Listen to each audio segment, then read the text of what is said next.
probably still playing her in the jungle. Yeah, I'm still in the jungle. The Shy though, definitely liking the Rek'Sai on the top side, the tanky version, extra tanky version of it, and we just rounded out with that Alistar here for. Get out of my lane, he says. Nice punish here from Rookie, coming back on the teleport, gets the flash out of Faker. Top side. Flash in from the Shy, looking for Doran, who's dashing around, finds the ulti, and down goes the Ambassador, but Gumayusi will answer immediately afterwards.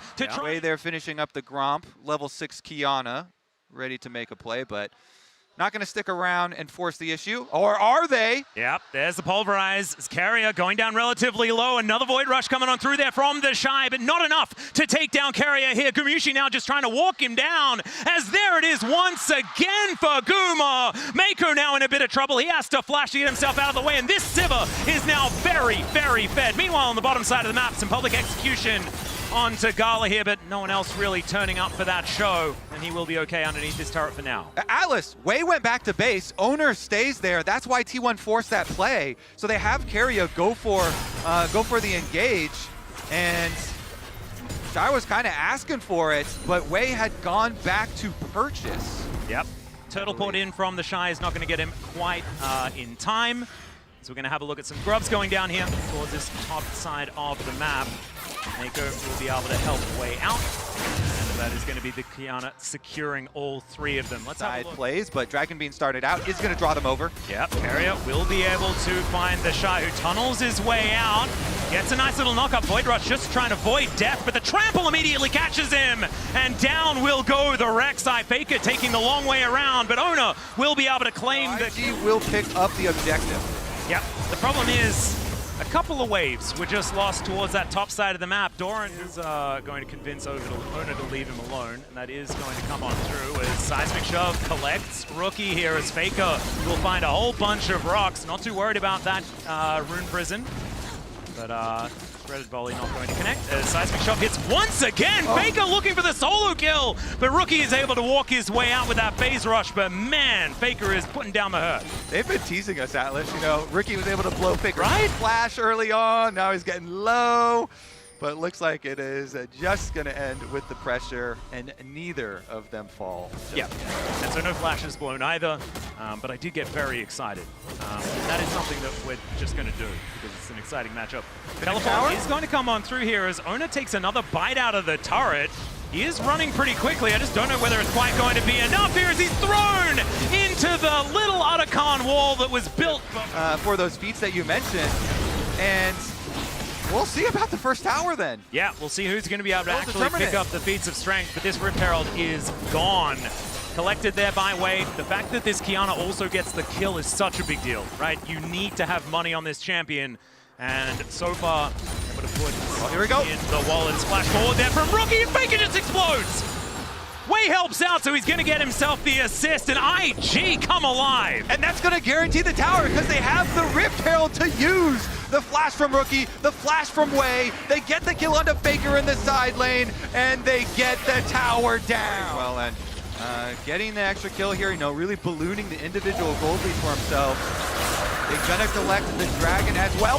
Flash headbutt bolt to come on through here as immediately the exhaust is down onto Mako, but he has the Pop Blossom. He finds two with it, as there is the Void Rush from the Shy on that back line, but it's Mako that falls down. Just one pick and trade. Sitting inside lanes, lapping up the gold. Well, they might make a play right now. Yep, as I was saying, the public execution is going to come on through as the Shy goes down once again. Carrier collects that kill somehow as Gumayusi under fire here in the mid lane as well. We've got backs coming on through, but the Realm Warp is going to come down. Gumayusi in so much trouble as Gala going to be able to help take down. Not going to be able to find his flank angle as Doran, you can tell, really wants to get in there with that public execution as Carrier with the flash. Public execution goes wide, and Wei finds the ulti. Supreme display of talent, but it's the Otacon going to Ona. This guy's smite button is something else. And Rookie finds one kill, now looking for even more. This machine gun rise, picks up a double. Gala collects Doran, and now Faker is running for the hills. He's surrounded by IG members, and he's running the wrong direction. Gumayusi trying to get down there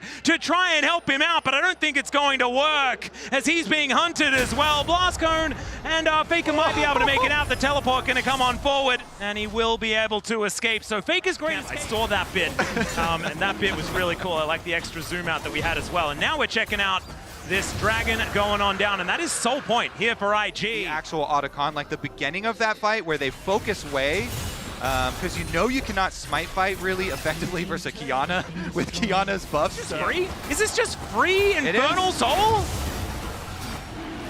Okay, that's the MasterCard priceless moment right there as the Infernal Soul is going to go down.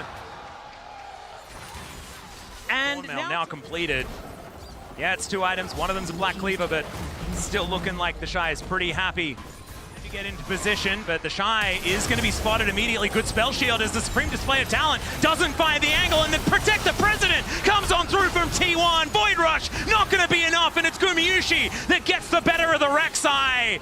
And the Shy may have thrown a bit of this lead away, but IG still standing. We'll see what they can get from this. It's a decent stun onto Owner. He's out of the way, but the seismic shove comes through. Pop loves him only onto one as Gala's forced to run away. Such a low health bar. As the phosphorus bomb's not quite enough. Rookie goes down. Gumayusi's free hitting, and it's another one for Owner as T1 just make a team fight win out of nothing. Oh, that is just one Rek'Sai tunnel too far from the Shy under the tower, Atlas. That dive and the Shy going down opens up the possibilities for T1 to go for their 5-on-4 team fight, and that's going to be a Baron. And immediately they get to just put themselves into a winning position because the Baron was right there for the taking. It was into Infernal Soul, Kobe. Oh, but he can add damage. So we go for the re-engage here, and Keria just pops Alistar ultimate. He's okay kind of playing frontline and soaking that re-engage from IG, and so there was nowhere for Rookie to get out. And the aggro management was absolutely absurd. Everyone on T1 was about the same level of health bar. Yeah, Faker got that seismic shove on 2, and so they get the extra kill, they get the Baron, and now Atlas, this game, right back the other foot, T1 taking towers with the Baron push. Yep, and it's going to be even more of a swing. As you can see here, inner turret goes down, that's even more money. And now 3,000 gold lead back in the favor of T1, as now they're looking for even more. The Pulverize only connects onto one. Supreme Display of Talent goes absolutely everywhere, but it doesn't do anything. They're able to take down the turret, and T1, they're just going to move their way back out. They're just stealing all their stuff, Kobe, and they're watching. And there it is, the public execution comes in. Mako just pops like a balloon. The inhibitor goes down. It's a fair bit of AoE as Rookie is still tearing them up alongside Gala. And the Shy gets into the backline with that Void Rush, but now he's in an uncomfortable position. Decent knockup comes through as Faker's trying to hold them at bay to give enough time to Guma to take down the Shy. And IG back to walking backwards once again, and Faker flashes forward, finds Gala, blows him up, and this should be the end of the game. T1, after losing for the majority of it, just come out on top, and they're going to look to put themselves 1-0 in this best of 5. Unless Rookie can do something miraculous underneath this turret, but he's not going to be able to. The seismic shove, all too set up here for Faker to take him down. What a way to open up Worlds 2025, Atlas. T1 here looking to finish the job in game 1. Well, Mako looking to try and fight back here, but once again, just into the tennis racket of Faker as Wei, not going to get thrown back this time, but the rocks will be enough. A double kill for Faker. The GOAT sitting at 4-1-5 at the end of game 1. And it is an ace before the Nexus is taken down. T1 will lead the series 1-0. Winning until the game was over. Like, guys on the desk, like, what happened? Don't ask us. We don't know what happened. We blinked, and then the Shy did the most the Shy thing ever, but everything was going so well for IG. If he can drive a train really far away from your team and engage, could be a little bit of a problem, but we'll see whether they can keep him under control, as the misfortune is going to come in here for Gumayusi. Does have a decent time in the early game, but up against Caitlyn, you're still going to get outranged. Yeah, all right. So misfortune. The ward knows that he needs to come down here to stop this. There is the snare. Great knockup comes on through the grand entrance. The wombo combo here between Owner and Carrier is fantastic, but that's going to be a two-man shockwave out of Rookie, playing the great defense as Faker finds himself isolated off to the side, and First Blood goes to Wei as he will find Carrier. Now Gumayusi has to deal with the Shy, who is just wandering him underneath the turret. Will not dive him this time around, but IG once again off to a great start. Yeah, I mean, Keria uses the flash here. They go for it. T1 don't have the damage, even though they're focusing the Ori, trying to punish the no flash. They can't pull it off to get the kill onto Rookie, and so the punishment comes back from IG. All of the grubs are going to reset. The Shy farming behind the turret, and so is Doran. So the top laners nowhere near one another, ready to teleport in at a moment's notice as there's Make It Rain to come down. Cyclone is there as well from Wei, who's just keeping them at bay. Down goes Ona, and that is going to be the Warrior Trickster, but now Doran has found his mark. Down goes Wei as junglers will be traded. The Shy gets into the backline though as Gumayushi is his target, and down he will go. Faker still trying to find it though as Rookie will be taken out. Faker gets into the backline and assassinates all of them. Double kill already, and Doran finishes off the last one as now the Shy cannot do anything. No mana, no hope, and T1 find a much earlier team fight this time. Whoa, it was looking risky for T1, but Doran, he teleported in to save the day here. The Cassante doing work. Is it enough? We'll see. We'll see whether the Shy can keep himself alive as well, but it looks like he's not going to have to contend with too much unless Faker decides to come back down again. Flash out from this Scion as Doran picked up turret aggro, so he is going to have to get himself out of there. Stands beside Faker, and now Ona can be convinced to leave the grubs as well. So it does manage to get one of them, as you say, but it should be the feats going over, or at least the portion of them, going over to Wei here. As Mako comes up, Doran may have overstayed his welcome. Let's see whether he can take the Cassante for a walk, and with the heal, he certainly will be able to. Gala finds it, and there is the shot on T1 in this top lane. More plates going over to Gala, who's starting to look like a homewares shop with the amount that he's taken from this top side, as there's the all-out onto Mako, who's just dead. Okay. Doran says, whatever Doran, and we were mentioning it before, but this guy hasn't had a year like this ever, as there is the quickness, the grand entrance, as well as now Faker with the damage. Mako going to get popped like a balloon, but Gala is going to keep himself a little bit careful. You certainly do. Shuriken backflip going to come on through as the ace in the hole is going to be there. That's going to guarantee the outer turret here for IG. They will be able to secure that. Carrier is looking for a little bit of a mark here as in comes Gumayushi looking for the angle. The flash out is going to come on through, and now they're turning it on to Carrier. Cyclone is fantastic, but he just dashes away.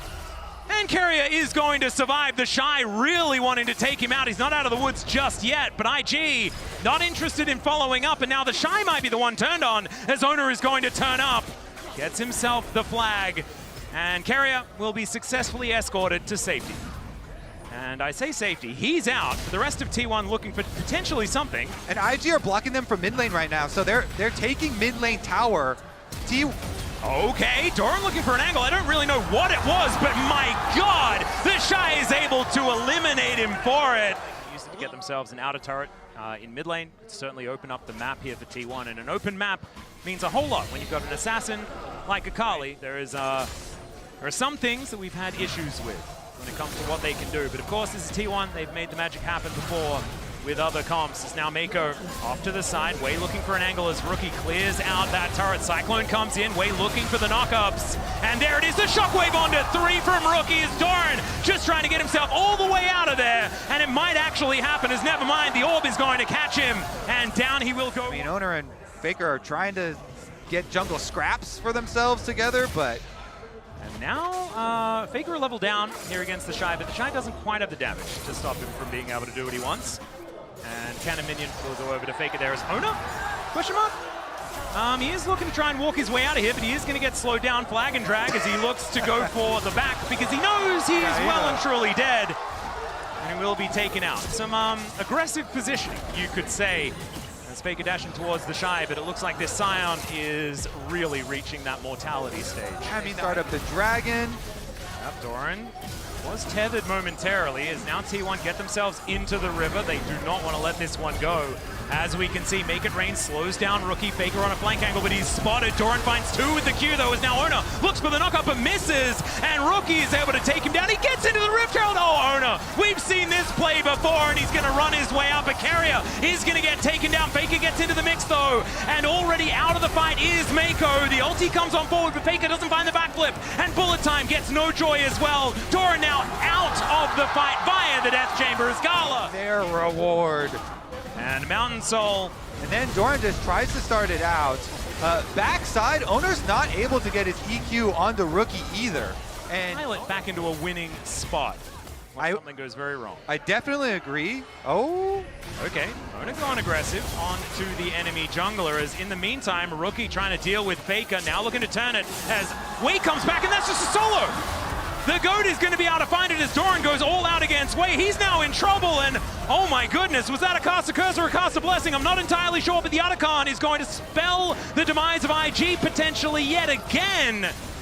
As Rookie down for another 27 seconds. They're not out of it yet. Gala is still terrifying, and he will be able to stop Faker from going back home. There is Carrier getting into the backline, the bullet time, and the shutdown for Gumayushi. Doran's health bar is very low, and the Otacon is being frustrating, but IG are just running out of players. They certainly are. They're also going to run out of Otacon here. T1's going to be able to get it. I mean, the Shy is dancing around. There's not a lot that he can do about it. I guess they have to wait a little while. Yeah, I don't know whether there is anything that IG can really do about it, though, as we do get a knock-up on IG. They take down the Otacon.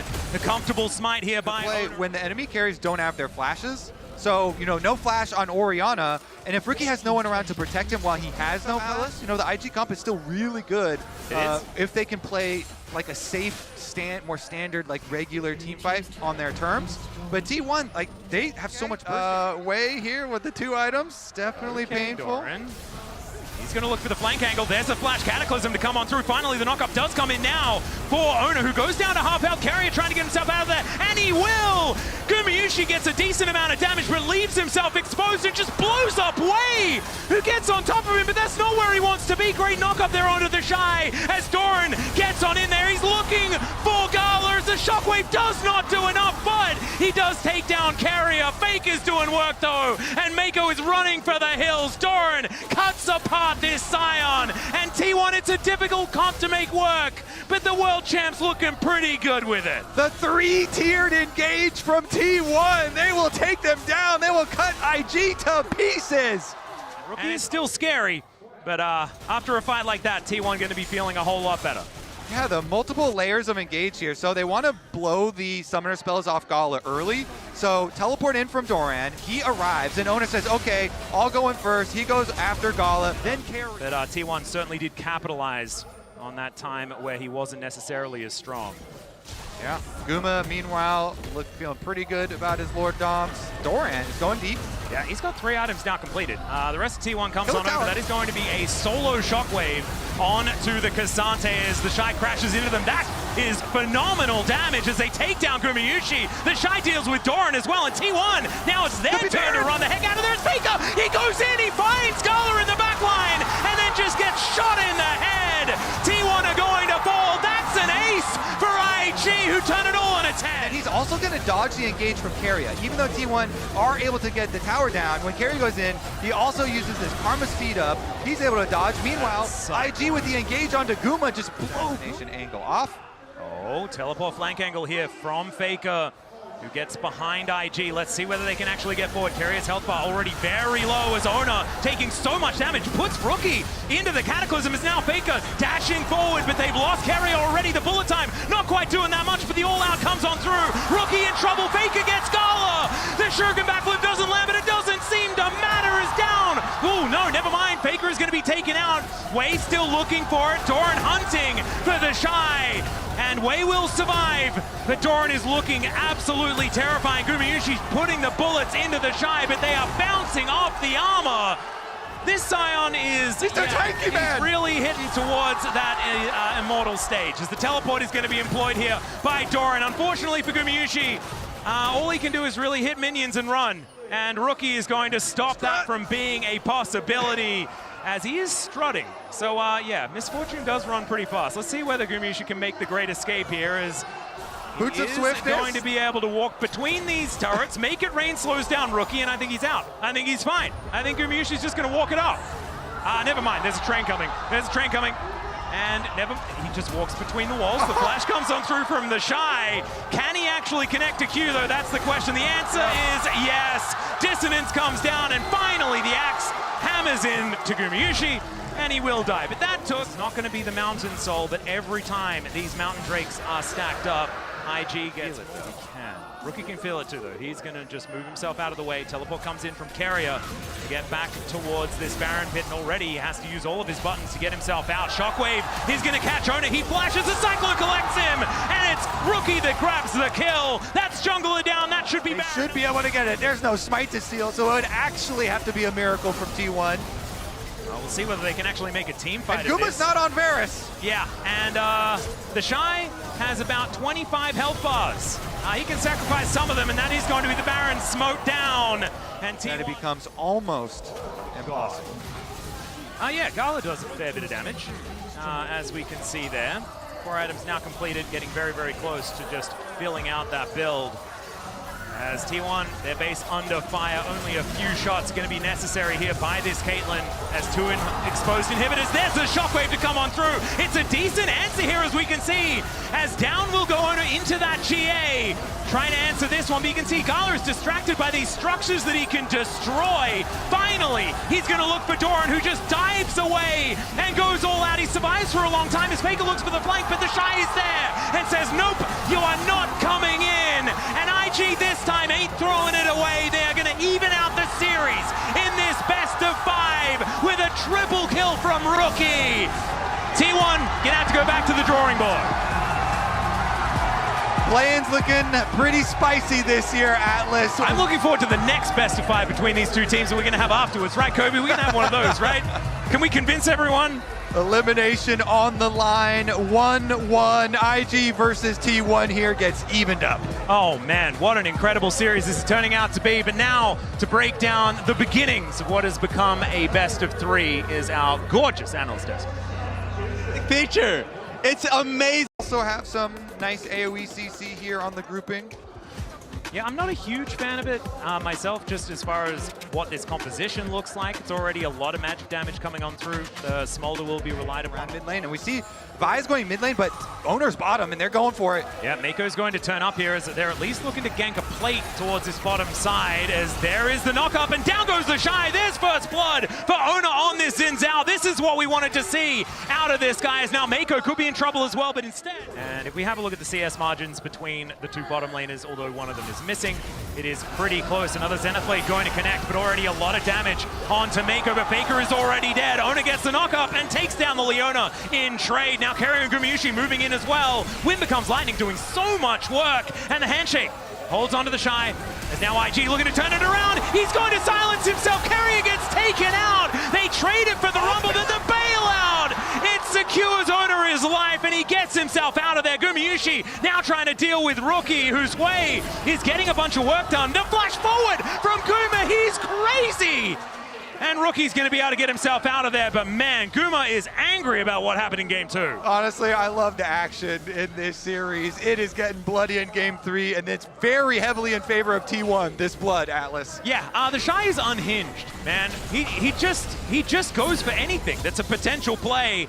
As now Faker eats another Zenith Blade, but now Carrier going to be moving over alongside him. But there is the ulti out of Rookie, doing so much work with the bailout. Can they actually keep him alive? The answer's no. Rookie gets the kill. And this way could become a problem as this game goes on. The level 6 advantage for Rookie here. They're able to take down Faker in the aftermath, just as we're saying, oh wow, all this blood, T1 benefiting. They just had previously an over 1,000 gold lead, but it gets chopped down immediately as Mako and Rookie were able to answer. So Atlas taking stock. Yeah. After all the skirmishes here, through the river, Owner benefiting a lot, but Owner now under attack. He gets teleport. He got the crab. The teleport is coming in here from Carrier to try and back him up, and now the grand entrance, the hero's entrance, going to come on through. Justice Punch to catch up to Mako. The bear is thrown down, and Faker's like, you can have my bear. I'm just going to go back to the way. Melee champ stacking away, and good experience for it. Wait. Oh dear, handshake comes on back through here onto the Shy. Equalizer goes down. There's a Crescent Guard as Owner trying to keep himself alive. He gets the smite down onto the Dragon. As now they go in, Wei looking for the engage angle, but the bailout is going to be there. Gumayushi keeps himself alive, and Mako will be able to take him down with the help of Rookie off to the side. The Shy on no health, as Faker will once again claim some revenge. One little Q is going to be enough to do it. And Owner takes position. They're not doing a massive amount of damage at this stage. Merc Treads are what he had to go for to respect the Annie stun. And so it does mean that he's going to take a little bit more time to get fully online. Yeah. At the very least, he did invest in a Dark Seal. Those two champions going head to head. Has a bunch of the items. feel a lot better in the matchup as well. There's a whole bunch of buttons going to be pressed, and you can see that Rookie feeling very good about his position in this game. But as you mentioned before, Oyster, he is going to be able to take down this Dragon. Let's see whether this is going to be the cease and desist that will actually work, and it does in the blink. It's not often the Doran on the Galio combo, but Wei's going to make his way down towards the bottom side, and Doran on the Galio is on our screen, but not for long, as the Shy is going to be able to burn him down. Just checkmate as the jungler walks in.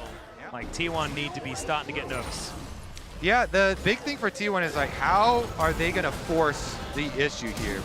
Whoa, there's a flash taunt as Oyster's going to move on up to try and take down the Shy. They're walking down the red carpet. He flashes away. The Winds of War comes in, and there's the knock-up. 3 Talon strike, and down goes the Shy. A 4th death for this close Rumble. Distance to that range advantage as the tower does go down in favor. Yep. Oh, wait a second. Ooh, who won? Get the health bar back up and ready here for Oyster, and they have to be decisive. And they are going to be so, as the ulti comes on down there from Oyster. Mako taking a lot of damage as Mom will be the follow-up, just to zone them away from the area. This is soul point for T1, but they've already invested quite a lot into this play as Faker, without that flash, like you said earlier, is going to turn up. And it's going to be an honest 5v5. The equalizer is there for the Shy. We'll see whether he can layer it in well. As Gumayusi standing in front, wanting to try and find an angle as they are able to take down the Dragon. There's soul point, but there is the equalizer down as well from IG. Not necessarily getting the work done that they wanted to, though, as the Bear is going to crash on top of the Rumble. He's the first to go down as Gumayusi grabs the kill in the fight, and it's Doran staying alive for so long. IG, that was not the play you were looking for. Yeah, that was definitely not it. The Shy walks in, he gets blown up right into Tibbers, right into T1. They actually get all of their kills. 3 people down on the side of IG. T1 are going to just explode with the gold here. Yeah, this tower is going to explode as well, Kobe. Down this one will go. And Gumayusi is the hugest benefactor out of that. Now the Inara Smolder conversation gets a little bit different, as she's extra pressure available here for T1 as the Chu goes wide. And Snare is going to connect onto Oyster, but damage onto the Xin Zhao isn't exactly the most permanent.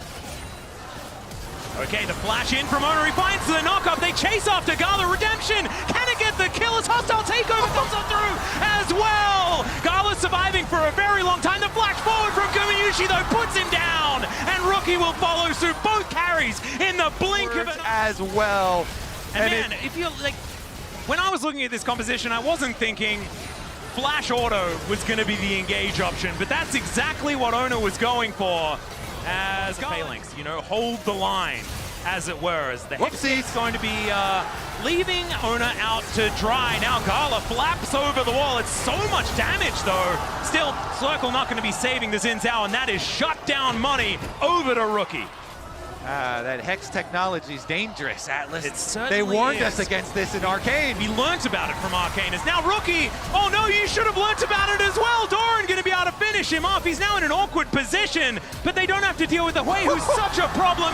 Faker finds the angle onto the Rumble, and somehow their most fed member dying turned into an inhibitor turret? Yeah, T1 are just going to flash on you. Everyone flashing over walls here. Doran flashes in, Faker flashes in, T1, they actually even take, wait, Dragon's going down. Yep, they were looking for the Dragon here. Hostile takeover will be avoided for now, but it's a double taunt beautifully placed here by Doran. It is Wade denying the soul, but they also managed to get themselves out. The Hex Gates are going to come on through as well, as Gala is going to survive on about 10 health and get out with the highway robbery. I don't think it's going to save the game, but it was pretty funny as another one comes in and Faker says, yeah, fool me once. Yeah, fool me twice. No, that's not going to happen. As Voltbreaker gets way over the wall, and Oyster has respawned and will be able to take down the Vi. Wants to be able to hand the kill over, but isn't going to do so, and will be able to secure it in turns. Hexgate's going to come on through here as Oyster makes his way over. Gala up pretty far.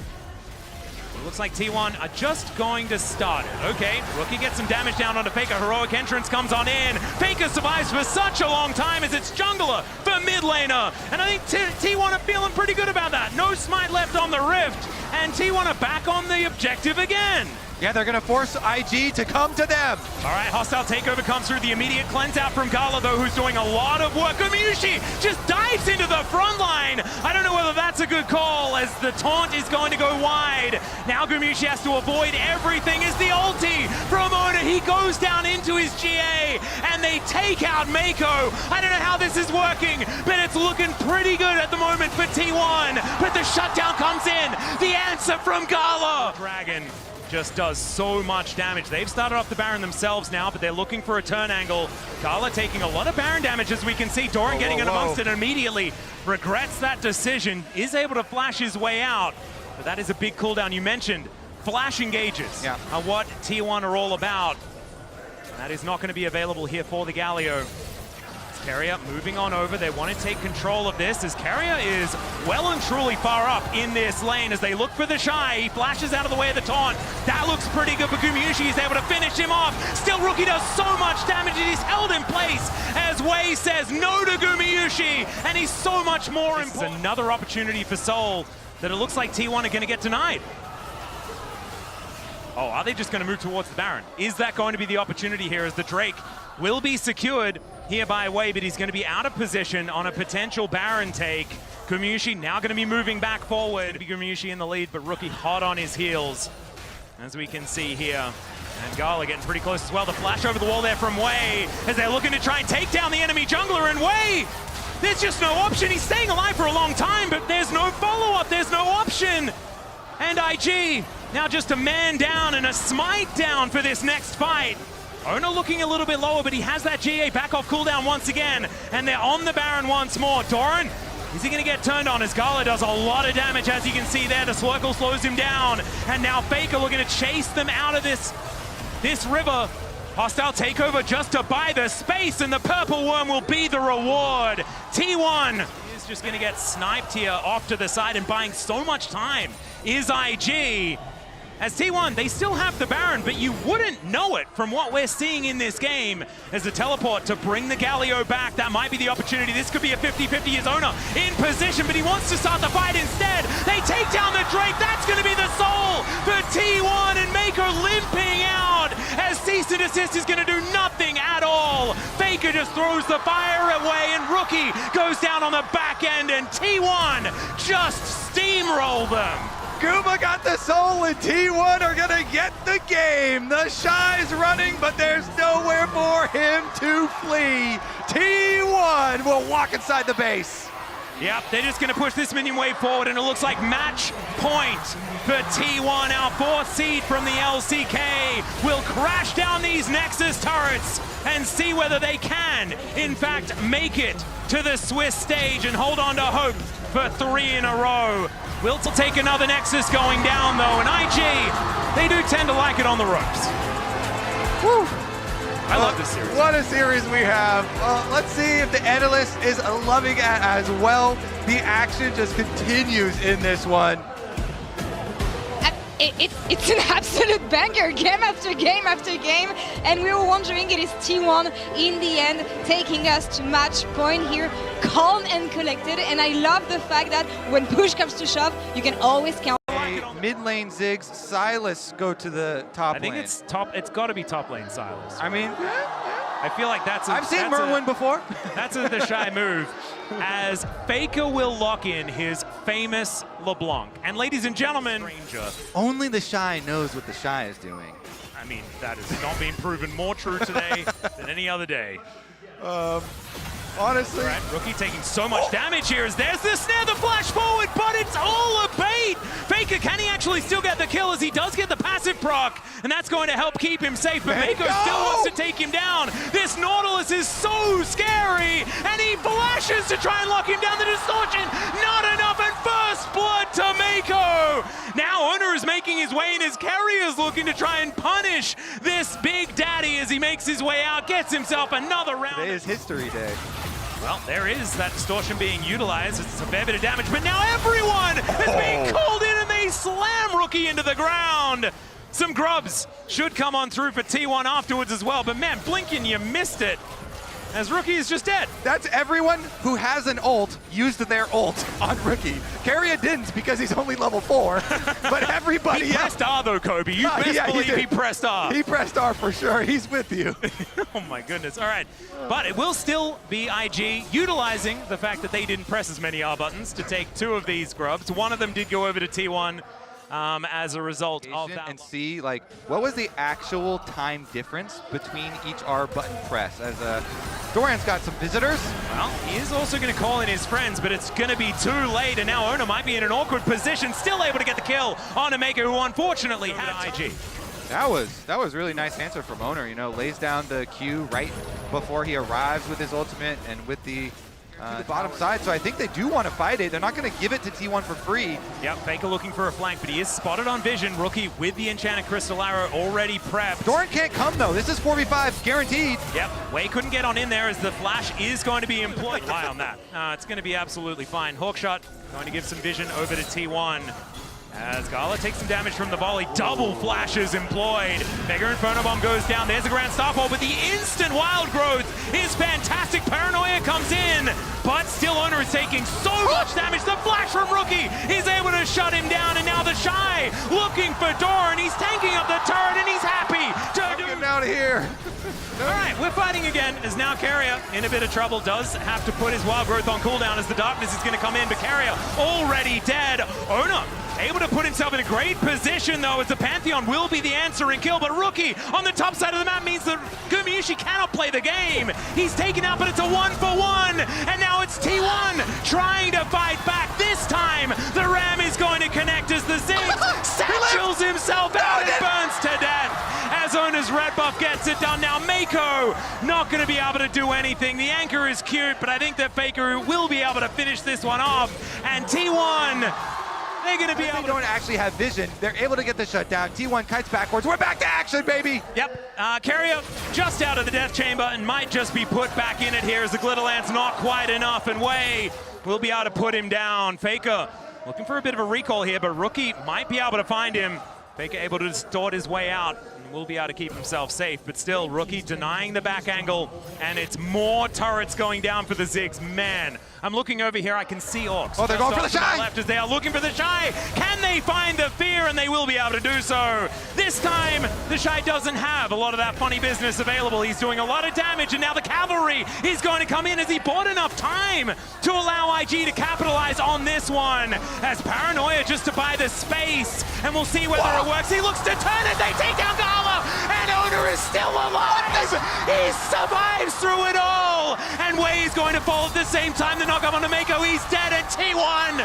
Oh my God, Owner, you are an absolute... From T1. My goodness. And now the Dragon going to be secured here. That is going to be the second going over to T1. Zero fear in that moment. I think he thought that he was going to die. He's like, well, let's send it. Saw the arrow come in and just launched himself like a missile into IG. Yeah, and who's even collapsing? the Rift Herald is going to be employed in the mid lane. And now Paranoia comes down yet again. The Shy in trouble once more as the Ram looking for the knock-up will be able to find it. The arrow from downtown connects from Gumayusi, and Faker is now able to close in as well. The Grand Skyfall comes in, the Mega Inferno Bomb not quite enough as Owner just barely limping away. And now the fight is going to continue. Mako trying to throw out the CC. The satchel's good as Gala's bouncing bombs aren't quite connecting. T1 still not able to quite find the fight, and now the re-engage from Mako as Faker is going to get executed, but Gumayusi's the problem. He flashes to create the space, and Gala, they've been ignoring him this whole time. Finally, they're going to move over as he runs out of mana, takes down Keria, but he will die as a result. And Doran and Gumayusi walk away victorious. And T1 by IG. This has been a point of contention for this team. We'll see whether they can make it work this time around here in Game 4. Man, this is feeling like they're throwing the gauntlet as now the Paranoia comes down. Doran finds a huge knock-up, and the AoE is massive. The wild growth absurd by T1, and their team fighting is just too good, ladies and gentlemen. Gala keeping himself alive, but there are too many people here. Rookie finds the clone of all things, but the Otacon will stay up, and T1 did lose two in the process. Can Rookie do it? Can he be the hero? But he cannot in this moment. Still, they save the Otacon, And that may actually be the biggest deal in this moment. Wait, they've got a teleport from Doran. They can teleport Doran back in. Faker and Keria are flanking them. There's the teleports coming in. It's actually answered here by IG as well. Oh, Gala gets executed. Faker finds him in the brush. He thought he was safe, and honestly, so did we, because there wasn't the vision as Doran slams his head into the wall, but he is so incredibly tanky. The flash out from Keria to avoid the re-engage, as Rookie is doing a fair bit of work. Doran doesn't have damage himself, and now the Shy has made his way in. It's another hook connecting, but Owner is also respawned. Ladies and gentlemen, Doran will be dying in this fight, but yeah, we have Paranoia coming up very, very soon.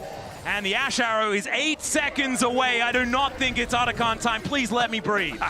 No way, buddy. Let's keep the action going. T1, they approach, they fire. As Kamiyushi's going to find it, and Rookie's going to get punished once again. It's being in a brush that's going to be their downfall, and it's Keria that's able to get the last hit, but Kamiyushi is kiting like a madman. Another wild growth, and T1, it feels like the same team fight that they won before. Well, they're going to go win it again. That was all one team fight right there, Atlas. They continue it. The R buttons come back up. They immediately press them. They find the engage. Guma here with the Ash Arrow re-engages, sets it up, and the Otacon this time will be the final prize. They're going to be able to pick it up here. It's 23 kills to 13. I like those numbers. Oh, it's absolutely ridiculous. A bloodbath here in our game number 4 between T1 and IG. From Way, and now he's trapped. He's not going to be able to escape. He doesn't have the Grand Starfall, and now the jungler is going to be dead at 23 minutes and 50 seconds in the game. The Baron is up in a minute's time, and Way is not going to be able to get into position. More champions on screen, so they'll kill some towers. We'll see whether the champions will come on screen, because then T1 will try to kill. Do that one more time and actually take down Keria. Punish the no flash. Ooh, good spell shield there from Ona.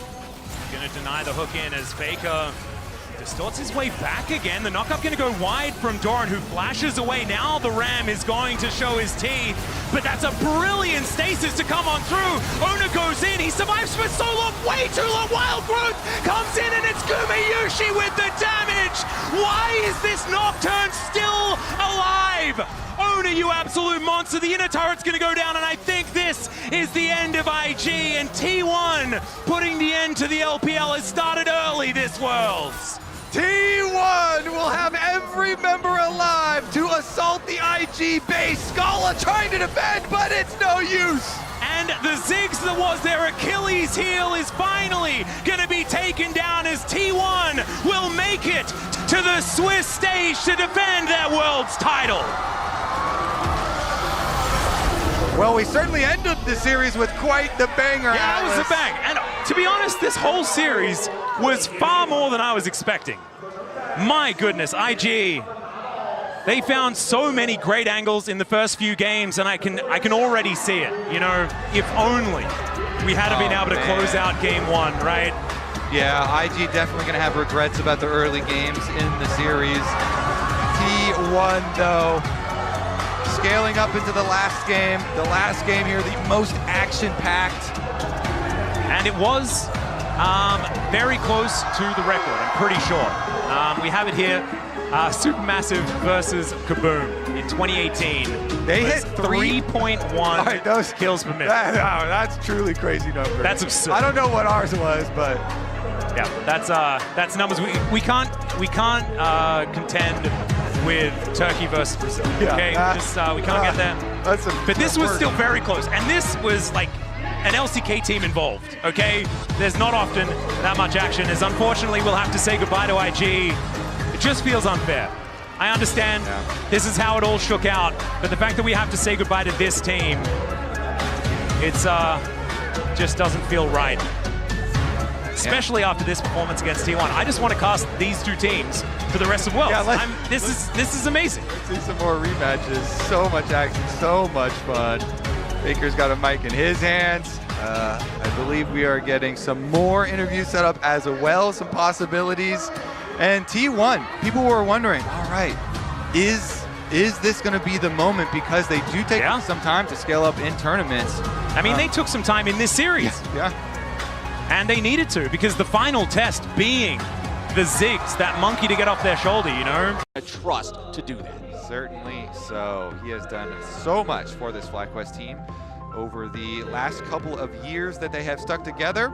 And we just get, okay, so Faker did have some big seismic shoves the other day as well with the Talia. So his owner. Okay, FlyQuest, they're going to have 3 men here first, but T1's bringing in the cavalry. It's going to be Doran here, your initial target. Quad, however, targeted by T1. Doran losing about half HP. Whippo still looking for more. He's got Doran in the death realm, but Carrier's Bard has made his way in here with the Summoner Spellbook teleport. Carrier showing up, looking to make the difference. Doran down to 200 HP with Whippo's flashback over the wall. Quad trying to escape, and he has to flash now too. It's the Carrier Bard difference, looking to change the fight as Quad wants to get out here through the realm lord, but he does manage to escape. Doran still looking for a little bit more. He wants to go all out, and Inspired has to flash to survive. I respect that. Inspired starting up these grubs though, does want to be able to secure at least the first one. Oh, but it starts to reset and lose patience. So FlyQuest, they don't manage to get anything other than just a low health grub. And it's T1 with control over the pit now as owner starts the objective. He needed like one more auto on that thing. It barely did not get tick under 600. And he has the original smite there. So Inspired's not able to steal away that one grub that was getting quite low, and T1 will just collect them. Yeah, that's a super, super close margin that it actually ends up being potentially pretty significant here for the side of T1, as having all 3 of the grubs, having the extra is hanging around in hopes of catching the wave. Quad versus Doran up in the top side in the meantime, as Busio ready to follow up here. Gumayushi now in some danger. The death realm has been unleashed, and Whippo's going in after the T1 AD carry. Gumayushi's about to get taken out, but he gets away on a magical journey. Whippo's chase is overdone, and it's first blood to carry his bar. Gumayushi was just drawing him in. So they get the kill. That is 1 kill for T1. Looks like the Dragon will be picked up afterwards, though, for FlyQuest. So Whippo had committed to that play on the top side with everyone. Owner's trying to make the most of it with a blue steal. Yeah, he wants to get it, but Inspired has the better smite. Now Busio using the Pop Blossom, tries to find enough, but instead he only finds his way into the grave. Another kill of a T1 as Inspired has to try to escape with the Weaver's Wall from Faker. Wants to lock him up. Inspired wants to sidestep the seismic shove, but no way! 3 minutes into the game. The Herald is spawned. Yeah, Inspired's doing that right now, but he's 0-1 and 0. No plays made. While Owner goes for another one down here in the bottom lane, looking to maybe take out Quad, who goes for the Realm Warp to escape. Busio coming up to try to help him, but Carrier is also here. Redemption comes down, and Quad is dead. Faker taking a kill on that one as FlyQuest want to try to find something else back. It's Masu moving forward, trying to cut off the escape from Carrier and Owner, but they go on a magical journey and they're already getting away. FlyQuest are too slow on the move, and Inspired is caught by Doran as he tries to take the Rift Herald, and that's almost a kill, but Inspired gets away there as the third and Topo strike won't connect. Now Faker looking for maybe another kill here on Busio. Whippo wants to help him. Tangle Barbs won't hit, but the flash into the Death Realm. Whippo wants Faker, but he is denied. Faker making distance, but ultimately shut down. Now Owner's gonna try to get away. The Mordekaiser post-Death Realm is very powerful, but he already used his flash. He cannot catch up. Busio wants to go in for the Pop Blossom, and he finds it, but he's about to die. Carrier and Gumayushi on the approach. Whippo rooted up under turret. T1 pick up both. It's a 6-1. He does not immediately Cosmic Binding. He uses the exhaust, waits out the slow, delays so that the rest of T1 can come help with the dive. Meanwhile, though, Doran here. And Doran working hard to defend this tier 1 turret. Inspired and Quad wanting to force it down. As you are saying. Meanwhile, Carrier's going to go up there and lend Doran some extra support. I don't even know if Doran needs it, Kobe. Quad's already down, and that's a kill for the Cassante. 7-1 for T1. These guys are showing FlyQuest a harsh lesson here in their first game at Worlds. T1's warmed up like you said. They still find the kill in the end. Oh, Carrier's just messing with him at this point. Busio jumping forward, looks for the Pop Blossom. Meanwhile, down here in the bottom lane, bit of a problem for Whippo. At least they got the shutdown onto Carrier up in the top side at the same time. Whippo wants to try to get 1 kill before he comes out of the Death Realm, but it's not gonna happen. The grasp can't quite find the kill. The playmaker, right? The player of the year in the LTA. 0-1 and 0 on the Jarvan, has not been able to find those angles, not been able to find those plays in these first 20 minutes of gameplay. Yeah, I think a lot of them have been just team pressure from T1 and outperforming in the skirmishes, and now it's resulted in all 3 of these outer towers down Flower, so there's not a lot of room to work with for FlyQuest. The map is quickly going under T1 control.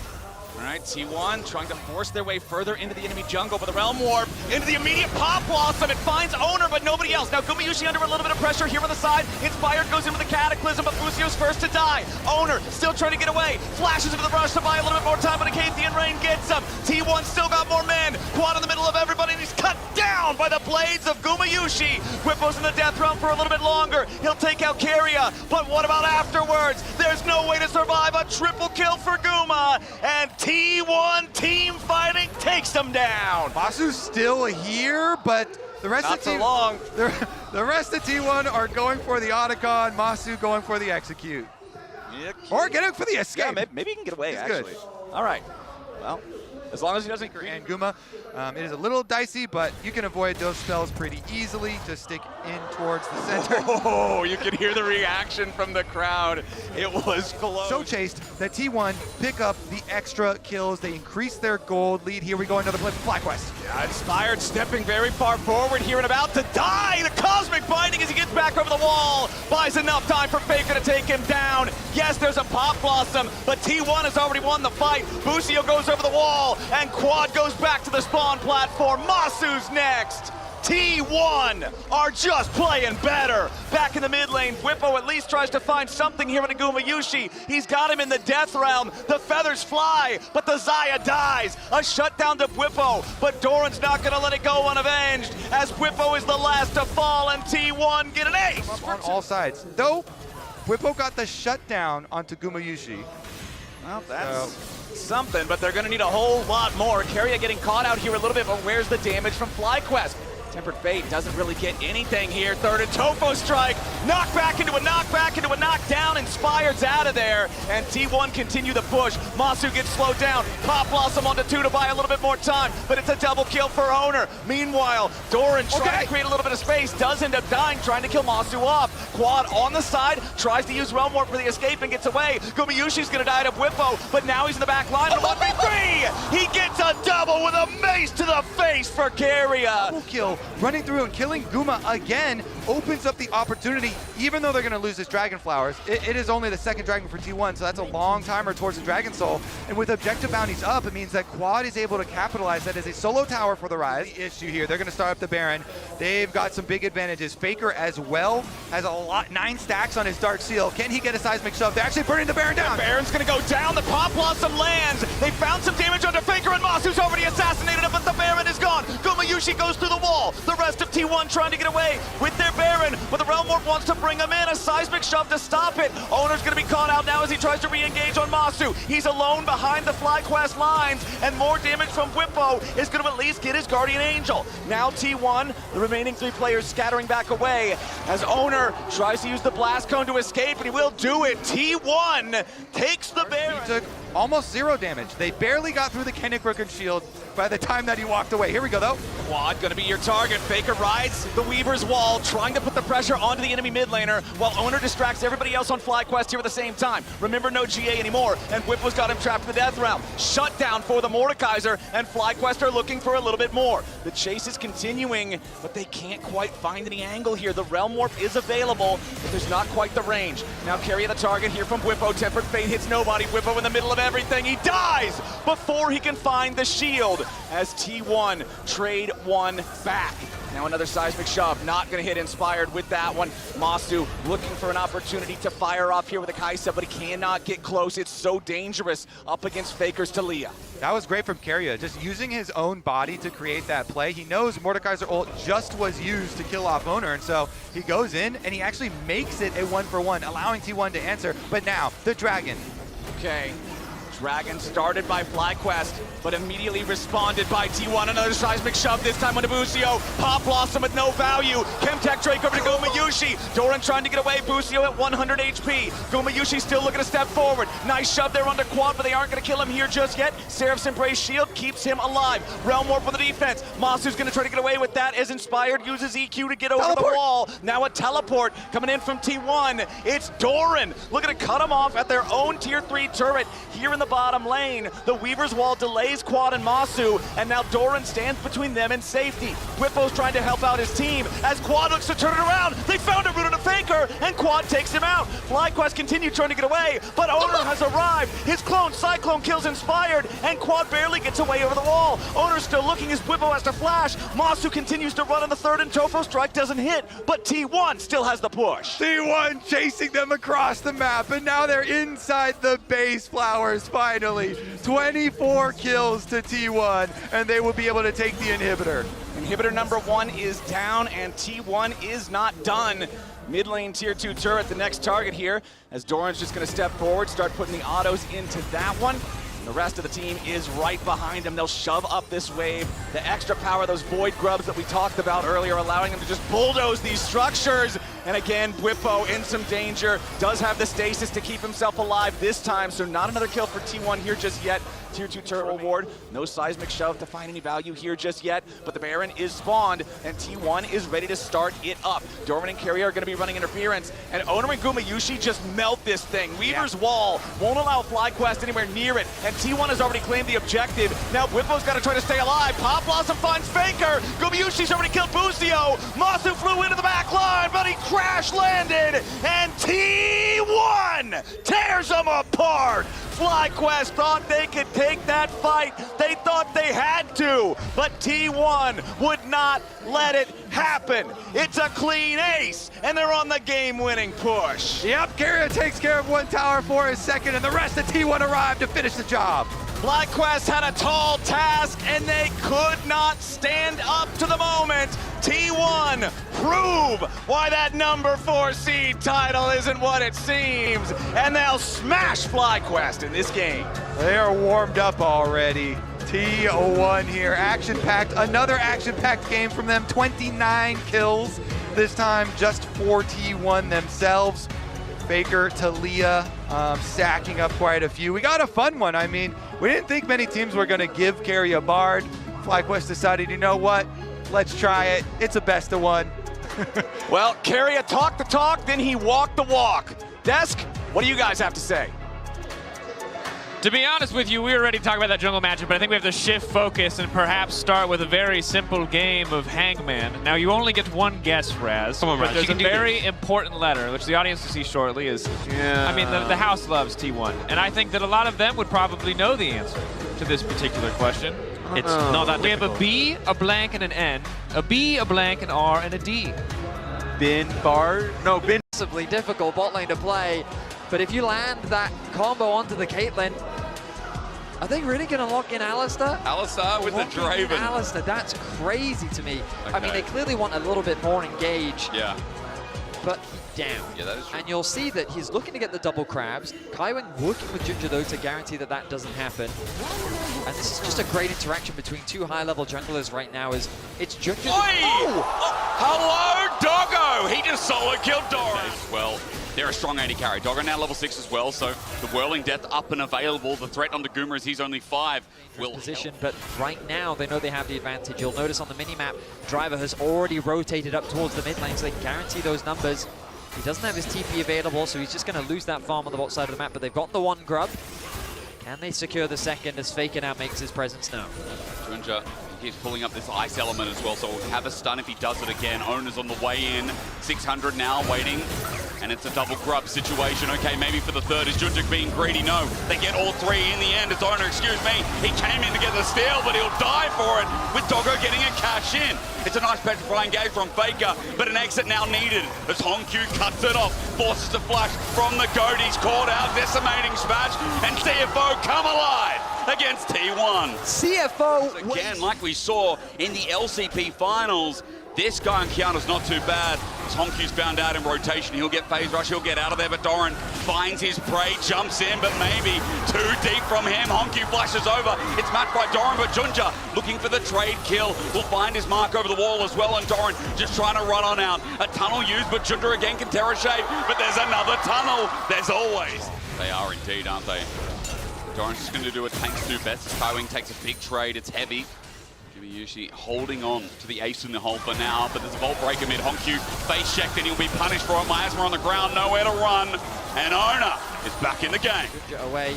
CFO, they're saying they can still contest this. Doran has come down from top side. Just also got Ice as well. Supreme Display of Talent will find one, but no steal on the Dragon. That's up for Gumayushi. And as they take it, they run away as Driver has decided to launch into Doran, but he's just an instant blocker. And T1 walk away with the win on objective. The Roy's ulti. We are going in. Driver's going to stand there. Decimating smash. Baker's down.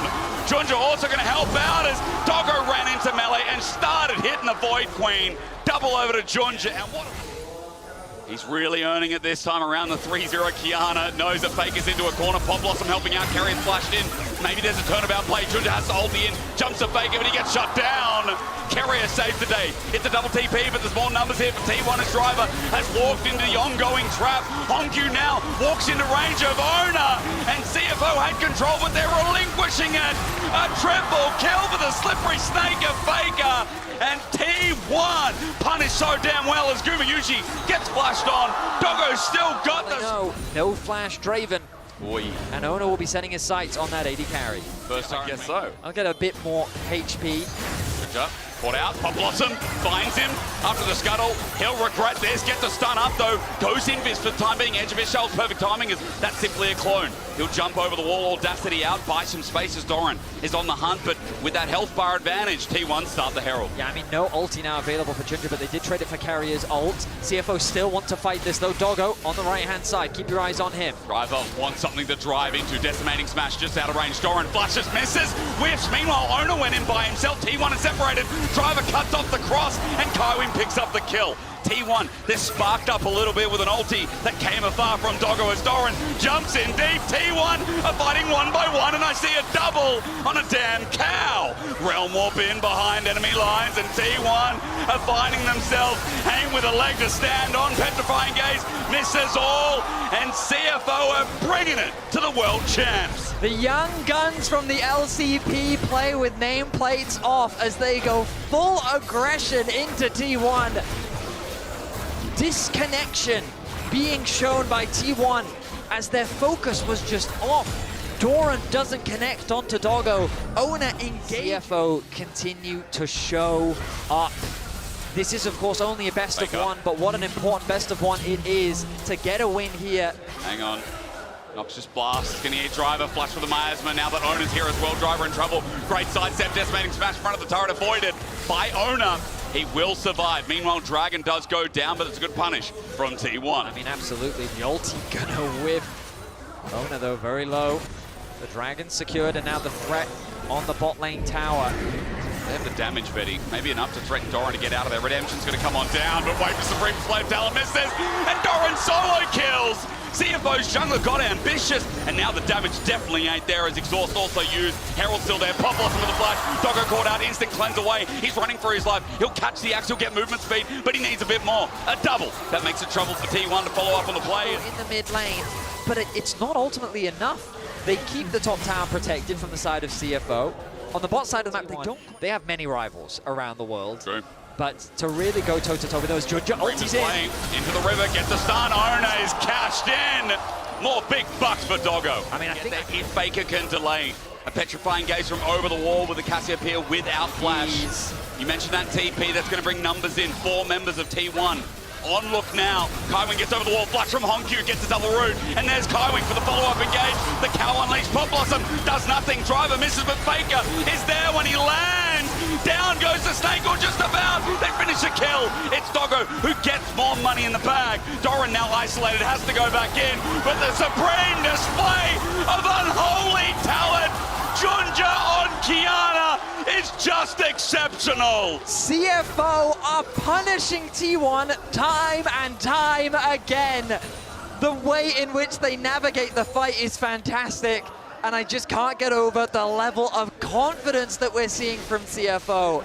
They T1. do not fear anything, flashing in their face, looking for the outplay. They secure that last play, but Faker, as he takes a long way around, will eventually find him. I was going to wonder as the root comes through. There's the phase rush. Noxious Blast still connects with the Twin Fang in the follow-up. Ace in the hole. Redemption coming in. And here he is again! Here he is again! Junja comes to the... Doggo, now almost at his 3rd item, is 3.5, no, 3.8k over Guma. He has cashed in 5 times, has not died, so it keeps accumulating, of course, every kill to cash in. And it felt like Caitlyn was the AD carry of the tournament. It did. It felt like the teams would have size. Their early game plan was incredible. It was. Splitting the map, which against the Caitlyn you wouldn't expect to do, but to provide that safety is... Junja. He's in trouble. Owner flashes and it connects. Pop Blossom up. Supreme display of nothing there. Dogger's just going to start this one off. All right, they're putting the pressure onto T1 once again. Maybe they're trying to bait it, Fetty. I don't know about their CFO are looking to pull off. 1100 back in. Hongq proves to be wrong. And now below 10k. I really don't think they should gamble the Smite fight. I think that's the worst choice for them, considering the lead that they have. They've got the push in mid-wave. They're going to force Doran to go and answer that. Whirling death onto Guma, good damage. And now they can go back. There's that. So you can see it in the back of the pit. Driver spots it out as well. He's going to clear out that control ward. Will proc the aggro of the Baron, and now they're going to draw T1's attention once more. Keep the pressure up. TP comes back in from Kaiwing. Okay, Carrier's going to find an angle in the meantime. That's his point. That gives vision. Redemption going to come down. Nice, healthy CFO below 10k once again.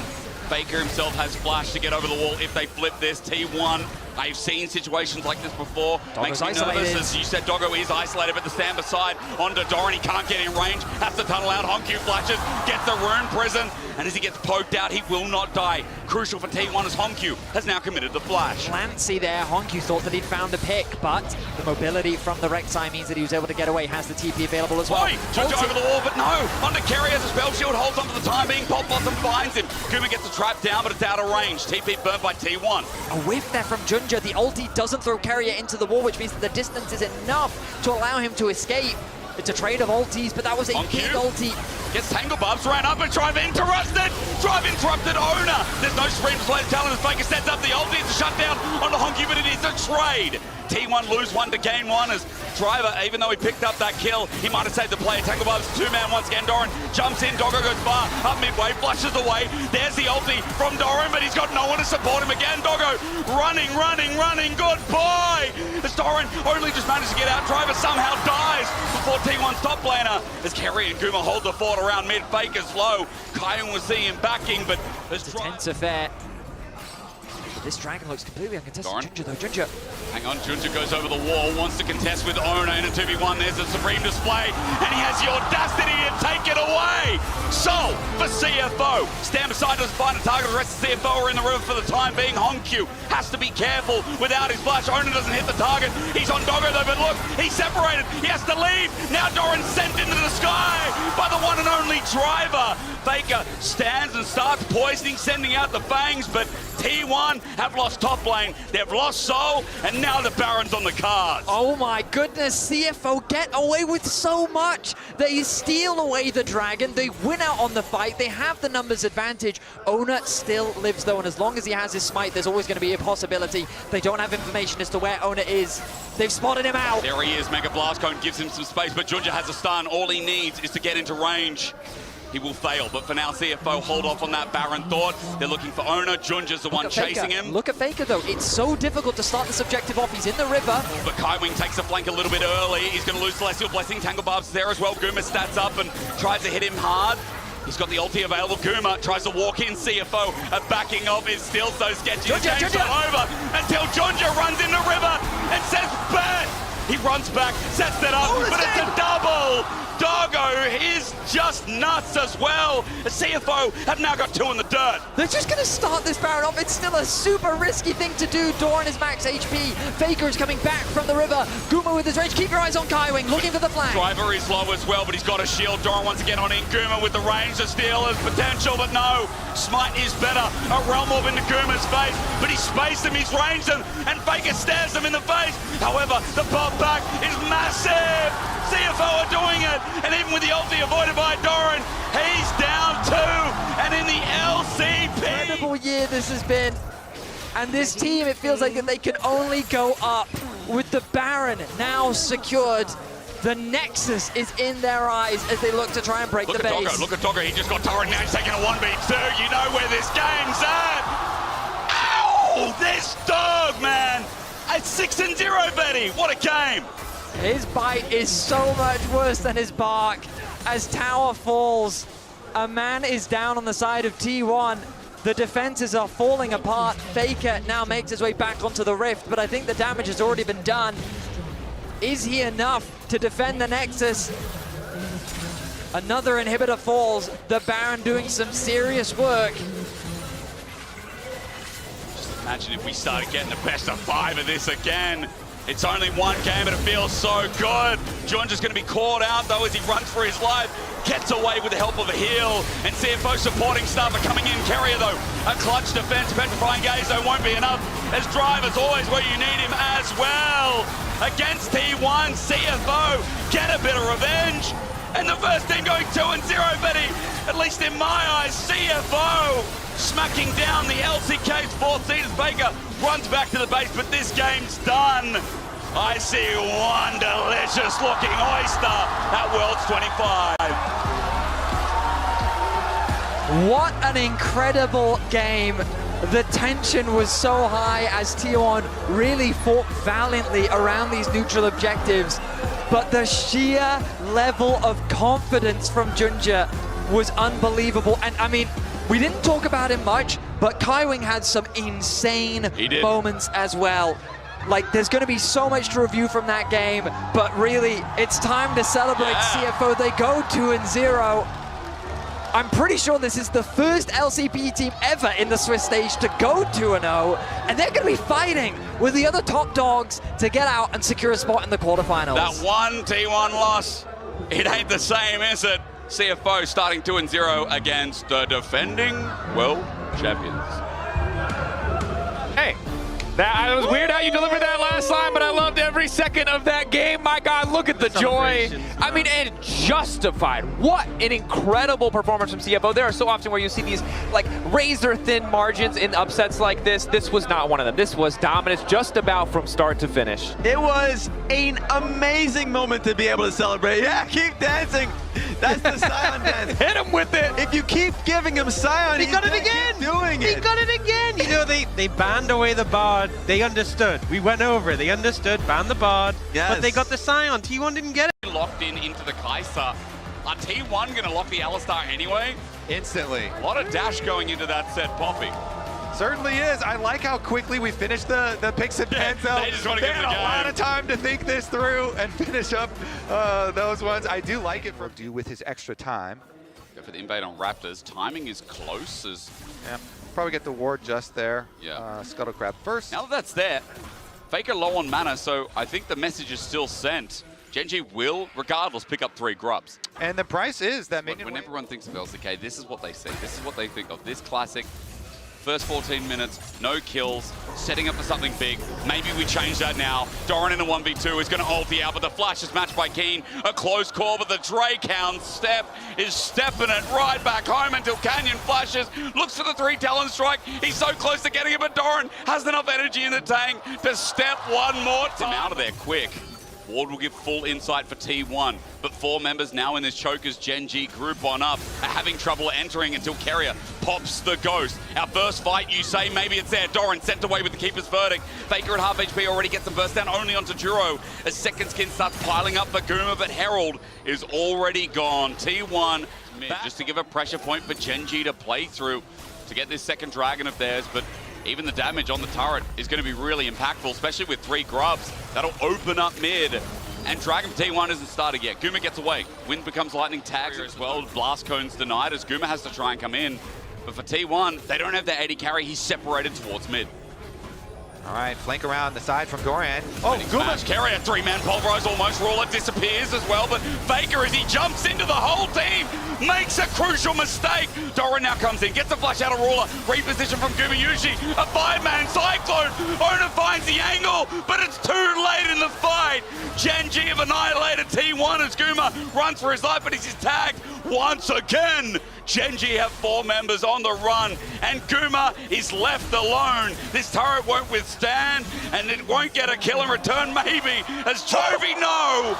Command, protect! Chovy survives! And Gen.G only lose 1 player in the fight. T1 tried to flank around from 4 different angles there, Hysterics. They had Guma coming from mid lane, Doran coming from behind. Looking really good for Gen.G. And that dragon fight as well, huge stuff now. So need to try and survive this early game and get through to Gen.G somehow. They certainly do. All right, T1, they started up, but Keen, the angle, the flash, Duro finds a wall, and Doran can't ult to get on out. The dive-in's easy, and Canyon sets up Ruler for success. oh, Duro, that was beautiful. They just destroyed Doran. He's deleted, and nobody on Gen.G even has a scratch on them. Okay, Duro's got a little bit of a scratch. All the setup again. Duro goes in deep, but Owner already getting chunked out alongside Carrier. Atakan at 5. The dive in there as Canyon once again finds a new target. Carrier burst down. The unbreakable will was finally broken. And with Redemption coming down, what do you say? A shockwave into Guma. Duro given a wall. A double for Chovy as Faker finally gets something back for T1. But Atakan just fell. There's Gen.G coming in from over the wall. Faker's got no mana to survive. His weirding isn't weird enough. And as Ruler takes him down, it's Owner tagged out by Canyon. The jungler's fighting out with Cyclone to negate the audacious charge. But one are making plays, simultaneous plays. Yeah. In 2 different areas at once. It's amazing seeing the quality of this performance from Gen.G again. Restore some of the faith that maybe was lost when they dropped down to the 1-1 bracket as well. As Ruler, he's now picked up the Manamun, or rather stacked it fully. Carrier comes in, no time to talk about items as T1 look for the pick. Onto Canyon at half HP, Owner jumps in, but his ulti comes first. Canyon survived, and Doran's coming in, but interrupted. This Poppy pick was a stroke of genius. There's no vindication for Guma, none for T1 here, as they are getting destroyed by the LCK champions, stamping their foot back at Worlds. Faker will disengage, but Canyon, Duro have more in the tank to flash forward. The shockwave was still available. Chovy is gapping the GOAT of League. I think we know where this one's headed. I do. Hysterics. There was only one other best of one between Gen.G and T1. Gen.G won the previous one. This guy's great. All of Gen.G have.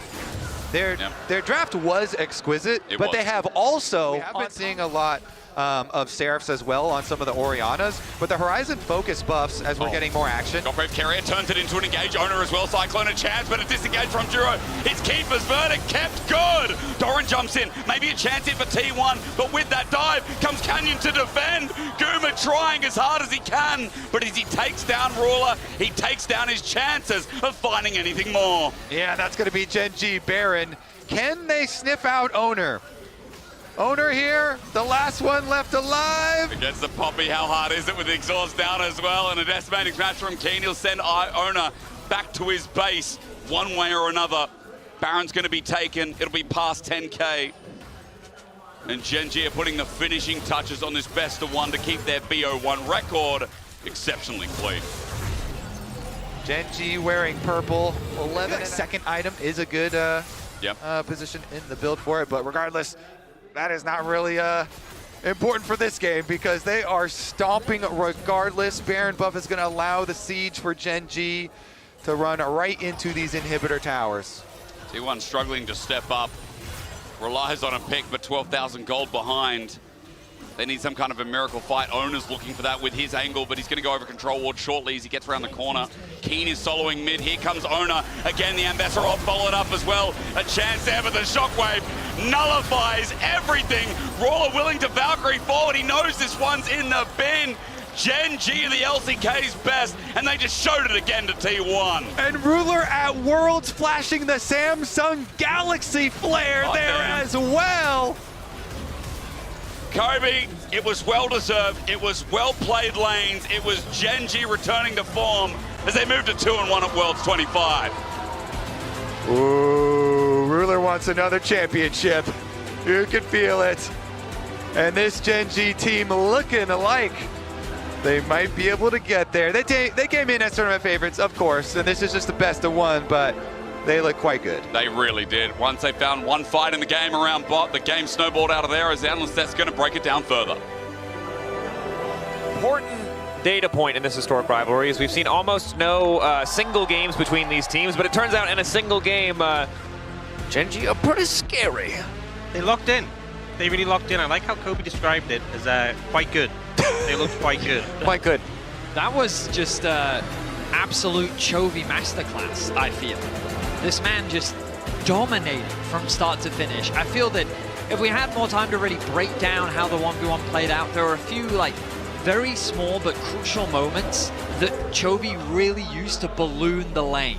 And the moment that he came back with those items to just give him that extra HP, he just never let go of the lead. Full dive coming out from 100 Thieves for all of these melee champions. It's a 4 melee comp. Braum feels so strong would for also be Keria, nasty. but also they're going to lock in the Leona instead. So Braum would have been good into the composition that 100 Thieves have, but T1 would have... Guma is really low now. Yeah, FBI still looking. As you can also see, River is hovering around down this area. So 100 Thieves, they feel confident pushing up, but up in the top side, it's Doran and Owner looking for the dive on the big Dokes, and it's first blood over to T1. 100 Thieves thought they could re-engage off of that initial play, and weren't able to, thanks to the nice flash from Doran. And now with Doran forcing those summoner spells in the bottom lane, chunking both of the enemy laners down to half HP, this is a free ticket. To bait you into team fights that you maybe shouldn't be taking. But T1 doesn't need to fight. They can just take the advantage down on this bot side, but with Quidzy being out, T1 now can move in. Okay, T1 looking for a chance to at least take one of these grubs away with Quid's departure, and it looks like they're going to get just that. Owner and Keria moving into the pit. So 2 grubs over to 100 Thieves, 1 for T1. And again, whenever you split the grubs, even for the team that got 1, it doesn't feel that bad just because... don't think that Doka can really do much about it realistically.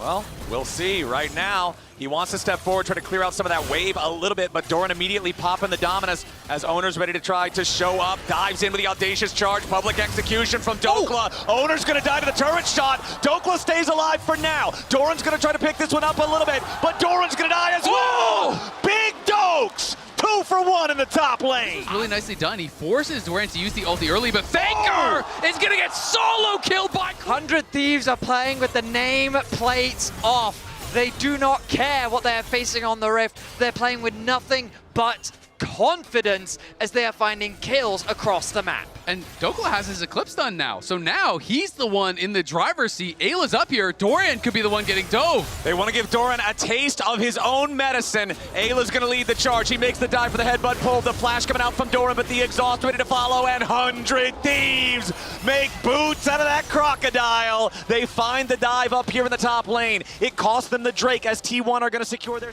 Absolutely are, and we can see this one more time.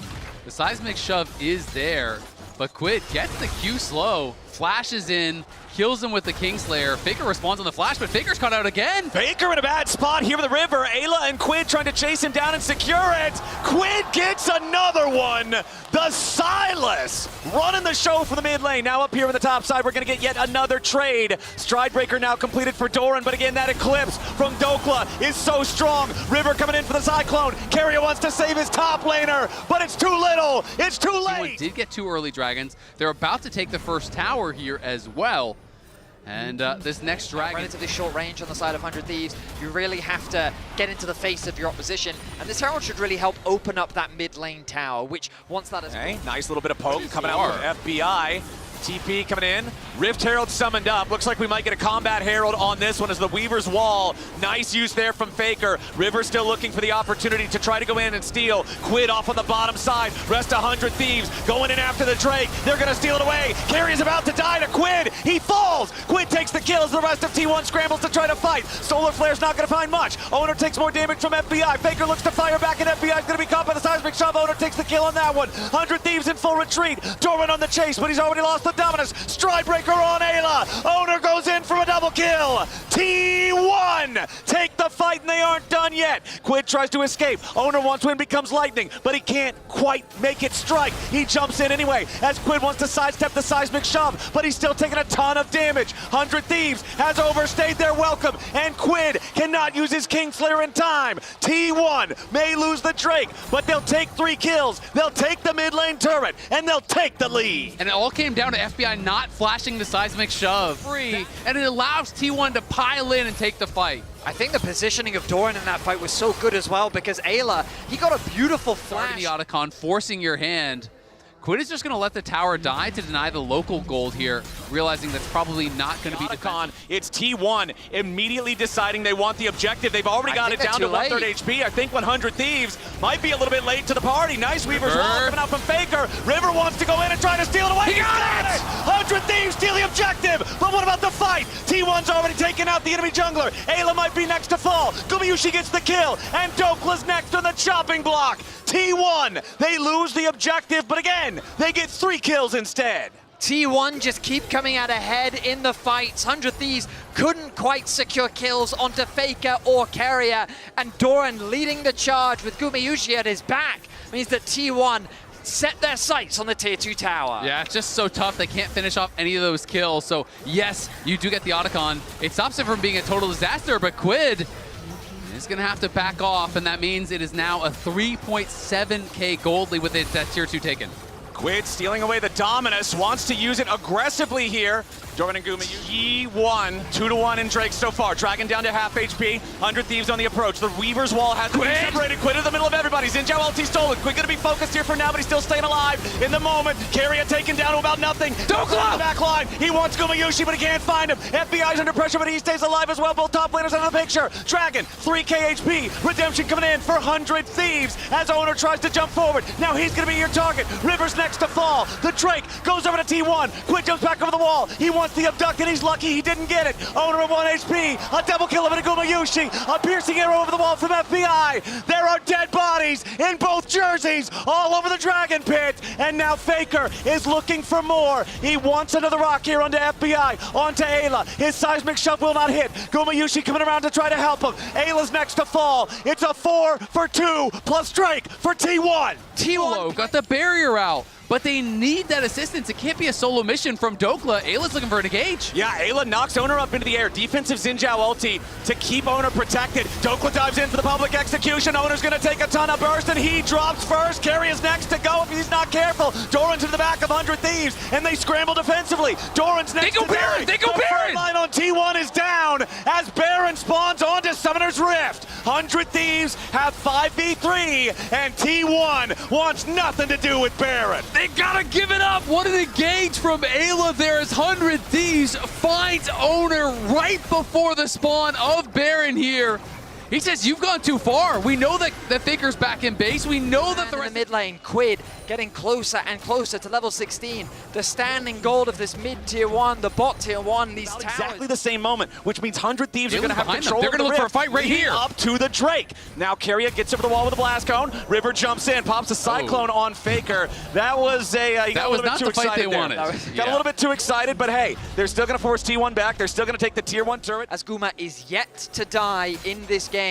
This Corki is a monstrous Quid. He face checks. Yeah, Quid face checking right into the brush. He's going to get punished here. Remember, he still has the arm guard, but the chain CC. Quid's alive, but only at 50 health. The Silas is the target, and T1 has already found him. Carry is going to be focused down by 100 Thieves. Gumayusi under pressure from River, but T1's already found a double for Owner. Gumayusi low. Dokla needs to get the kill, and he finds Gumayusi. Dokla flashes back over the wall. Faker wants to take him out, but he doesn't have the damage. FBI gets a double as Owner falls. Beautiful play from Dokla to salvage the fight. Quid gets caught, but it's 100 Thieves taking out 3 for 2. And gentlemen, one of the 3 is the enemy jungler. Faker TP. Trying to save things, trying to look for River here, who has to use the clone to juke away. Dokla's TPing deep.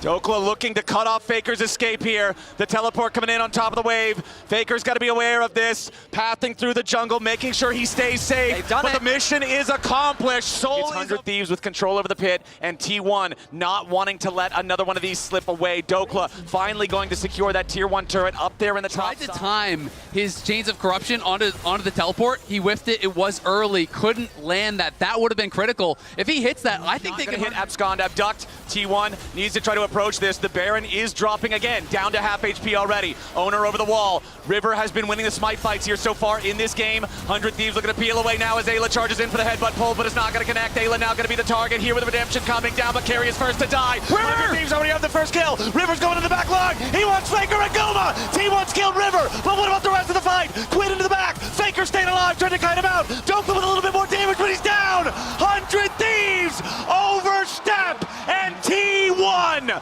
have been the best team in the world. Ayla, but then the re-engage from River, it's looking so good for them as T1 goes into the blender. They knock down Guma, and you're thinking, this is the time. This is where they're going to win. But Owner comes back up with a GA, and look at Doran. Faker gets the stasis off at no HP, and Doran just crushes them. FBI flashes into melee range of the Renekton. The flick gets all three, and Doran's like, welcome to the meat grinder. Baron is secured, the soul will be secured, and just like that, That's the game. T1 will snuff out the hopes of 100 Thieves. Looks like they're doing a good job holding for now as T1 have their next wave ready to push bottom lane. Faker going to use the Weaver's Wall to guarantee that this outer barrier goes down. Now the inhibitor exposed here in the bottom lane and winning this first game. They're going to need to get a team fight win here. They're going to need to get the Elder after. Keria takes a bit of poke there, so they'll feel okay about that one, but again, it's nothing that's going to change the game. Quid goes into the middle of everybody. He's shielded up with his Injao ulti. Into the back goes Dokla. Keria's under threat, but Dokla doesn't have the damage. He's going to be knocked into the resurrection here for the Guardian Angel. Quid has to keep making a little bit more space as Dokla tries to retreat. Gumayushi goes in, and Dokla is down. T1. This is their way back into the game. They don't have Dokla available. 45 seconds until the top laner is back. The HP is low for Quid. Even if they trap the Renekton, is it really going to be enough? Okay, Quid steals dominance yet again. Elder Dragon targeted by T1. They've got a 5v4. Quid's only at 40% HP. Ayla focused down. He's dead immediately. T1 have their first kill. Quid wants to take Keria, but it's not going to matter because Doran's already killed FBI. T1 on the victory push. Doran goes over the wall and Quid has to flash away from Solar Flare. River and Quid in full retreat. T1 in hot pursuit. River trying to juke with a bit of a clone prank, but it's not going to work well enough. Quid is already dead. Faker has cut off River's escape. It will not matter that he has Guardian Angel because the Angels are not listening. T1 will stop 100 Thieves' chances dead in their tracks. It's a 5-0 delayed ace. Dokla's back to life, but the inhibitor is first to fall, and it's only a sign of things immediately to come. The Nexus turrets will melt. 100 Thieves fought hard, but T1 is T1, and they are not gonna fall in this first game. 24-16, they'll take game one.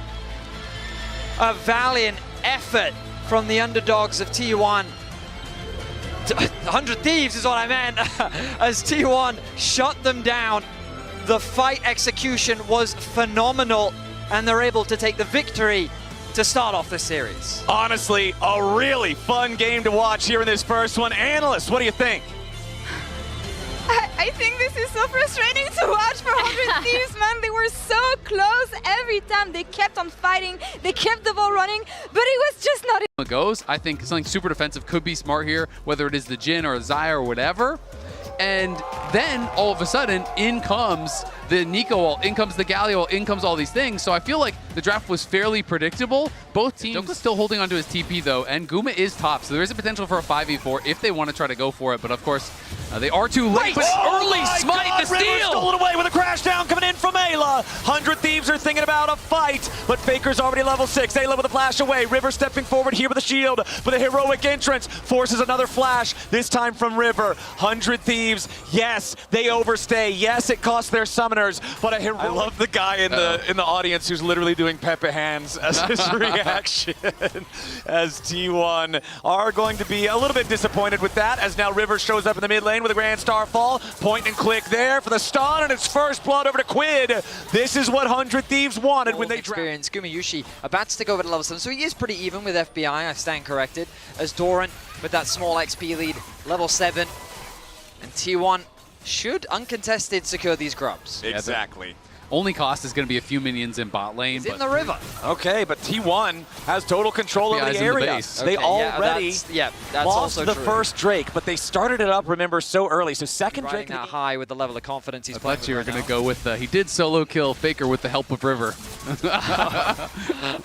All right, Owner Trying to come in here, make a move on to Quid, but because the Shockwave's still down from earlier, it means that Quid can make enough distance that Owner cannot try to engage after him with the Cataclysm without committing a flash. He does not want to use that. They know that Quid still has the ultimate, so he could get away defensively just with that. Comet Spear and the rest of the ulti coming in now as the Grand Starfall sets it up. Carry is knocked down. 100 Thieves, they find themselves, and now that's a 2-0 game in their favor. The Shockwave from Faker at the very end of the fight doesn't do anything. I mean, it's a beautiful play, not only because they get the kill onto Carrier, but because Faker had to flash to avoid it being him that goes down. So Faker flashes out, and Carrier just kind of has to tank that one for him. It's a get down, Mr. President moment, but you still got to pay that price, and 100 Thieves happy to take the blood toll.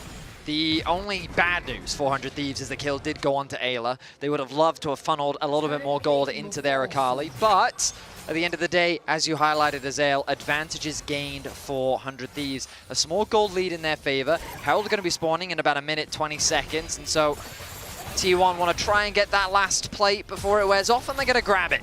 So T1 immediately going to close that gold gap, and we find ourselves once again in a very even game state.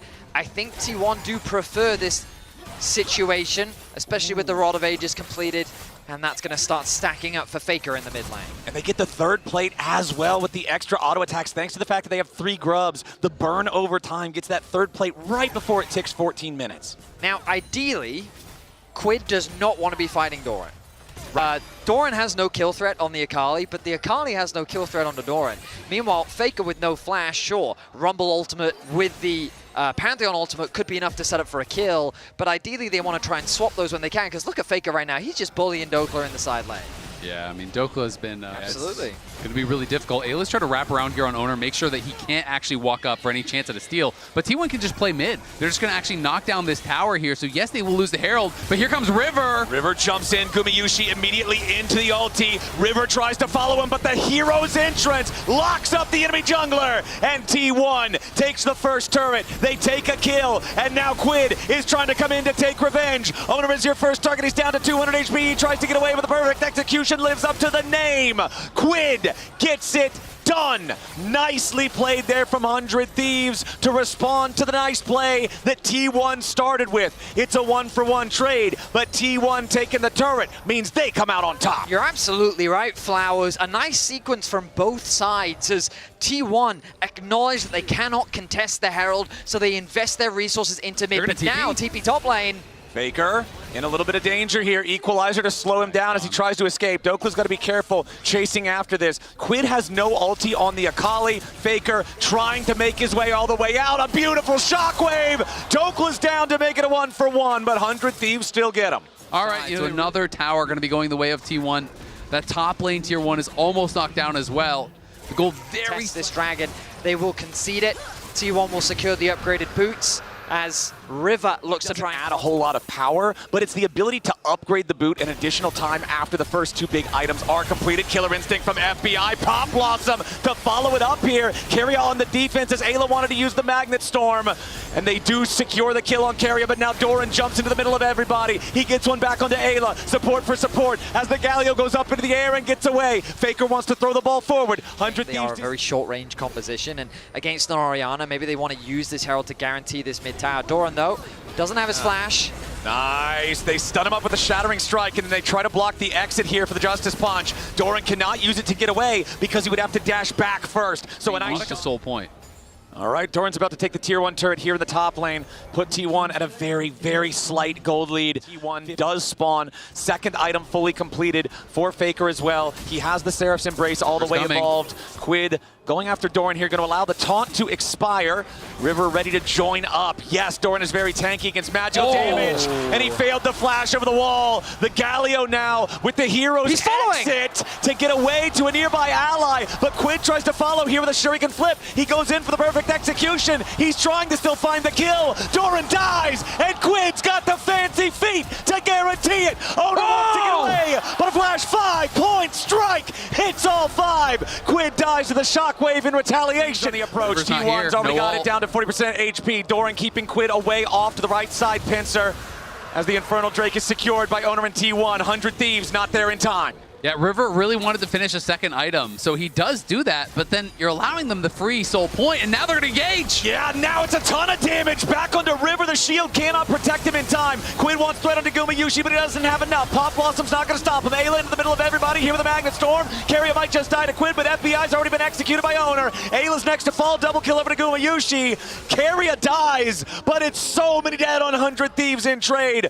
Only Quid and Dokla are still alive as Quid tries to escape into the enemy jungle. Owner's got an eye on him here with the sweeper. Quid still trying to get out, but Faker's shockwave will seal his fate. For simply approaching the dragon, T1 find 4 kills. 100 Thieves positioning. They did not respect the possibility of T1's collapse. They lose so many members. They lose the dragon. They lose the Arakan, and this game is quickly slipping away. Yeah, kills the support, and T1 just fights forward through the rest of the team. Faker in an awkward position here. Yep, tagged by the first Electro Harpoon. Exhausted now as he tries to fight back. Owner swooping in to protect his mid laner. Meanwhile, FBI's in danger. Killer Instinct defensively. Faker burning down. Dokla burning down. A little bit more damage from Flamespitter. Isn't going to get it done. Faker finds the first kill back into Dokla. Gumayushi under pressure. He tries to sidestep away. A massive outplay from Gumayushi defensively with the feathers to buy a little bit more time. But he is shut down by River. It's still 3 for 1, favoring T1 as Quid and River are trying to get away. And Doran pushes the tier 2 mid. That pick onto Faker could have opened up a Baron, but he is just so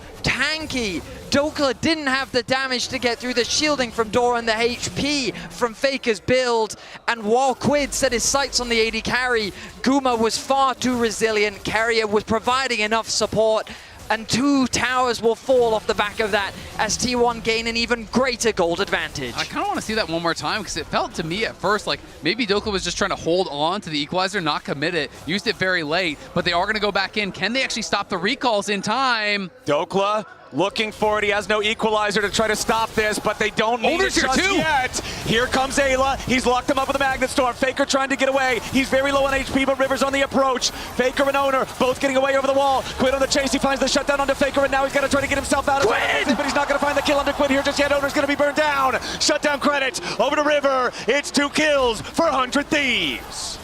What a fight there from 100 Thieves. They force it. They find the angle. Quid is back to base, but he has no TP. River is low. Owner is dead. They can't start the pick. Like you say, Vedius, Carrier has been spotted out.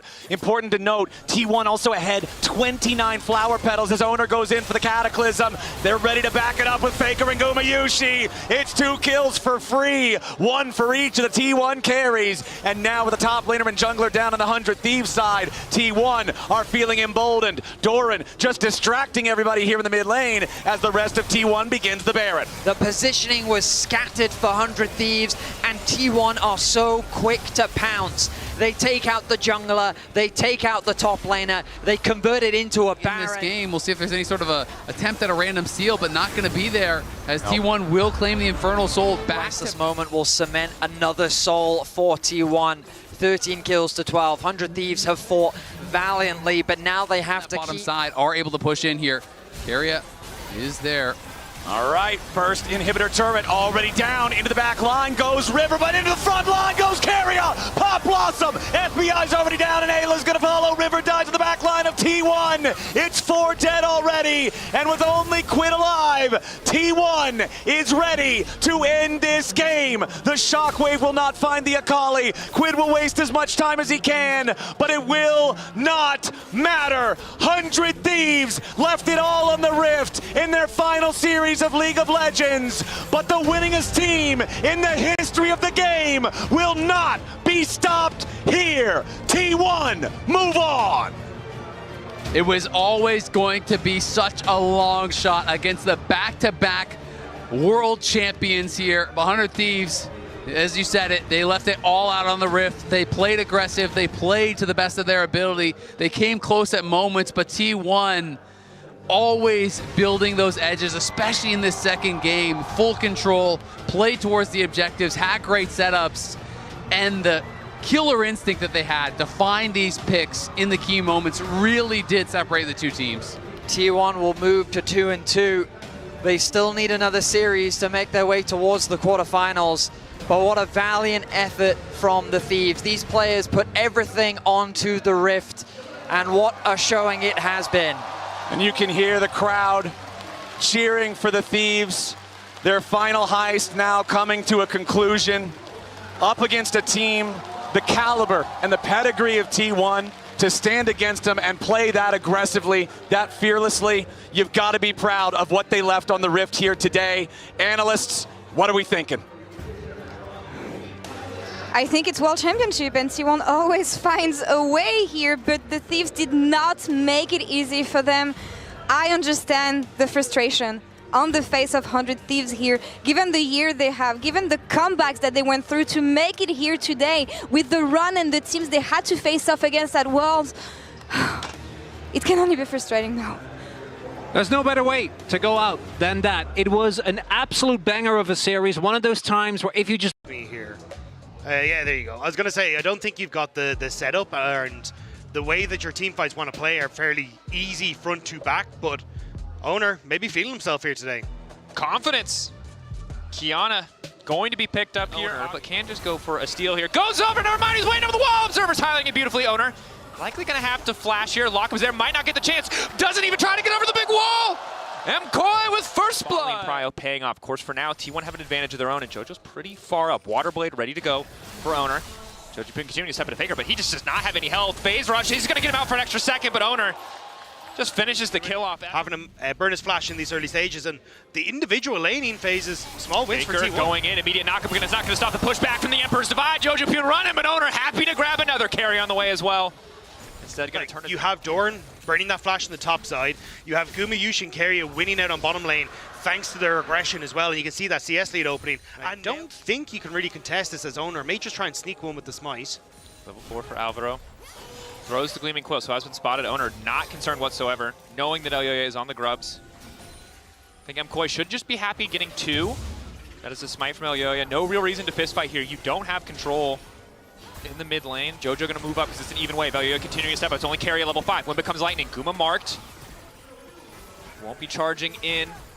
Owner just wants to take this one. He has smite. Should be no way they can stop him, but Owner doesn't want to risk going down for it. So 3 grubs, well played from down, and really deny a lot of that effective sustain as TP coming in on the bottom side. Mirwen locking up Gumayushi, immediately taking him into the death realm, but he just quickly walks back, uses the power of the ult. Better than the 1v1, the Q flash forward. Gumayushi may have overstayed as well. He's about to get taken out. Mirwen knows he has that one in the bag. Carrier now running out to safety. Extra movement speed coming in. That's the power of the spellbook Ghost. T1 caught a bit of sleep at the wheel. Risky proposition for Guma. Might have been a bit of a caster curse, honestly.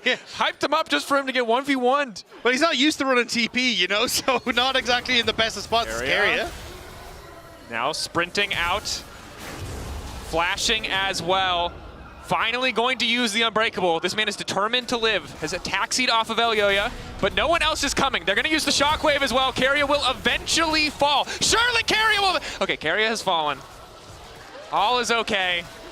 Sorry, the EU fan came out in me for a second there. I gotta put him down. Put him back in the box. Look, I understand. You've been hurt before, but he is dead. The cow is in the ground, and it does mean Dragon will also go and follow. But you're giving that kill to JoJo Pune as well, helping to accelerate the Orianna. So overall, it's nice from MKOI, and a big punishment of Gumayushi's TP and the overextension to try and save him afterwards. Definitely. And for a team with a Lethality Varus and an Azir, you would have loved to be the person getting this second Drake when you've already gotten the first, to start stacking those Drakes to guarantee a fight where MKOI at some point are going to have to fight into you. Instead, unfortunately, a bit of a flub from the bot lane of T1. Mirwen looking to rinse and repeat here. Pullback does connect onto Guma. Do they want to keep the dive going? They don't even need to go that deep. Just obliterates him. Keria gonna get taken out. Well, they know he has no unbreakable will. On the bottom side, though, try to deny some CS, try to get some plates. So MKOI recognize they're down a man. They don't want to commit the TP. Immediate exhaust on the Keria. 2-man knockup with the pulverize. Good damage down. Forced to use the unbreakable will, but he's so low. Supa pushes for a bit more, and it's the big one to get it done.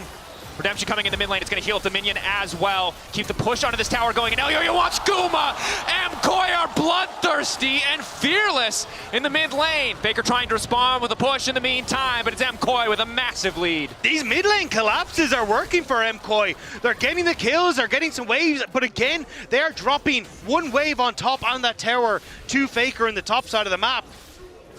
But overall, like, mid-tower for top tower, get the kills. Kiana, she has to be in the bottom side, but JoJo finding out firsthand exactly where Keria is. Lockdown coming in. Q-Flash goes in forward for Dorn. Pushback coming through on the Pathmaker. Pulls him out of the Redemption. Knocks him down. Owner picks up the... Mirwin lingers a bit in the darkness, debates if there's an angle, thinks better of it as there's a bit of prio in the mid lane. Some minions denied and likely the tier 2 to fall. Supa making good use of that Trinity Force power spike. The Spellblade damage to the follow up, obviously. Earthblade gonna do a lot of damage when he gets the next reset on cooldowns. So Mirwin zoned away, but it's just a split map. MKOI getting a tower on the top side, T1 likely to finish off this tower in the bottom lane. Yeah, and for T1, this is kind of what you want in a split map scenario, being able to match a lot of these plays and keep within touching distance on the goal. You do end up scaling exceptionally well with the Azir and this Varus as the game starts to go on, but I think for... Does have access to the redemption, but instead is just going to opt to reset. Herald used in the bottom lane as Owner finds Supa. Face first, pushes him back to the wall, immediately CC'd. Flash forward with the shockwave! Excellent teamwork, but Owner's still going to be able to find his way out. Now Guma's moving in. Ulti is going to connect, but it's Elyoyo who body blocks. Elyoyo with the crescent guard, but the snipe from Guma! Dead center right between the eyes to find the double as MKOI are now on the retreat. On a damn good deal for T1.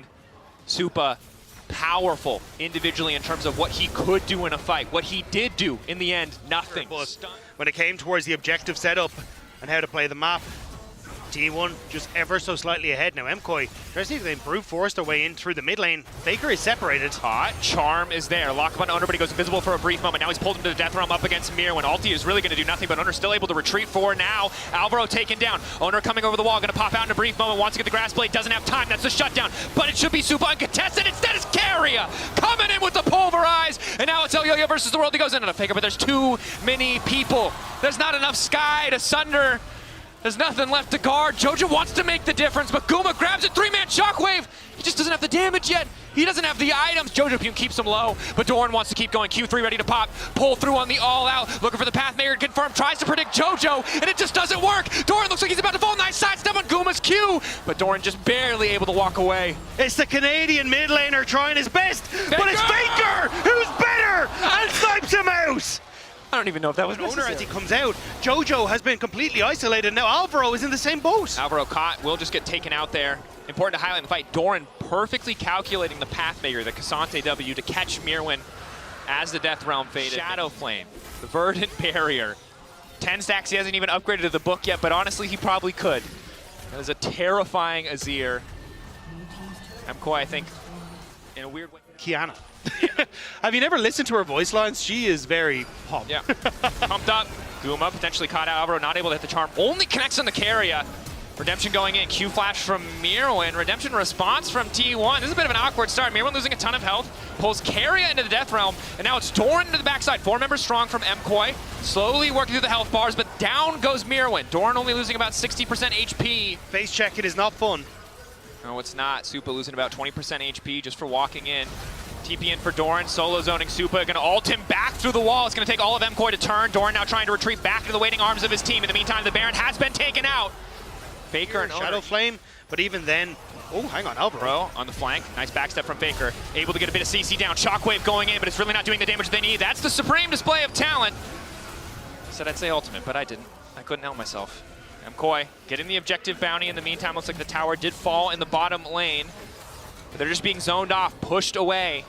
May come down to the 50-50 steal if Elyoyo wants to poke his head in. I think it's done for. This is what I was about to say, was the fact that you don't really have that damage on Jojo, and that Banshee's Veil on Faker just makes him so difficult to lock down. Now, Owner sprinting through the jungle. Alvaro goes over the wall, but there's just members of T1 around every corner ready to lock him down.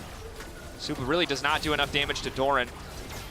He's able to zone him away. Hex flash over the wall. Alvaro locked up and interrupted. Owner trying to one-pop him, but Alvaro lives for an extra second. Nice shockwave, but really only connecting onto Keria. With that major cooldown down, it makes it so easy for Faker to step up, for Guma to step up. Big chunks coming through from the Varus Qs. The piercing arrows connecting.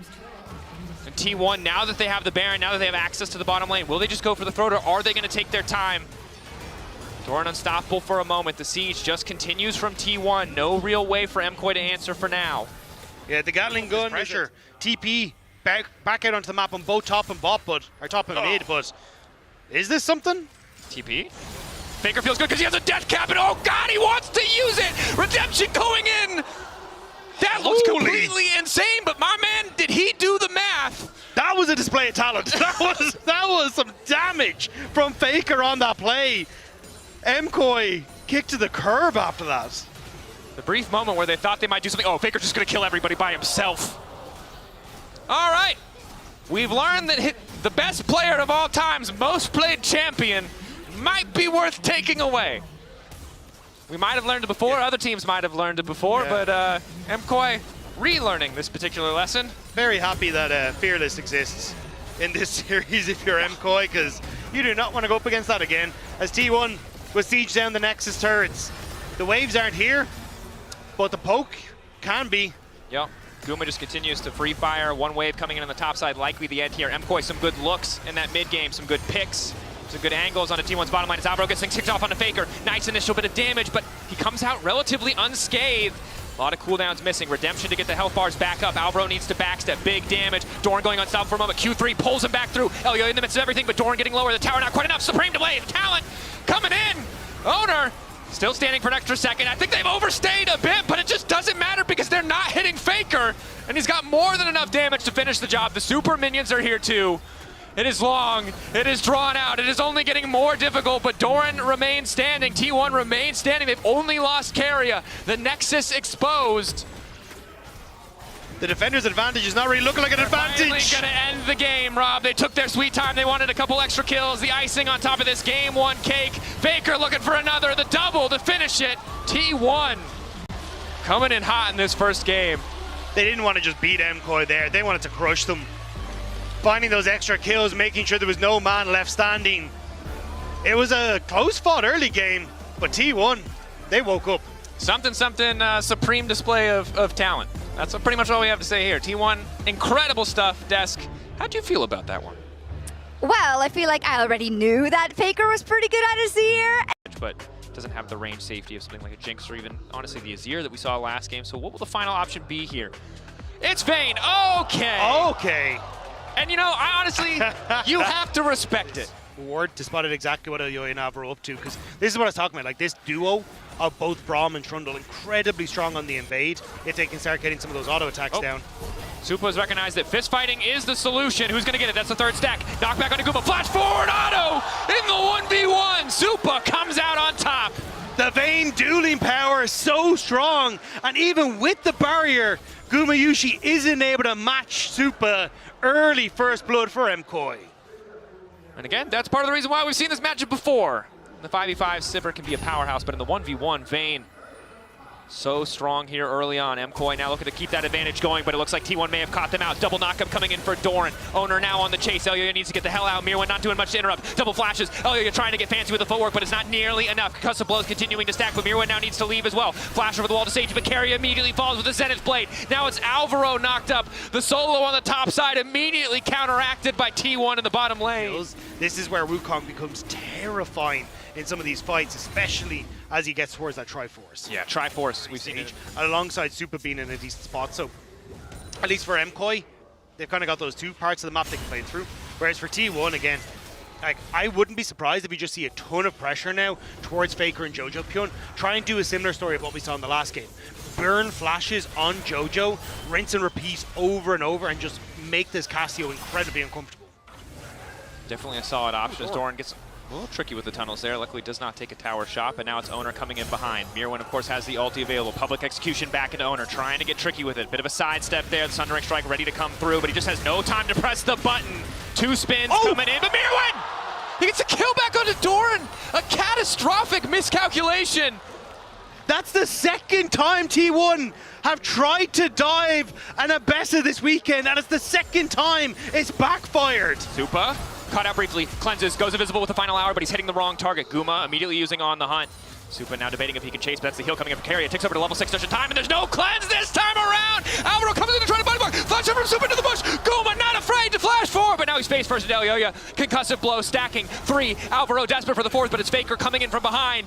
Jojo also on the way, but he's just too far away. Alvaro locked up. The hubris of Supa once again punished. It feels like this balance of powers where Supa still not able to complete that Blade of the Rune King. Carrier now ghosting and looking for the lockup onto Supa. Supa no cleanse available, going invisible courtesy of the final hour. Now wants to get the hell out, but there's Owner to start spinning. Supa taken down. Owner on a killing spree. It's everyone on T1 focusing on Supa, making sure this Vayne cannot get ahead.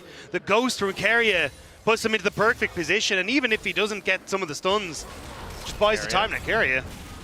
Just be careful, pillar down, force to flash. Smite for a bit of extra slow. Ulti already down as well from Elyoya. That's one tanky Trundle. Carrier going to fall. Elyoya still a powerhouse. Owner getting locked up. 2 stacks because of blow, and he uses the clone to escape. Because they're going to be happy to take away some of these plates on the top end of the map. In return, T1 going to be getting that dragon, so looking for these trades. But again, T1 kind of playing around. Oh, hang on. Doran. Potentially a little bit overconfident. Slowed up. He's just going to get taken out. I think thought that he could get a bit more. The rest of the team is on the way. Faker is here. Nope, he's... The Rek'Sai license. Yeah, I mean, you can make it top 8, but did you get the Rek'Sai license? I'm not so convinced. It's Faker doing a good job of trading here. Nice sidestep on the Noxious Blast. Jojo needs to get out. Hasn't hit the Noxious Blast, so doesn't really have the movement speed. Conqueror procs. Faker happy with just the flash. Oh, Yo-Yo moving in. The pillar's going to be big here. Nice initial lock up on Supa as he tries to step back. Alvaro doesn't have the Unbreakable quite yet, and they're starting the retreat. Owner getting good chip damage down to Elyoya. The flash still keeping Elyoya alive. Keep your eyes on that Realm Warp. Hand delivered, but he's already been stunned. Owner locks it for a moment. Wants to turn on to Elyoya. Tries to finish off Supa, but down he goes. Doran arriving just in the nick of time. This is a double knockup. Guma goes over the wall, and he's looking to clean up house. Mirwan's still standing, but he doesn't have the ultimate because of the play Easy minions bought, and the TP from T1 to contest. Full 5v5. Hex flash over the wall from Carrier. Solar Flare available. The Cyclone as well. Alvaro with the blinking health bar is going to be forced to retreat. Does have access to the redemption, so it'll just be the Herald conceded. Are they going to spot him? Not quite. T1 happy to have the objective, and MKOI slowly losing advantage across the map. Rift Herald put down immediately. The cavalry from MKOI is here, but T1 are here en masse. And this tower will fall with little MKOI can do. Mirwan starting to kick a fight off, though. Ulti forced out from Owner. That's the redemption coming forward. He's going to mount up back into the Herald, looking for the triple knockup. Starting to drive through the entire team. Alvaro on the back line. Owner's just hitting everybody. MKOI. T1 again, starting to push these advantages as we crest the 15-minute mark. And we've perhaps recognized a problem with the man in the mid lane. Now 2-0. This is what we've decided. He doesn't probably need any more, but just in case you forgot. This is the first international event I got to this year. I gotta it's a full year of Faker praise saved up. Yep. Fair. He wasn't even at the first one, so I respect that you were saving it for first stand too. T1 going to grab their 3rd Drake of the game. MKOI not feeling like they're in a comfortable spot to contest. And you can see why, right? Steadily falling behind. 1.5k. Careful and methodical now on their wave states and setting up the map in their favor. They have better push, right? And they have the advantage in terms of overall. Means he's just starting to drift further behind, and Gwinsu's Rage Blade is a big item spike, but we don't get there. Exhaust onto Elyoya, locked up, all the CC leverage. Alvaro looking for the disengages. Doran's off to the side, has been caught by the Condemned. Guma flashing backwards, already used the spell shield. It's Mirwan in the midst of the entire team. Fall with the Petrifying Gaze. Supa's still untouched for now. Slowly they're chipping through the health bars, and Doran's about to fall. That's the Silver Bolts proccing. Blinking health bars across all of MKOI as they start to retreat. Guma, Faker, still alive. The Realm Warp available. T1, do they want to chase? Public execution of Mirwan, he's going! We're gonna go back on Guma. Guma with a perfect spell shield, looking for the follow-up as well. Still standing for a moment, but Elyoya goes right in, looking to chop a bite out of Guma. Supa gets the kill, but Faker untouched for now. Again, MKOI playing on the edge. Owner about to be hand-delivered. Elyoya looking for the angle with the pillar. Extra movement speed for Jojo, he's not gonna be able to escape. They turn back onto Owner. MKOI still standing. Faker, Ghost sources well allocated here. As Adakan just gonna go down because they're trading this for Dragon. MKOI presumably know this is happening as they set up around the Drake, just don't want to give up. MKOI buy themselves a few more minutes. You talked about it before, 3 items, 2 items. Maybe they feel like they just need a bit more time, and this does give them time to push in. The price of admission for them even to group here is going to be a wave of minions. They fail here, they'll only be even further behind. They're betting it all on this play. That's the Solar Flare, but no immediate fall. Block up onto Jojo Puna is good. Doran going in as well. Jojo Puna flashing forward. They're looking to take out Guma in the midst of the entire fight, but another knockup coming in just in time to keep Guma standing. Mirwan taking him down and moving back out of the fight in the midst. It's the Owner taken out as well. T1 ready to come in with the Realm Warp, ready to turn it back. MKOI though, still 3 members strong. Doran debating where does he go? What is the angle for this fight? Supa's lost the ultimate though. He's now way more vulnerable in this fight, and Doran wants to go for it. No flash available for him though. Elyoya and Alvaro need to protect Supa. So much damage could come out of this vein, but if a single piece of CC connects, there's likely little they can do to stop any further damage. Heal comes in from Alvaro. Objective getting lower. Knockup coming in from Doran. That's Alvaro taking out of the equation, and Faker's now on the hunt looking to zone Supa out as well. Elyoya needs to take away the Dragon, needs to deny the soul, and he will do so. Still standing for a damn long time, but not enough to turn the fight. Faker, Doran, Carrier, too strong. MKOI might get the objective, but they lose just about it. Step up. MKOI after that last fight don't feel confident to contest. T1 taking the Baron at 29 minutes. KOI. And Dracos, he talks about the short range already on T1. Having this is a huge bump. Public execution, it looks like they want to get some exit kills in the meantime. Locking up Owner, looking to take him down. Faker and Gumayushi on the way in, but the Redemption already used. No other summoner spells. So we'll just be the single pick that will slow down this Baron, but MKOI know that they need to play for more. They can't afford to let T1 choke them out. The Rileys onto Faker though, the slow, nearly enough to keep him in place, but that will slow down this. MKOI overcommit here. Oh, you'll walk face first into Guma. Lockup is there. Ulti connects from Alvaro. Nice Petrifying Gaze to kick things off, and down they go. MKOI with one more fast play. One more pick, but this time they want the full fight. It's Doran splitting off. In the meantime, MKOI immediately turned back. That's to get them right back into the wall. Lockup for the concussive blows, but the tunnel's keeping Doran standing. All of T1 immediately retreat. They want nothing to do with this. Doran will be sacrificed. T1 punished. Flashless Guma as well, taunting, threatening. Trying to distract the members of MKOI. Flash forward from JoJo, completely whiffs. Owner immediately turns right back. Alvaro tries to find the disengage. Lockup on Guma does not come through. Mirwan cannot find the angle. Supa still standing for now. Knock back into the wall is good, but Owner wants to take down the bait. He doesn't quite have the damage. Supa still standing, but the rest of MKOI are starting to fall. He splits back into Mirwan. Tumble back into the back line. Knock up from Doran. One more ferocious bite, but the Gadam says not today. Supa standing, but here comes Faker. Faker finishes off Supa and holds the game for T1 in his hands. It looked like Supa might have been able to hold it, but now with the Dragon Soul in T1's favor, what looked like desperation in the fight may just crumble before them. Control ward in the pit though, MKOI didn't take it away, so it means T1 know that they have the time to play slow, to ease into this. Faker flashing forward, trying to get more out of Jojipun. Jojipun taking his time. The Petrifying Gaze only going to connect onto Owner. Immediate exhaust to follow up. Doran looking for the knockup as well. And just now, Supa's finally able to join the fight. The Realm Warp going to bring only a few minions in, but that's a clutch pick for T1. MKOI separated as they try to contest the mid wave while keeping their approach on Baron free, and T1 pounce. That was exactly what they needed in the moment. And just like that, T1 are getting objective after objective. Just that bit of difference. They burned so many cooldowns in the setup, but once they get that pick, full confidence descendant on the objective. T1 on the precipice of taking the series. MKOI, the cusp of elimination. Have to hold the line. Doran very quickly making his way through that middle turret. The Demolish doing work as T1 just letting the minions do the work for them on the bottom lane. There is no one that can really approach these waves, and that wave clear is abysmal on MKOI's side. That it is. Everyone trying to contest Doran, but again, the tunnels are set up. He's not even going to use it if he doesn't have to. Another inhibitor tower falling, likely 2 inhibitors to follow. There is a wave amassing on the top side.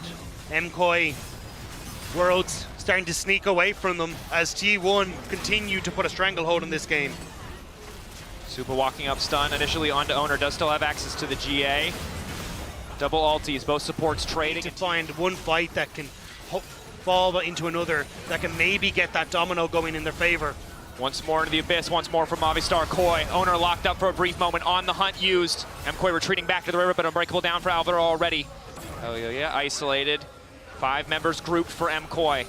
Super minions in the bases. MKOI start the Elder. They need to find this fight now and quickly. TP there for Doran, and he's immediately going to use it to go to the base. He wants to threaten the back door. MKOI don't have great tools to respond to this. T1 just need to keep the pressure on, and Doran will end the game. Owner with the knockup to keep things going. Carrier there as well. Rise with the Realm Warp. It's Faker and Guma alongside Doran to try to end it all. Mirwan doing his best to hold the line. TP coming in for Jojipun. They're not going to be able to cancel it. Mirwan, Jojipun, they need to make this work. They don't have the angle. Guma with a perfect spell shield is still going to remain standing. T1 move on to the top 8 at Worlds 2025. MKOI are sent packing.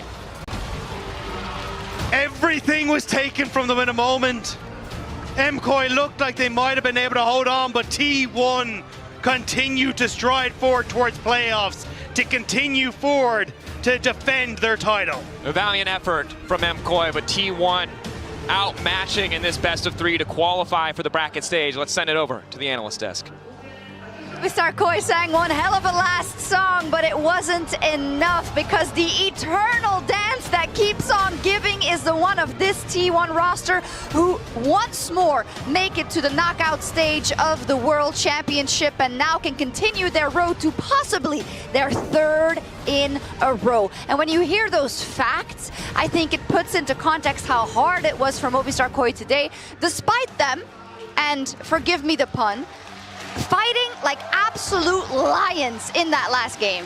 Yeah, one thing I really love to see from this Movistar KOI lineup as they take their final bow to this Beijing crowd is they and 100 Thieves to this T1 team, right? Like, they both knew it's going to be an uphill battle, despite the fact that T1 isn't looking at their most powerful or their strongest. And I loved that KOI went out fighting like they wanted to, right? Yeah. Like, they did not deviate from their style.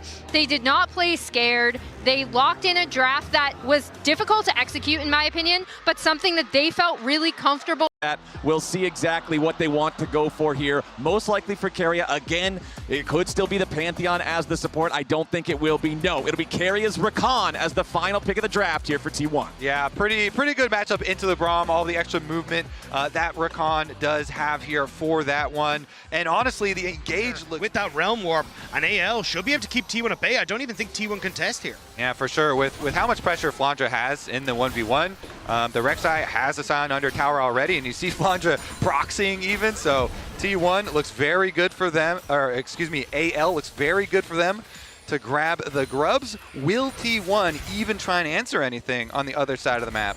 What I commented earlier, 3 Void Grubs with a side laner that's already winning this hard. This is AL. There's not a kill on the board, and Flandre's forcing down the first turret 14 minutes into the game. Now T1 starting up the second Drake. They want to try to keep stacking here. Keria disengaging as AL's on the approach. T1 grouped up as 4. The Drake is down to 2,000 HP. Faker joins up with everybody. It's a 5v5. They go in immediately as Doran tries to lead the charge with the blast estimating smash, but he's only going to be beat down himself. A lot of damage on the Doran, but he is not down. Keria into the back line. The major engage from T1. Tarzan finds a supreme display of talent and making a 1-for-1 so far. But T1 have the health bars. Faker rides the Weaver's wall as Keria's about to die into the back line. But Kyle falls. Tarzan falls. T1, they'll lose Keria as Gumayusi fights back, and Shanks is on the run. Faker and Guma looking for a little bit more with a piercing arrow going over the wall, and Faker's ready to flash. Another rock is thrown, and Shanks is buried. They're going to grab this one. No Guma around to steal it. Yeah, it looks like instead T1 going to try and push in mid and collapse onto the spot. Put a stop to the T1 team fight. And look at this. The river control for T1 is pretty early. Yeah, for AL, it has to be a way of finding a bypass to Doran, but Flandre going in. Yeah, Flandre goes in for the flash. He wants to try to find Faker here. Needs a little bit more damage. Ulti to drop the aggro, and Shanks gets the kill. TP coming in from T1, but it might be... We've got Otacon here. T1 pushing on top side, trying to set up around it very early on. Again, the flashes will be critical here. Oh, Hope goes forward, but immediately Keria's ready to try to respond here with the grand entrance. Hope tries to get over the wall. He sidesteps the seismic shot, but the damage from Owner is way too much. A big mistake from AL, and a bigger punish from T1. Tarzan goes in! Supreme display of talent under 3, but there is no follow-up. Tarzan has to try to flash away. Owner goes after him, but now he's trapped. Shanks with a little bit more damage, kills off the T1 jungler. The Realm Warp's ready to go in, and Shanks wants another. The arrows fly out as Doran charges in. Shanks with a flash to the side to avoid the engage coming out from T1's top laner. Doran's gonna try to run. Another arrow flies out from Gumayusi as now Keria's got to be careful as he battle dances in and out of the fight. Hold on, we've got a respawn from Kyle. He teleports back, and now it looks like AL is gonna take the opportunity to go after the Otacon. AL have to try and rush this. They know that they've only got a couple of seconds until Owner's back up, and he has that ultimate available. The interrupt is huge because that will stop T1 responding with the dragon. Exactly. Big interrupt there on Gumayusi, and AL, despite this is sole point if T1 secure it. AL know that this puts them in a very bad spot. Dragon down to 1,000, already going to be secured by Owner. AL continuing over the bot side river. Owner and Gumayusi wanting to step up a little bit here. TP coming in from Doran. He's going to be the one to try to face check. Keria takes some damage from Shanks. Has to use the grand entrance to get himself back away. AL with control over the river still for now. Flandre looking around in the blue buff area, but he won't find anything. Kyle down to half HP already from from the T1 poke. That's only going to get scarier if T1 secure this objective. Kael, using the Unbreakable, blocks the piercing arrow. Poke trading back and forth still between both sides. Keep your eyes on the engage, keep your eyes on Keria. Flandra digging into the pit, putting that tunnel down, making sure he has some extra mobility for the upcoming fight as T1 want to step forward. Doran then going to crush the tunnel. Kael, half HP still, going to use Redemption early here for AL just to make sure the health bars stay topped off. Flandra marked on the side, seismic shove onto the AL top laner. Chain CC on the Flandra, he's already down. T1 have found the pick. Supreme display of talent, tries to hold the line, but into the back line goes Owner. Hope is being chased, Tarzan's being killed. Anyone's legend is being crushed as Shanks tries to fight back in a 1v4, but he'll get nothing but an epitaph as T1 kill 4 and take Soul. T1 go fishing and they find Flandra. They pick him off and they decimate AL in the team fight. Hope is trying desperately to hold on, but T1 are chasing. Baker's riding the wall in. Hope's going to be the last to die. A delayed ace for T1, and the delay makes it even better because now, even when AL respawns, they are not going to have everyone all at once. They will not be full strength. T1 won't just take the Soul. They're going to take the whole enemy team. They're going to take the top lane turret. They're going to take Baron, and they're going to take a hell of a hold on this game. And all of it is because Kerry was doing such a good job of matching Tarzan. The Tarzan tried to move, and they sent Flandre into his death as T1 find the pick they need, and the immediate follow-up with Kerry in the bush. AL trying to set some kind of a trap. They know a fair fight doesn't favor them any longer. Kael gonna be trapped on the wrong side of the Weaver's wall. Seismic shove connects onto Shanks, who immediately goes golden. But it's gonna be a 2-for-1 deal. Supreme display of talent at least takes Kerry out in the process. But T1 have still won the fight. They're gonna keep pushing forward. They've got the Baron, they've got the Soul, they've got the enemy tier 1 turret down. They've got Owner diving into the back line. But the escape is there for the rest of AL. Flandra trying to distract, get something else back over in the mid lane here at the same time, trying to get an objective bounty because AL know they are not fighting back in the bottom lane. T1 take the tier 2. Gumayushi's Chains of Corruptions locking down Shanks, making sure that neither him or Kael could get out of there. T1, they are in the heads of anyone's legend. Is dark. And T1 continue to push in this top side. AL are attempting to get here, but this tower is gone. Nothing left of the tier 2 top. Another one falls, and T1's gold lead climbs back over 6,000 as the Baron, still 20 seconds left on this one. Another wave about to come towards the tier 3. And it looks like this is going to be the last wave that T1 get to push with. We'll see if they want to try to make the full break of the base. Here's your Weaver's Wall. T1 going to summon the Redemption immediately just to make sure they can power through this. Realm Warp from Shanks just to make sure he's not caught on the wrong side of the Talia ulti. And that's T1 using every... And then join at the next cause. There is some vision in behind T1 though.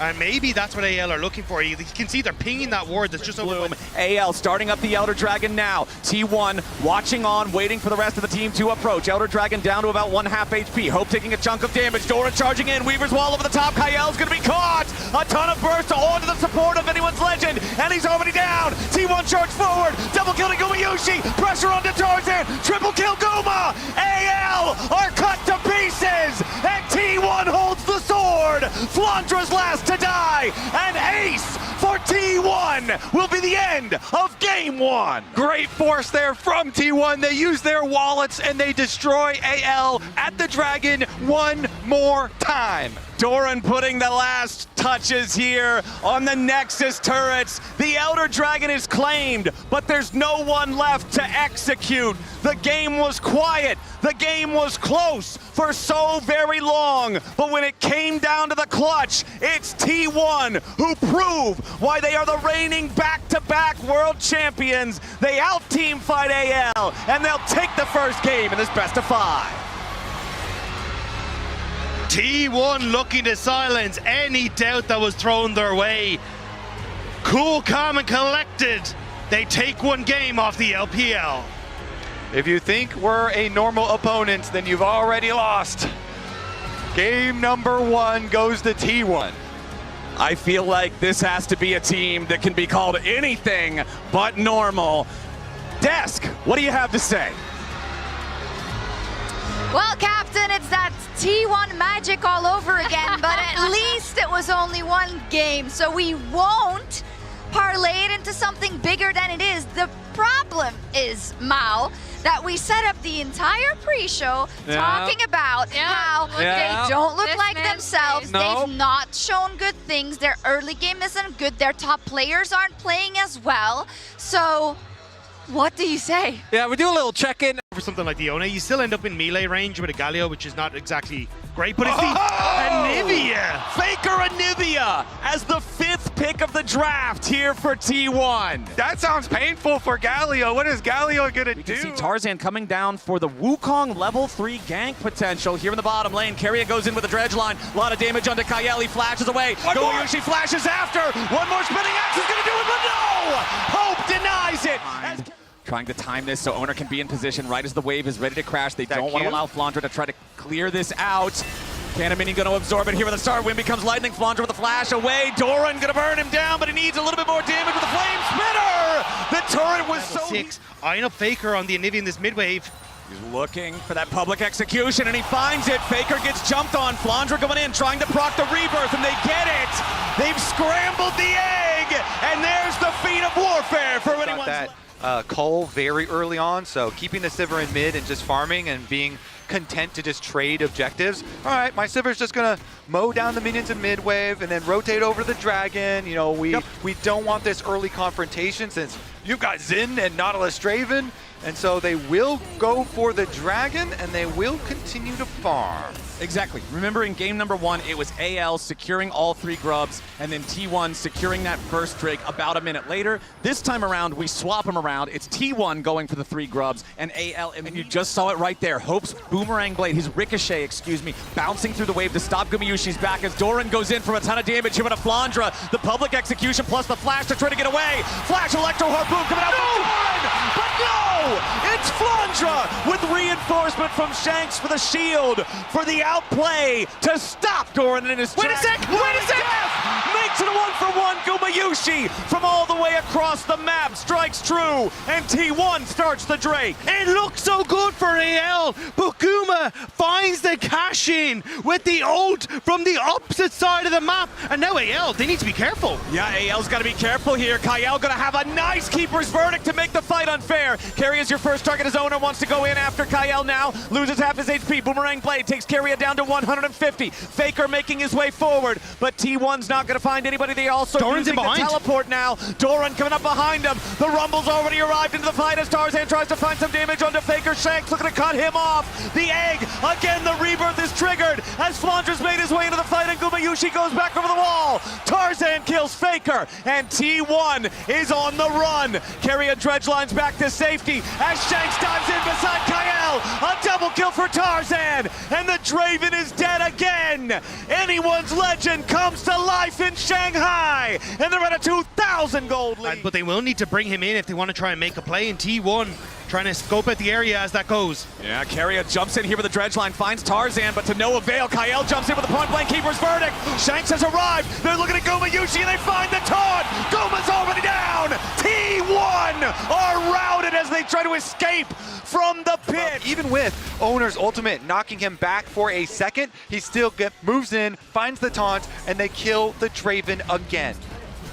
Very careful about their positioning. Faker himself a little worried about his positioning. Yeah, he's getting caught out here by Flandra. Public execution, though, not lined up TPs correctly. Now Flandra has to flash away. T1 committing to look to find the kill onto the Mbessa. Owner goes after it, needs the third talent strike, and Doran's damage is enough, but off to the side at the same time. Hope is going in. It's another kill traded back as Gumayushi dies once more. Anyone's legend. They want a second, and they'll find it. A double kill to Hope as T1 reinforcements are coming in, but they're a little too slow. Rift Herald summoned up here in the mid lane. Tarzan, Kyle, and Hope gonna knock down the tier 1 turret, and now they're gonna drive it straight into the tier 2. Tarzan at the wheel. He'll slam that one right on in. Equalizer from Doran needs to be used just to clear the wave as Hope knocks down the minion spawning for T1. Faker's gonna take the turret up there in the top lane, and it's AL with more men on the Rift looking at Drake number 3. Yeah, Hope's got an infinity edge and he wants to use it. He flashes over to follow Guma. He knows.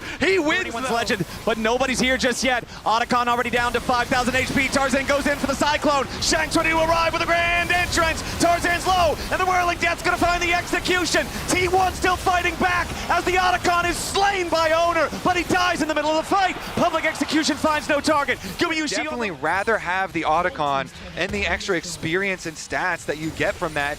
Afterwards, though, AL will make you pay for it even more. They get the top tower and secondary tower on bottom side. That is a lot of gold. I was going to say, I think that's third item for Hope now. The 3,000 individual gold lead for Hope as the 80 carry here with a Sivir. They're moving into the enemy jungle now, and Kyle again just slams Owner into the wall, but now he's in danger. Tarzan and Kyle both so low, it's 2 dead on the AL side, but Hope is still alive. Faker flashes back over the wall, but Shanks is burning. Flandra caught in the middle of everyone. Anyone's Legend have overplayed their hand, and T1 is ready to punish. Hope should be next to die. And Guma cashes in. Only Shanks still stands. That could have been the entire game. A dredge line from Carrier, and Owner is ready to follow up. The wind becomes lightning and strikes Shanks down. Ace for nothing, for 1, for nothing, T1. You cannot make mistakes against T1 in playoffs. This is a team. They have the control ward inside the pit. They're going to step back, group up as a clump, as 5 towards the bottom side of the river. AL looking for the approach. Tarzan wants to flank, and he flashes over the wall. Now Faker's going to try to get away. Hero's entrance knocks up 3. T1 trying to scramble. The damage comes down, and Flandra flashes back over the wall as Owner's first to die. T1 on the run. Kyle wants a wall slam, but he can't quite find it. Hope goes in for Guma, and he cuts him down. Try and bring the game back in their favor. That fight, that flash from Tarzan, the TPs though. Baker jumping into a spot that he should not be. He doesn't get slammed to the wall, but he's far back enough that he cannot stay alive. Hope runs after Doran. The auto attacks cutting through the rumble. A little bit more is needed, and a little bit more will be found. Carrier presents himself on a silver platter, and it's AL eating good. T1 were worried about the Baron, but they should have been worried about their lives.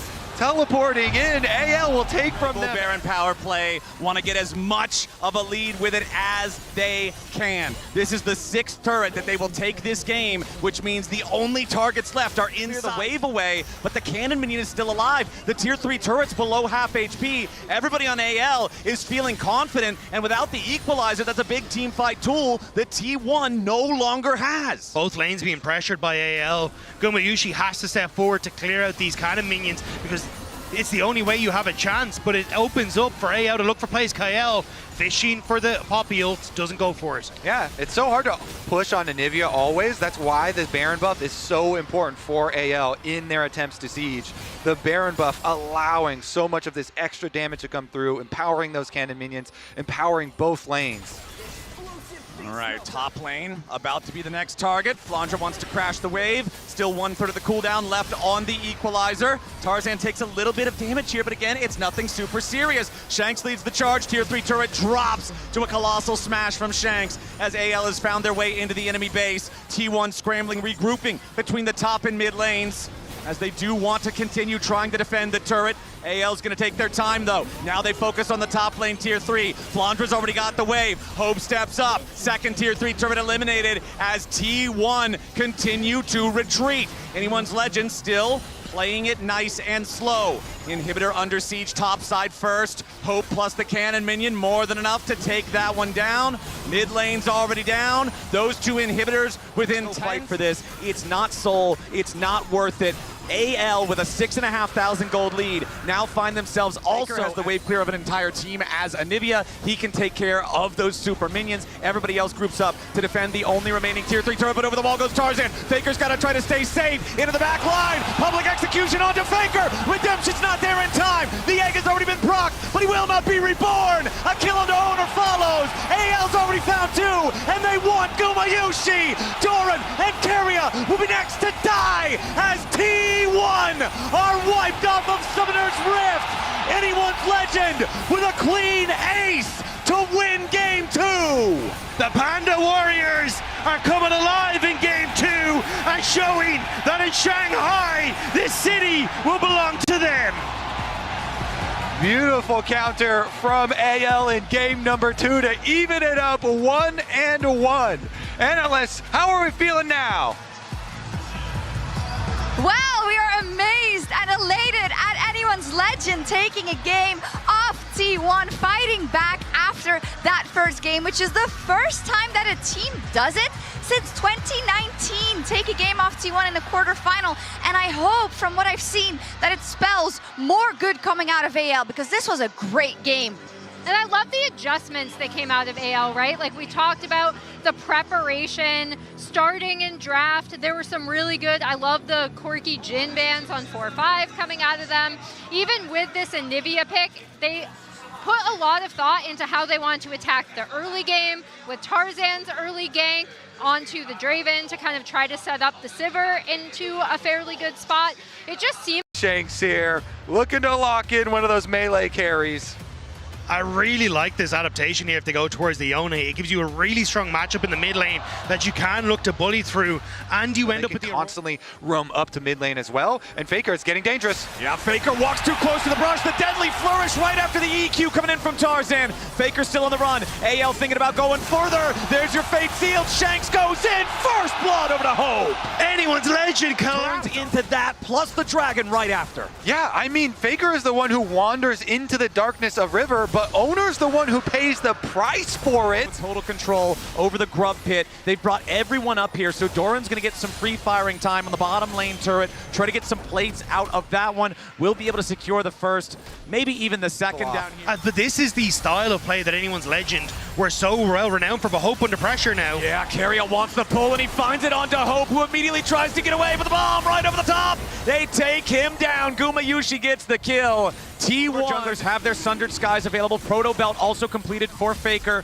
T1 starting up the Drake, have it down to half HP. Kyle, Tempered Fate, trying to save his jungler. Tarzan survives for now, but T1 is bringing everybody to the show. Doran in the middle of the Cataclysm. The stolen Tempered Fate. Tarzan's already down. Kyle's about to die. T1's found two. Shanks is in the middle of everybody, and he has to try to get away. He wants to charge Q3. He gets over the wall for now. Anyone's legend has already lost their jungler. Is immune with the Bard ult. Wait a second, Kyle's getting in there. Yeah, Kyle on the approach, but no, the smite is there for Owner. The support there, but in mid lane. Yep, we're right back to live, and it's Gumayusi. Already used the satchel, sidesteps the deadly flourish. Tarzan steps forward, and Hope's got the killing bullet. Flandra's in behind Guma. Flandra's coming in here on the flank.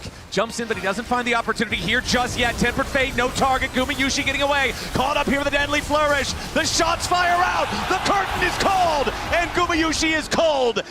For tower pressure and the Rift Herald. And Anyone's legend gets the first turret. They've got the 3 grubs. They had the opportunity to force that down to the top lane before Doran could get the first turret down in the bottom lane at the same time. And that means decide where they want to go. They're staying nearby for now as Faker throws out the Tempered Fate to slow down the Drake a little bit. AL secures the Drake. They try to defend the tier 1 over in the mid lane here at the same time. Ulti from the Aurora keeps the structure standing, but Gumayusi has the satchel to complete the trade. Dragon for AL, tier 1 turret for T1. Yeah, T1, wait a second. Nice Tempered Fate there, flies out from Kyle, and now they're looking to go in after Carrier. The Mega Inferno bomb's not gonna matter. For everybody except for Faker, Tempered Fate, no target connection there, but AL is going all the way in. They want Gumayusi, who already gets away, so they're gonna switch over to Carrier now instead. Owner trying to fight back as Shanks is in the middle of everybody. He snaps back. Carrier dies first. Immortal Shield Bow keeps Shanks alive as AL are now continuing to retreat. Kyle and Shanks very low.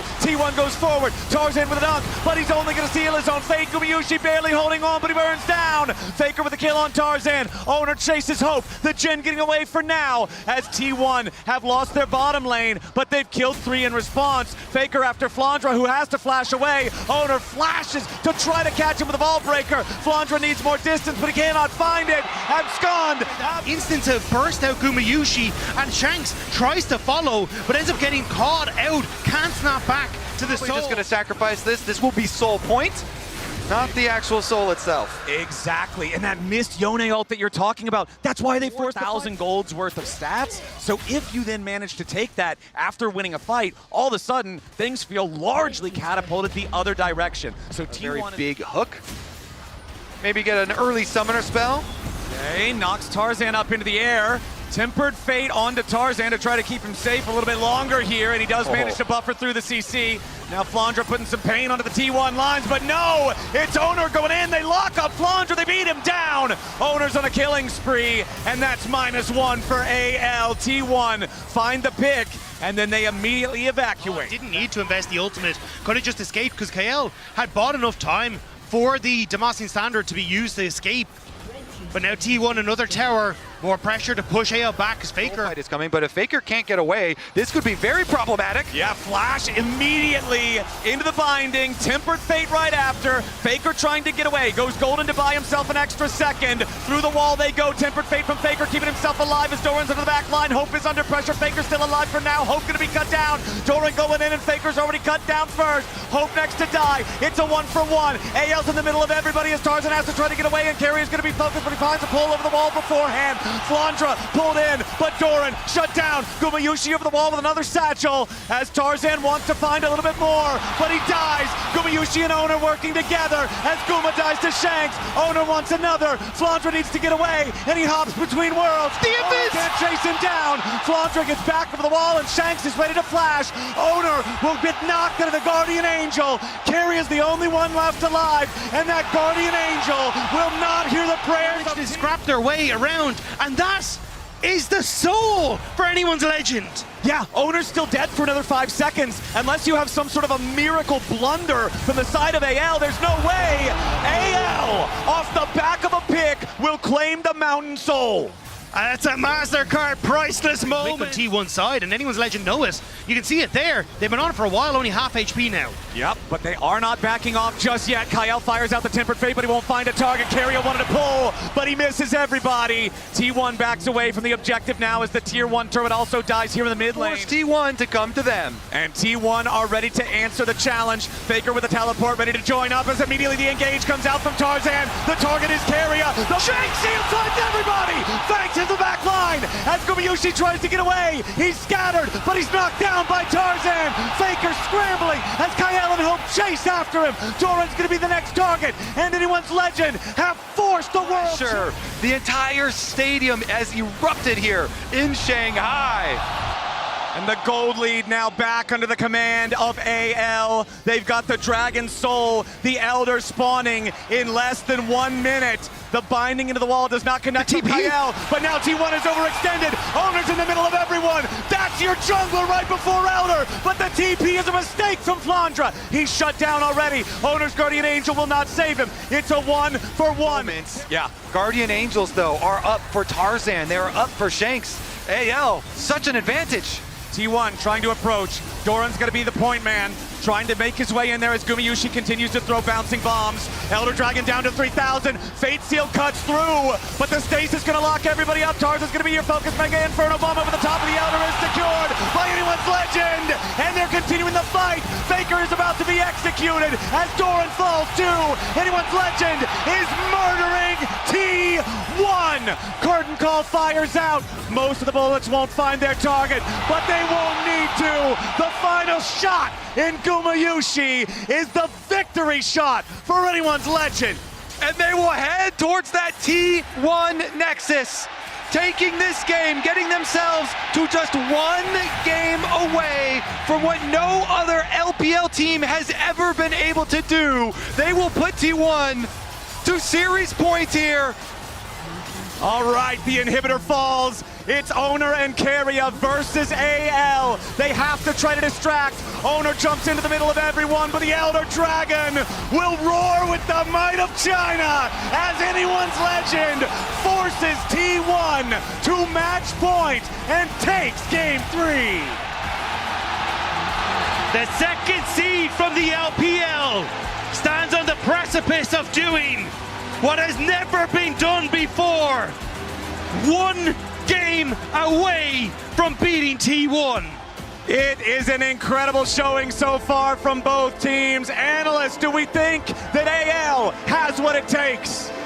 They've gotten further than any LPL team has in 12 years, so you have to give them the benefit of the doubt.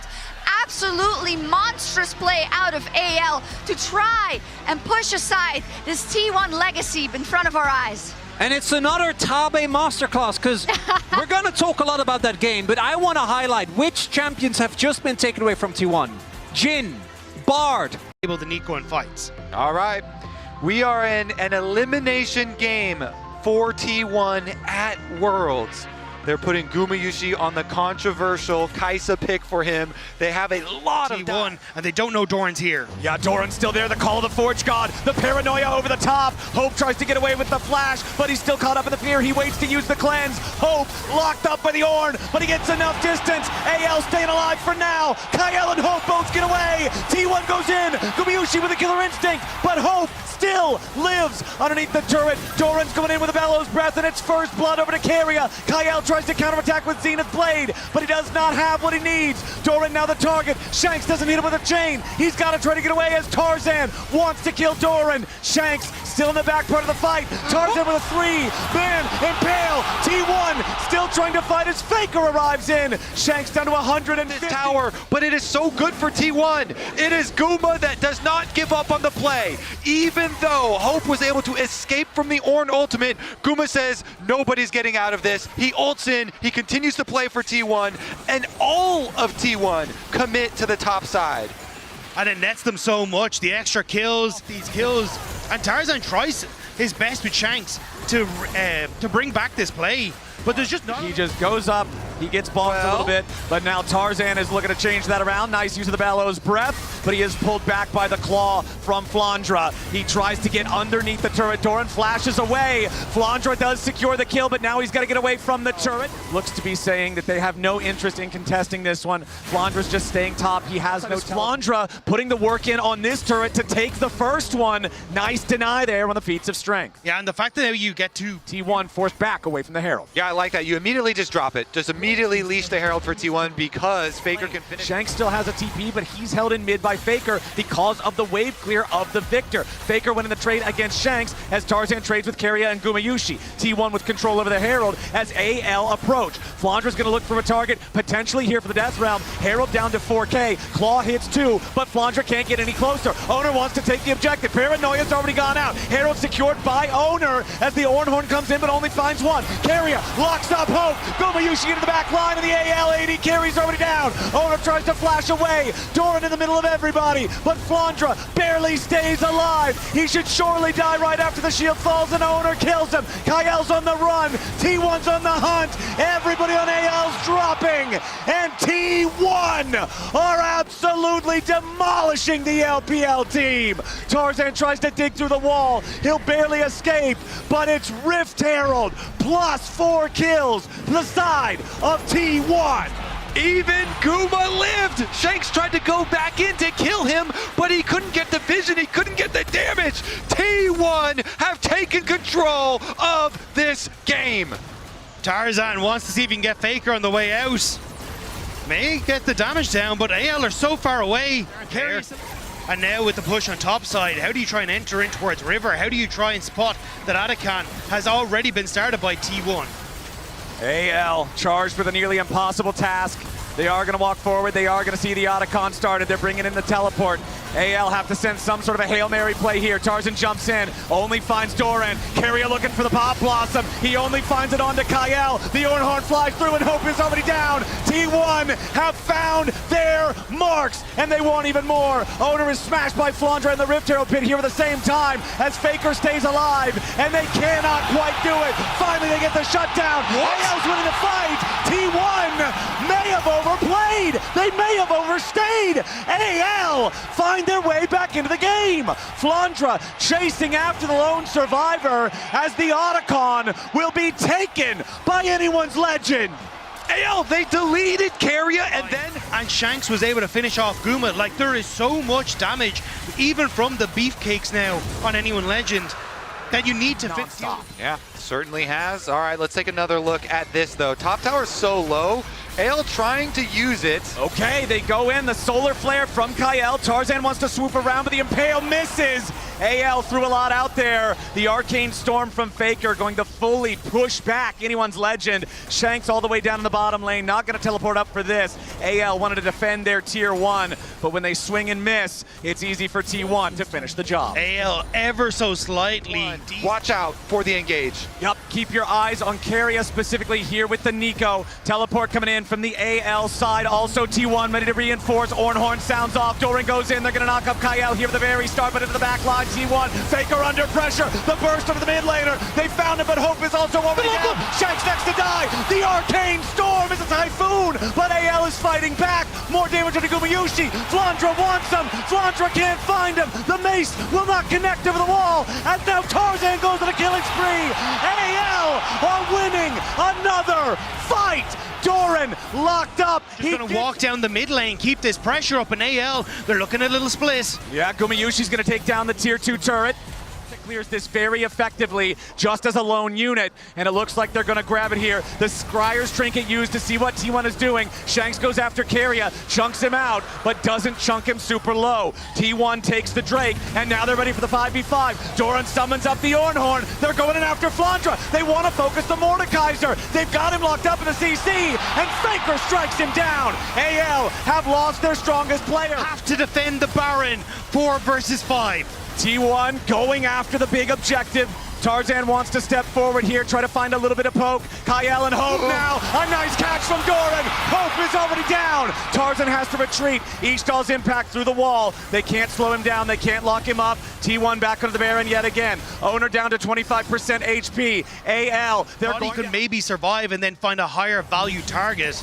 But if T1 continue to focus, ready to try to stop him, but Gumayushi kills this objective very, very quickly. TP coming in from AL. Keria on the flank, off to the right, ready for the pincer attack. T1 gonna pull off the Baron. They do not want to allow it to get low enough for Tarzan to try to steal. Doran jumps in, knocks Kael up into the air. Shanks going in after Keria, wants to stop him. Ornhorn through the middle of the fight, and once again, Flandra's gonna get focused, but he is not dead. Big impale from Tarzan. A lot of damage comes through. Keria dies before the Pop Blossom. Flandra in a little bit of trouble now, but he's still fighting. The shield keeps him alive, but T1 is too strong. AL running now. They've lost 2. T1 have only lost their support. It's both supports down. Flandra, the extra man dead, means T1 win the fight. Yeah, they melt the front line. Shanks is actually creeping around, but there's not much he can get. He's looking for an angle onto Guma. If he can find Gumayushi, that's the angle. That's the only way to win it, and there he goes! Shanks with the hero play as Hope tries to escape from Doran, but the Bellows Breath takes him down. Tarzan wants to get away from Owner, from Faker. He can't quite get there. He's feared up. Shanks nearly kills off Owner, but a beautiful spell shield keeps him alive. Shanks is trapped inside the gravity field, and Faker takes him down. Tarzan on the run. He's the only one left alive from the original fight. Kael has finally respawned. Faker and Doran are going to continue the chase now. If they can get a delayed kill on this jungler, they can almost guarantee themselves either a soul or a Baron, and that's exactly what they're doing. Tarzan will not be allowed to dig through the wall. The Arcane Storm. It's the piss. Exactly. It's free Baron for the side of T1. It's still 10 seconds before Tarzan is back on the Rift, and look at Faker's looking to do. The Mountain Soul belongs to T1. 34 minutes in. Burst through all this extra durability on these T1 members. It's going to be very turret. A little bit more damage onto Tarzan, but it's not a lot. They don't need a lot. They just need time to chip away at these tier 3s. Doran with a Bellows Breath to get through the claw. Flandra loses half his HP. The Mordekaiser's going to be your target. Here goes the Ornhorn. They knock Flandra up into the air, but again, nobody under serious threat. Tarzan with an impale onto 1, but he's about to die. He flashes away. Guma flashes in. Keria with a 3-man Pop Blossom will seal the fate of anyone's legend. Guma with a triple. Guma with a quadra. Only Flandra stands. Gumayushi finally dies, but AL will die with him. T1 will not go quietly. They will force down the Nexus turrets. They will move to the Nexus, and they will take us to Silver Scrapes. Leave it to T1 at Worlds to deliver us a Silver Scrapes. Analysts, are you ready? Yes, we are so ready for Game 5. This series has been absolutely delivering, and may I say, perhaps through an unlikely hero, because I have a man on my desk who had no faith in the Kaisa from Gumayushi, but he damn well wins the game. Yeah, I'm not nervous at all. I have zero emotional investment. I'm feeling great. Yeah, whatever. When your back's against the wall for I can't believe it, the risk that they took with this, because as the cast highlighted, obviously for 4 out of 5 members, this is pure comfort. But it needs to be repeated. The fact that they are still willing, everything on the line, to trust the team. Keria, he does have a history with it. Ooh, Ash plus Seraphine, the goated combo. Ash slows into Seraphine, immediately upgrading into the root, into the stun. And what a terrifying bot lane that is to try and play against, because if anything lands onto that Jinx, she's going to be locked down immediately. And Ash so might, but it's bot lane that might be in trouble. Yeah, Gumayushi and Keria having to back away. The zap does not connect on Gumayushi. Tarzan down here in the bottom lane. Guma wants first blood on the Kyle. It's going to be secured by Keria. A 1-for-1. But Drake will sneak away. He's on vision, but able to steal it away. And it'll be a nice little early game for T1. Yeah, and I think that's the comms there. And T1 know these objectives are ours. Yeah, the kills are only 1-to-1, but T1 is solidly controlling the side lanes. They are controlling the objectives. That is actually pretty big for the one-on-one. Owner. Yeah. Tarzan wants to try to steal away this Drake. Keria and Owner, though, they don't care about that at all. They will smite it down. Of guys like Tarzan and Kyle, who AL played through for so much of this split. Oh, Tarzan though. Tarzan with the Arctic Assault trying to get back into it now. Shanks could be the one under pressure, wants to fire back into the T1 lines. Owner flashing away, staying alive, but there's the Glacial Prison. Only connects under the tank, but Flanders arrived into the fight. They fight too! Anyone's Legend got exactly what they were looking for. Faker at least gets one back, but he falls as well. For the side of AL, they're saying, fine, take the Herald. That'll get you a turret later. We've already got a turret now alongside Feats of Warfare. And how far do you want to push as T1? Now, Doran is still up on the top side of the map, taking down that Tier 1 turret, but he's going to go ahead and decide to teleport now to join up with the rest of the team. The Rift Herald is summoned up mid. Flandra separated from the rest of AL, and there's chunks under the AL health bars. T1 staying mostly grouped up. Keep your eyes on Keria over the wall. The arrow collides, but it's only on to Shanks, and he's at a safe distance, so no real value there. Redemption coming in. Seraphine ulti, no value. Owner's going to be in some danger, as immediately Tarzan jumps in the middle of everyone and has to try to flash away. Flandra on the flank. Drake owned now by T1. They will force AL back and they will earn themselves soul point. I feel like you can tell they are on a knife's edge right now. Everybody very antsy with some of these abilities being thrown out. In the end though, T1, they win out. They get the dragon, they're gonna get the tower as well.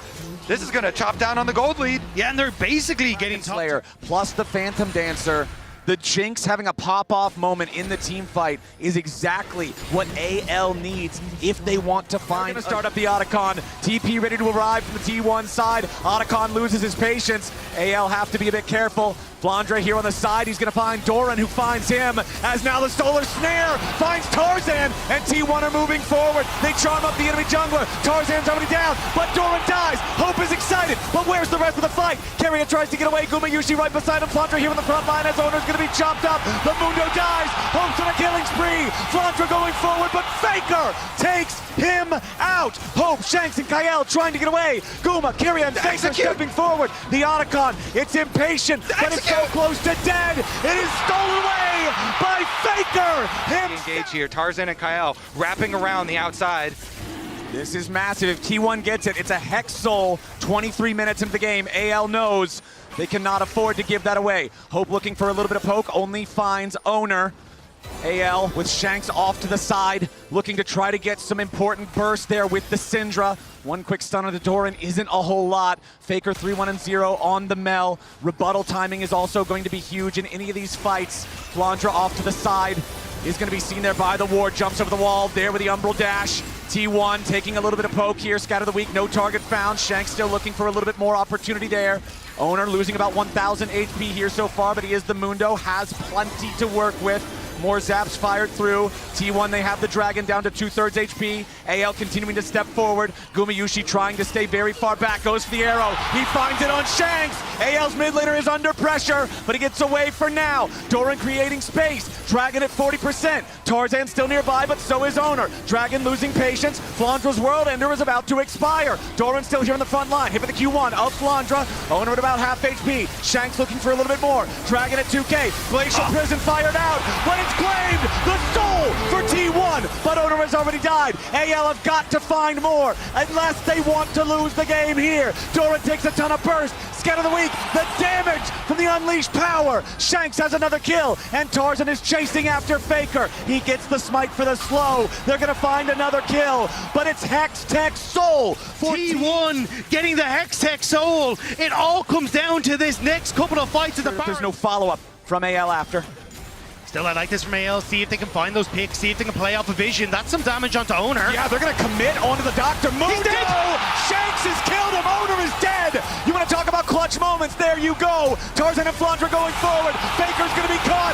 So much damage from AL. Faker about to die. Shanks in a rampage. Anyone's legend. 2 huge kills. The soul is not enough when the heart of the LPL is with anyone's legend. They will move over towards the Baron as Shanghai erupts. Doran, Keria, and Gumayushi, 3v5 if nothing else. They need to stop the Baron from going over to AL right now. Shanks on the side, no ulti available for the Syndra here just yet. Tarzan over the wall wants to go in after Keria. Infernal Chains are going to connect. This Seraphine is down. Tarzan is traded, but Doran has died too. It's Gumayushi against anyone's legend as he tries to kite and fight, but he's stunned. Good night, the kill for Shanks. Reset. AL, they send Flandra into the mid lane to answer the wave, clear that one out. The rest of AL remaining by the Drake. You have to be so careful as AL. One of these spells lands and that Hex Tech Soul slows you. It can give T1 the opportunity to chase you down as Flandre on the reset picked up his GA. Okay, T1, they're moving into the river. They're taking total control now. Hope wants to grab the red buff, and Flandra needs to get back out and join up with the rest of AL here for the fight. Red buff secured. Elder Drake started, but so slowly. Flandra gonna move forward, try to clear away the control ward. They're going in after the Aatrox. They set him up with the arrow. Flandra has been caught at a critical moment. Over the wall goes Tarzan. Wild Growth coming in from Kael. Guardian Angel will blink Flandra back, but where is the damage on AL's side? Doran into the back line. Kael is already down. Doran killed in response. T1 pushing forward. Shanks the next kill. Hope trying to kite. He needs to get away because T1 have won the fight 2-1. Flandre is trying to reset and teleport back in. He's trying to link up with the team. The minions are here. They need to turn it. That's the teleport. Okay, T1, they've got to understand this. Aatrox is probably their target. Flandra arrives. Solar Snare looking to lock him up. Owner taking a ton of damage. Hope is excited. Flandra's got the kill. Solar Snare on Hope, but it's not going to do any more. Flandra's going to try to get away. Goes back in here for the Q1. Tarzan wants to engage on the Gumayushi, but he cannot find him. Flandra over the wall. Wants Faker. Can't get the damage. Hope can't do it either. Gumayushi's still alive. T1 out team fight anyone's legend. It's Kael that is up, but can they stand against so many members of T1? In their possession, you would have to think that T1 is going to take a stroll up into the top side of the rift and add Baron to it. This now becomes a game of delay. The Elder, the Baron, the Soul, the Otacon, every possible advantage you could have. Will assault the base. Here comes the push. Baron empowered, Elder empowered. T1 are on the warpath. T1 just going straight to the enemy base. Tier 3 turret doesn't stand a chance. Inhibitor knocked down right after. Tarzan and Hope, meaning right now, the hope for AL. Well, it's gonna need a lot more than just some hopes, some dreams, some prayers. They're gonna need this Elder timer to expire if they wanna have a chance against T1, who now have nearly a 3,000 gold lead on top of all those buffs. Elder getting down very low, about 20 seconds or so left here on this buff. The next wave about to arrive, and you know T1 are gonna force their way in for a second lane of super minions. Doran guiding the top lane minions up now as well as the second inhibitor falls, and T1 are looking for the end of the game. The Elder's got 15 seconds left on it. T1 guiding the Baroned up minions toward the Nexus turrets. Solar Snare not hitting a target. Flandra and the rest of AL scrambling to try to defend. Nexus turret's down to about half HP. Owner takes some burst. Tarzan takes more. T1 looking for the engage. They found Flandra, but he gets away. Half HP on the front line of AL. T1 pushing forward. They've made their way on the Nexus. AL scrambles to defend. Doran can't do it. History is written by the victors.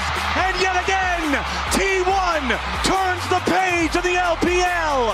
They will once again earn their place in the semifinals. Faker has never failed to make the semifinals at Worlds when he has attended. And today will be no different. It's another chalk line on what has been a very one-sided scoreboard for T1 as they take to the stage in Shanghai, securing semifinals and one more date with an LPL squad. 12-0 in World's Best of Fives over 12 years for Faker. T1 remains the nightmare of LPL teams at the height of League of Legends competition. But man, it was close. AL pushed them to the absolute limits. Respect.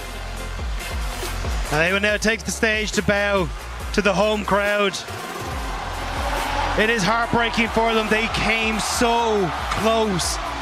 But once more again, T1 just better on the day, better in those clutch moments. And I'm going to send it to our better halves at the desk to break it all down for us. Thank you so much, and absolutely wonderful cast of what was an unbelievable best of 5, and what was also a stellar game 5 to watch. But the emotions on the losing side, I can't be in their place, but I can feel it, how much it hurts. Emily, you saw that they had it in the palm of their hand at certain moments in this game, but it all goes away.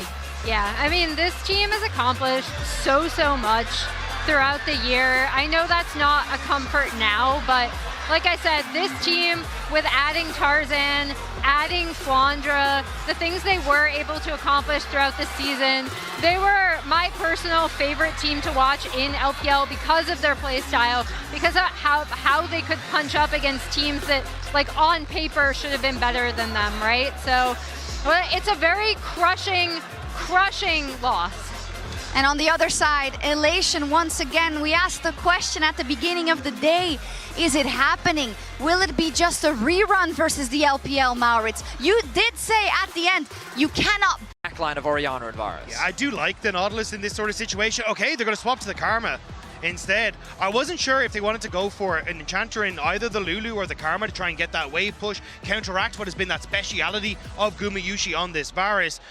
And it looks like that's the call. Just go for a lane dominance in this bottom side. Make sure Jackie Love and Hung can fight toe-to-toe against the T1 bot lane and try and snowball into effective dragging. Entrance does not hit Kanavi.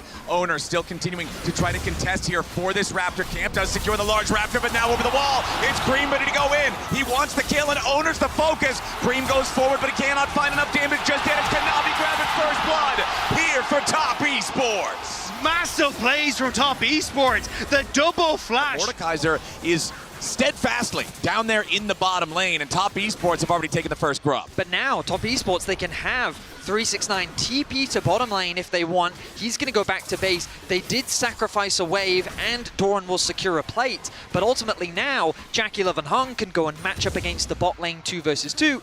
Akali can return now. Yeah, you can see piercing arrow, plenty of damage from that Varus here onto the neutral objective. It is secured by Owner and T1 as Hong wants to step forward. Neutral objectives in the game go utterly uncontested. The Void Grubs earned by Top Esports because of their smart macro play. Then T1 getting the Drake for free off the recall. Navi does not have his ultimate up and available. It is still a little bit away, which is why Top Esports going to have to try and break into this, but it looks like it's gone. Yeah, T1 just going to go ahead and secure themselves Soul Point on a Cloud Soul Rift. Another uncontested neutral objective. I mean, immaculate control coming through from T1. Top Esports on the other side might be able to secure first tower for themselves, as 369 will be left alone to hit away on this tower. So hey, a feat of warfare contributed. Now the question is, gentlemen, will to force Top Esports back?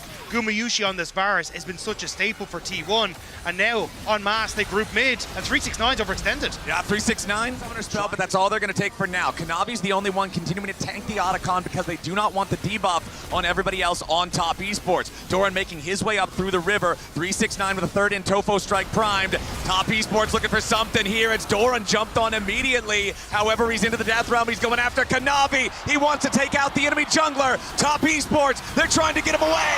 But as soon as the death realm ends, Carrier's quickness begins. And Top Esports have already lost their jungler. They're about to lose their top laner. 369 wants to go all out, but Gumayushi and T1 are all in. Hong trying to escape as Cream's got some fancy acrobatics, but he's not getting anything. T1 out team fight him, and they'll take the Otacon. Kanavi is given no position, no purchase, as Doran isolates him in the death realm. And after taking out the jungler, taking out 369, T1 will turn their attention towards the Baron. Bettius, you talked about the value of one fight, and this is the fight they want. And it's because Doran just rips Kanavi out of existence that makes it so easy. That Engage is gone. Jackie Love and Hong. You just sit on top of the little Christmas light and press R as soon as it returns to a champion. Well played there from T1. Now over 2,000 gold ahead. And my friends, we have 45 seconds left until the Cloud Soul spawns. Hong in some danger here, has to flash away. Carrier ready to go after him again with the quickness. Feat of Warfare finally claimed at 27 minutes by T1. And they are just barreling down the bottom lane. Gumayushi gonna get healed up by Redemption, but no! Cream's already got the assassination. He dies in response as Kanavi continues spinning forward, looking for a little bit more. The ricochets from Jackie Love. He needs more, but he can't find it. A double kill to Faker as Owner finishes Jackie, and only 369 is left. T1 again win the fight with 10 seconds left until the Cloud Soul spawns. Top Esports threw the Hail Mary, and it was so close to looking good, but intercepted at the last second. And now it's T1 with members on the map that will secure the Cloud Soul, although there's a little bit of a spot here. Yeah, looks like Hong might have made a mistake, stepping forward to try to help his top laner. Doran brings Hong into the Death Realm instead. You will not be able to catch back up to the Karma to guarantee the kill, but now it's Faker joining up with his top laner for the extra damage into 369. The Cassante tries to get away, and he outpaces the Claw to do so, but the entire time it was Owner. It got a little scary for T1 on the bot side of the map. It felt like that Jackie Love had really woken up in this game, but Kanavi once again isolated. Shockwave! Shockwave from Faker to burst down the enemy jungler. Kanavi has never found his angles in this game after that first blood. Cream over the wall wants something. They'll give him a burial. Gumayushi with the kill. 9-3 for T1. Everything Top Esports tried early was completely canceled, and T1 is showing them how to make plays now. 369 just trying to escape some of the damage. He's the only one alive for a game that had one kill at 24 minutes. T1 are about to end it. 30 minutes in. Respawns are not even here. 369's the only one left, and they want to try to grab the ace on the way out. T1, it was a slow burn, but it's Top Esports being put to the fire. T1 just going to pad the stats and take game one. It's a buy one, get three free at the end as they marched in one by one, and Top Esports happy to take them to the slaughter. What a game number one, from one kill to game over in 6 minutes. Analysts, T1's looking fierce. T1 saying one fight is all you get, and if you don't show up, we're gonna take your base, Maurits. And I am used to LCK games, and now I'm sometimes like, I'm pushing back on the narrative, like, guys, it's not that. this game really was slow, you know, and it was setting up for a big explosion down the line, but it wasn't because of a lack of attempts, because I think there was actually a lot of tries here from TS to make something happen, but T1 played their game, and they did it flawlessly. And Isaac, you get this, and if you're in a game and you check someone's elo before you do, and it's your enemy mid laner, and you want to take him down, that's what TES tried over and over and over, but they forgot they have a map to look at. Takeover and the bailout to keep someone safe. But on the upside, Gumayushi going to fall back towards Akaisa here. It works so well with the rest of the composition. And even the fact that you have the Nico helps to enable you a certain extent in that bottom side of the map and keep you safe because the Nico poke. But you are up against Corki Nami, which is a level 6. Cataclysm at the ready. Gumayushi and Keria are both injured, however. We'll see if they want to keep looking for a little bit more because Faker is also here with a hero's entrance. The Jarvan Galio Wombo combo could be exactly what T1 wants. There are no teleports ready on the top esports side to try to reinforce this. Hong's going to be in some danger. Hero's entrance is first blood over to Faker, and it's 2-0 T1. Clean execution from T1 as they shut down the bottom lane. No room for escape whatsoever.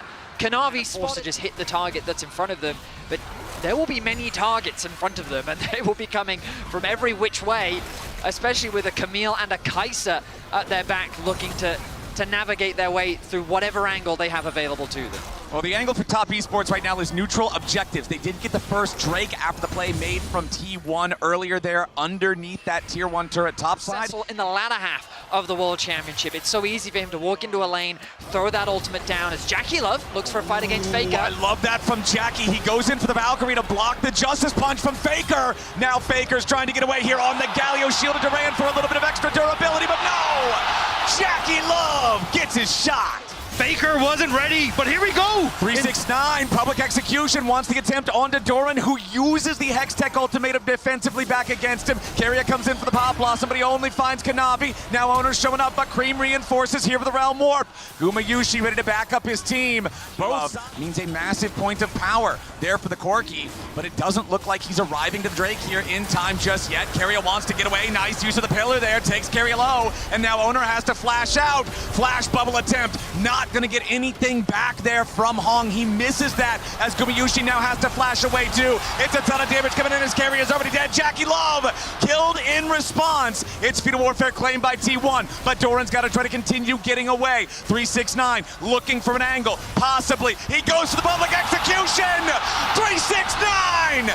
Damn, that's fine. He finds Gumayushi. 369 finds another kill, equalizes the kill score as T1 walks away with the Dragon. Sometimes Jackie Love flashing in can be a little spooky, but that was exactly what they needed there. But now 369, flashless, no ultimates, keeping this wave out from the tower. Yeah, he wants to stop the minions from arriving, but Keria's got the Pop Blossom, and it's a dog pile top lane.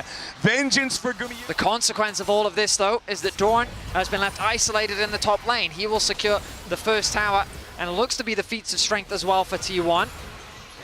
There it is, yep, exactly right before the Tier 1 turret could have faced its own potential doom on the T1 side. I'm always impressed when a team that loses all 3 Void Grubs still manages to secure the first turret of the game for themselves. This is a 14-minute feats of strength versus the 28 minutes from last game as Owner goes in for the Cataclysm onto Jackie Love. Doran now ready with a Hextech ultimatum, and here's the hero's entrance. Jackie Love first to die as Doran's got to try to find his way back out. Owner jumps in with the EQ combo, but Kanavi's ready to take a bite out of him. The Troll King leads the charge as Doran gets a nice Hextech sweep for a little bit more HP. T1's not done yet as Keria still looking maybe for a root here, but T1 are just going to take their kill, disengage. As now it is the turret dying in the top side on the T1 side, thanks to 369. Faker with the Justice Punch. But there's little available for them. We have to go back to live because the Herald is going to be secured, and the pace of this game is very different from game 1. Yeah, I think T1 actually sticking around there, getting that's going to fall. Here we go, Rift Herald sum it up. It's Jackie Love ready to drive it straight into the Tier 1 turret. Honestly, they don't even really need it, but it will still lose most of the HP. Shouldn't be this time, but a TP is coming in from T1. Top Esports committing to the objective. Gumayushi's on the flank, but he's got to be a little bit careful. 369 wants to mark him. Carrier goes in with a bad pop blossom, but Jackie Love is already down. Top Esports have lost their marksman. Doran, he's the only one low, but it won't matter. Realm Warp, it gets Top Esports away to safety. To really get value from them now, Top Esports looking to overload the bot lane to make something happen for them. Oh yeah, there's no way for T1 to try to defend this one. 3 grubs and 4 players from top is more than enough to knock down the last 25% of that tower's health. So that means our gold is once again back to dead even. 20 minutes on the clock, and Otacon makes his way onto the Rift with Top Esports having control over the bot side river. And Faker's going to go back to base. He has the TP available. Top Esports going to force the issue. Ona has a flank angle from behind. 369 trying to mark him. Yeah, Owner is wrapped all the way around on top of a control ward, so he knows he's not seen here. Still trying to be careful about this. Is Keria and Doran also approaching towards this Otacon that is starting to lose some patience, down to about 2/3 HP. Cream back over in the mid lane. Top Esports backing away. Remember, they still have their Tier 1 turret down here in the bottom lane, and it still has a lot of health. Top Esports knows something is up. They cannot find Owner, and they know that's an issue, but it's misses on the ult. They wanted the public execution. They can't get Gumayushi. 3-man pop blossom from Keria, and Jackie Love's dead again. This time, his friends might just go with them. Gumayushi needs a little bit more as Kanavi chases forward onto Doran. The Trundle needs the kill, but he dies to the Cataclysm. Cream locked up by Faker. It's a Justice punch to the jaw, and Gumayushi knocks him out. Triple kill for the Kaisa as Hong's a fish out of water, and T1 get an 8. The play, the ulti connects onto 3, but their target is Jackie Love. He trades his life to take out the AD carry, and then it's cleanup for T1. It does not feel like LPL. Poured off the side of the graph. Doran has found Cream. Wants to go after this Rise. TP coming in from the side of Top Esports. T1 ready to respond with one of their own. Doran down to half HP. Owner wants a little bit more. The teleport is a little bit late to arrive from Faker, but it's still just in time. T1 send. It was a 2 versus 1 that turned into a 4 versus 2 as Faker's Onyas. Faker walks right towards the brush, but he's got the reaction time. Top Esports wanted to find their moment. Carry is wrapping around from the side. He wants to cut off the escape. Pop Blossom on 2. Doran chasing after Hong as Jackie Love is dead again. And Doran cuts the enemy support down. Only Kanavi, because they attack the side lane, they get caught. They attack the jungle, they get caught. You mention anyone's legend, Dagda, because Vedius, you mentioned back at the draft when we saw the Kaisa locked in. Never mind, we don't have time. Jackie Love going after Gumayushi, who sidesteps the public execution and kills Jackie anyway. 369 wants the damage, and Guma's finally going to be shut down. But Top Esports lose their top laner. Now Owner's putting the pressure onto Cream and Hong, making more space as Faker lets blow the winds of war, and they will blow down Top Esports. Nobody's left alive. They might have got Gumayushi, but it cost. To dish out as much damage as possible to help T1 win the fight. Yeah, the question marks on Gumayushi's Kaisa. He's 3 levels behind Gumayushi, still does not hesitate to press W towards T1. He knows that they will not turn this game around idly by. Owner over the wall, immediately goes into the Cataclysm. Jackie Love under pressure as Gumayushi pops the Seeker, staying alive for now, needs a little bit more damage. Keria swoops in behind him. Gumayushi's still alive. Top Esports is not. It's T1 with a full send. T1 crashes down on Top Esports, and it will be the base that will be next to fall. Game number 2 will end even more quickly than game number 1. They average nearly 1 kill per minute in this second matchup as 369 will get one back at the very, very end, but he dies on the steps to his own base. T1, match point. Simply exceptional performance from T1. Let's get the breakdown from the analysts. The breakdown is that it wasn't enough seemingly for Faker and T1 to have that record over the LPL. They also want to get the fastest records over beating the LPL at Worlds, because this is an unbelievable shellacking from the man you see walking behind us right now and his team, Emily. Yeah, I mean, I want to call out Gumayushi on this Kaisa that we already had addressed on Jackie Love's skin, by the way. Oh if my anyone ever God. caught that, I'm pretty sure it's IG Kaisa. Absolutely destroying along with Keria on this Nico, which you'd already set up at the beginning of the day, Azale. I just want to call out that we are witnessing greatness. They are one. Rather than going for some follow-up on the engage, disengage in the Renata. I think they have enough engage already with the Ashe and the Scion, even the Pantheon as well. So T1 trying to set up to be an absolute nuisance as top East. So far in this series has been spectacular. Doran now could be the target, knocked up into the air by 369 Kanavi. He has the river to try to lock him down. Decimating smash won't matter. It's first blood to Kanavi and top Esports. But Cream doesn't really have the mana to try to punish him. Faker needs to flash away there as Cream goes between worlds, hits level 6, wants to immediately drop that ulti to get the flash out of Faker. Now up in the top side, Ornhorn coming in. Doran's gonna get dove. He tries to pop the shield. He'll die, but 369 will fall too. It's a 1-for-1 here at the top. The first objective of the game, and T1 is looking to secure it.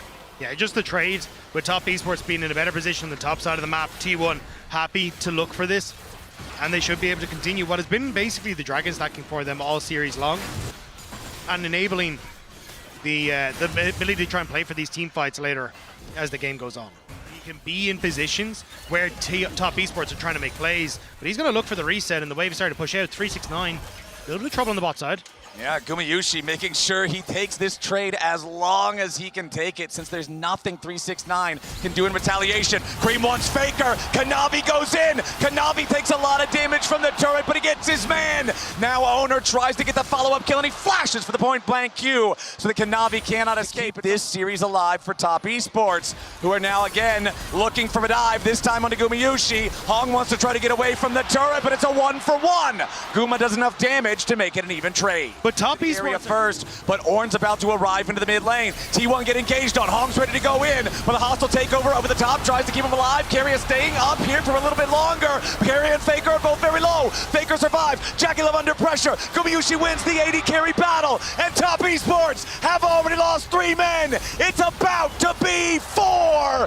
Keria may have died, Faker may have died, but top Esports are going to lose everyone. Owner and Doran bury the last one. It's an ace. Absolutely everything. But once that Renata came down, they lost everything. We're not done though. It's a pick coming in for top Esports. They find Keria in the enemy jungler. They catch T1 unaware. Now Faker with a rebuttal. Hong still manages to close the distance here with the dread line, but Owner's ready to show up and offer a little bit of assistance. Cream in some danger now. There's the execution. There's the damage. There's T1. Owner and Faker get one back as top Esports are still on the retreat. Hong now stunned up by the Pantheon. A little bit more damage from a point-blank Comet Spear, and Owner's unstoppable. Top Esports take the Herald in the meantime and try to start the blue buff. Kanavi finds him there as now Doran coming in.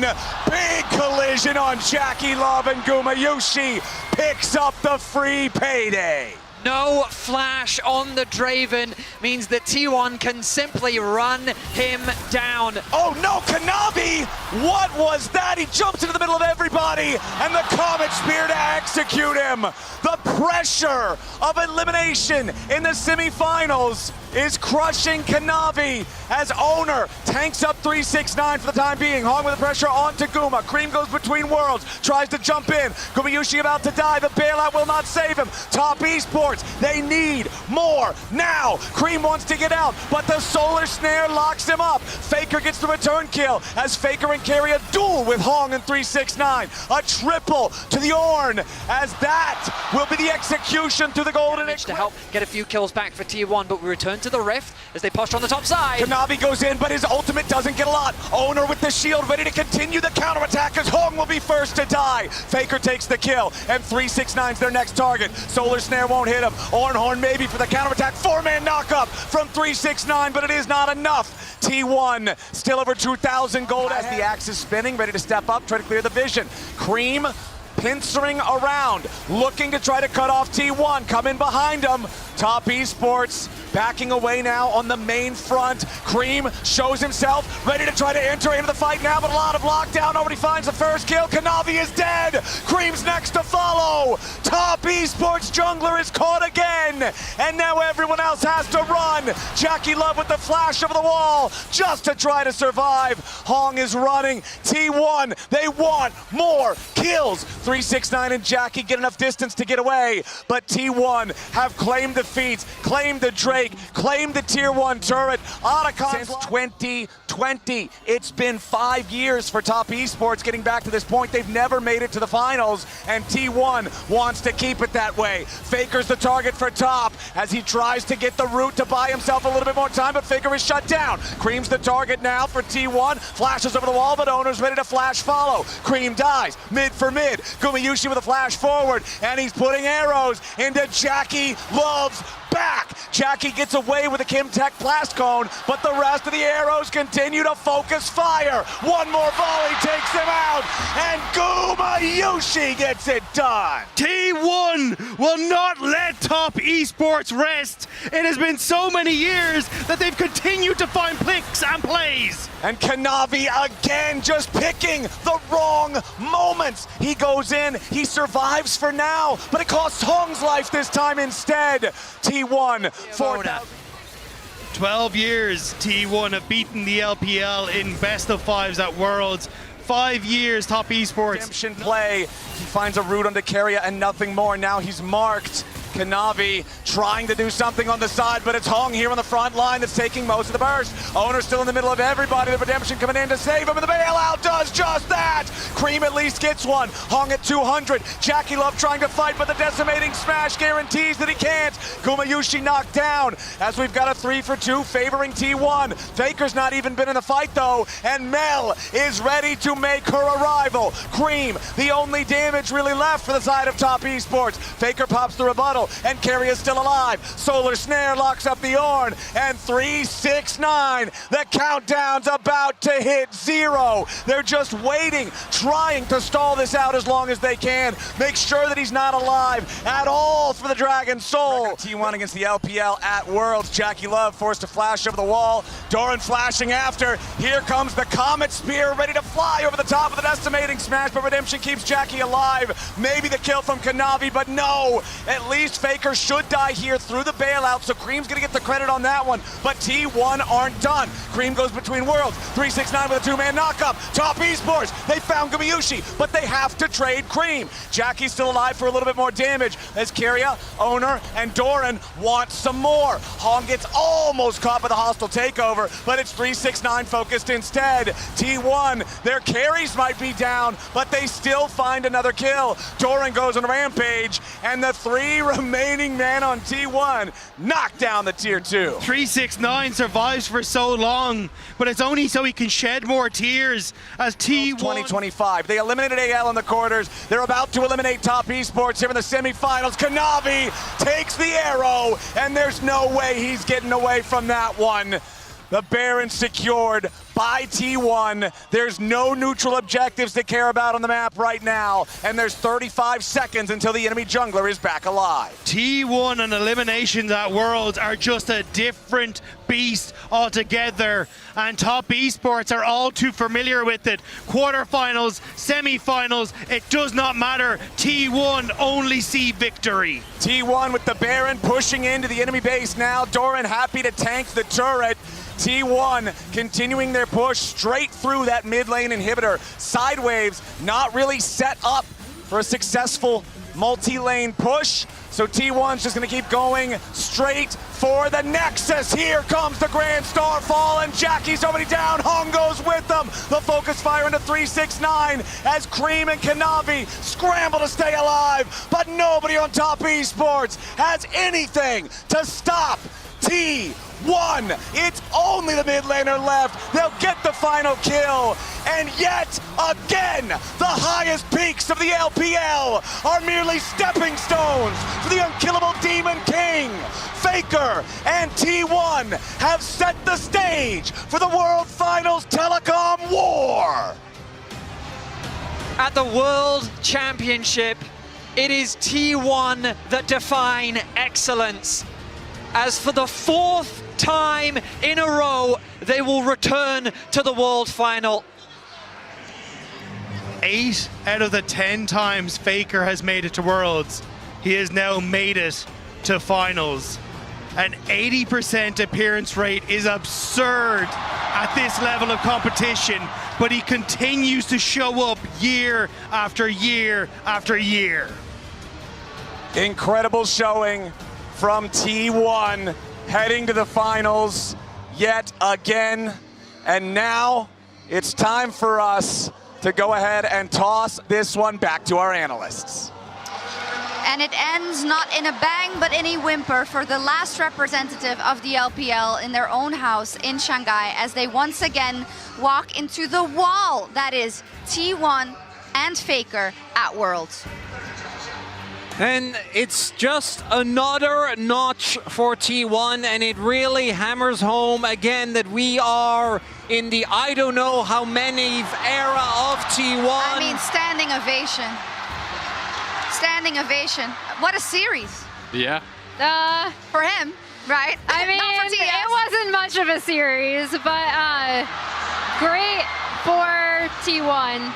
And I think the big difference, like in terms of like actual analysis of this series, came from nullifying Kanavi in the jungle, right? Because you saw whenever TES were trying to make plays, T1 was there stymieing them at every turn. I mean, I just think it's another incredible performance from T1. You just can't say enough. 4 straight World Finals, ridiculous. 8 out of 10 times Faker has made World Finals when he goes. He's now going for his 6th World Championship. It is just unmatched. It will never be matched. He's so far beyond the game to me that he is just one of the most dominant people in sport, period, ever. Yeah, and we were talking about it just here before, right? It is such a long career, and you've had to come up with monikers for him over and over. It was the young upstart that won Worlds, that was the start of a dynasty. It was the T1 dynasty with the back-to-back victories. It was the unkillable Demon King. It was the captain that led his team when the rest of his team fell short. It was the other way. He has been able to use Braum as an engaged champion even in some scenarios, and the double Freljord really rounds out their team fight.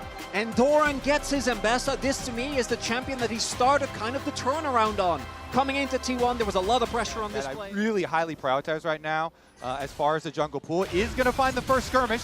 Cuz kicking things off, Carrier waiting off to the side, TP already used, flash backwards, the concussive blow stacking, Owner 2, they got him! Manages to lock him down, and that's going to be first blood. They're donating it to BDD. The roam up! Dragging his team to finals back in 2021.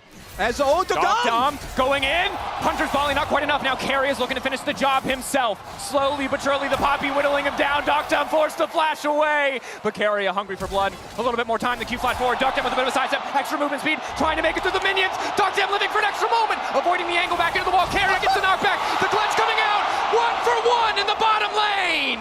And Dom tries to get Guma, pays for it with his life, but he does get the trade back. Okay, now they're going to gank bottom lane too. Guma's trying to push the wave in. They're going to punish him. Flush. The wrap around. Braum is there. Wukong is there. Knocked him on the way down. He won't be there in time. However, Unbreakable Peter looking to mark him up. Concussive blows finally hitting. Auto attack reset more than enough. Guma Yushi falls at the hands of Cuz. And KT are not letting them. To push the wave in, which also earns them this early dragon. And as we talked about in the setup before you right now by KT. T1 recognize they cannot contest the grubs. Prio on the top side still in favor of Perfect. Mid lane relatively even, slightly in favor of the side of T1. Faker hovers into the darkness, threatens maybe a Weaver's Wall to the bottom lane, but Peter and Doctam pretty effortlessly holding for now. So difficult to dive this Ash Braum, but Carrier might go for it anyway. Knock forward, Doctam there. Case to stand behind me, wants to come through, but Carrier of course can interrupt. Flashing out instead, then using the W to escape. Just to have a good game is crucial for KT's game plan, as the ulti doesn't connect from Doran. That's crushing. Very likely would have been a sure thing on the initial kill, and now Perfect wants to go for the all-in. Carry on the way up, but Perfect is completely overheated. Buying a bit more time to overheat now as he turns back into the wave. Damage coming in, and the rest of the team has arrived. Spinning right on top of Doran, it is a Cyclone. Carrier running for his life, concussed. taken down. KT dominating game one. Perfect on his. They have to be careful at checking fog of war. They wait to have 3 members strong. They spot Carrier, and they know that is their time to step up. Owner waiting. Gumayushi on the way in. Arrow connecting. No chance to use the cousin guard. It might be too late by the time Owner does it. Realm War behind, and it's BDD right on top of Owner, but Faker is there to cover. Instantly, he's sprinting out to safety as Doc Dam starts to rain hell onto Owner, but the Xin is too damn tanky. The objective in the sights of KD. Kuma, not enough time to charge the arrow. Second, Drake dropping for the entire game. Herald guaranteed, and what is the counterplay for T1 even? With Doran being pushed off of the top side of the map, there's not much for them to get except for a Scuttle Crab.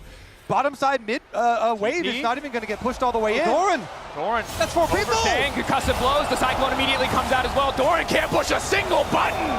KT merciless on the dive. Doran caught asleep at the wheel, overconfident. T1 trying to fire back for first tower, but it's KT who get it. KT get access first to the objective. Owner, Guma, Faker, Carrier all ready to go. Carrier's ulti, you highlighted it earlier, can be crucial, can deny some of the members of KT access to the pit here, but it's a very slow, drawn-out secure. BDD marking Doran on the flank.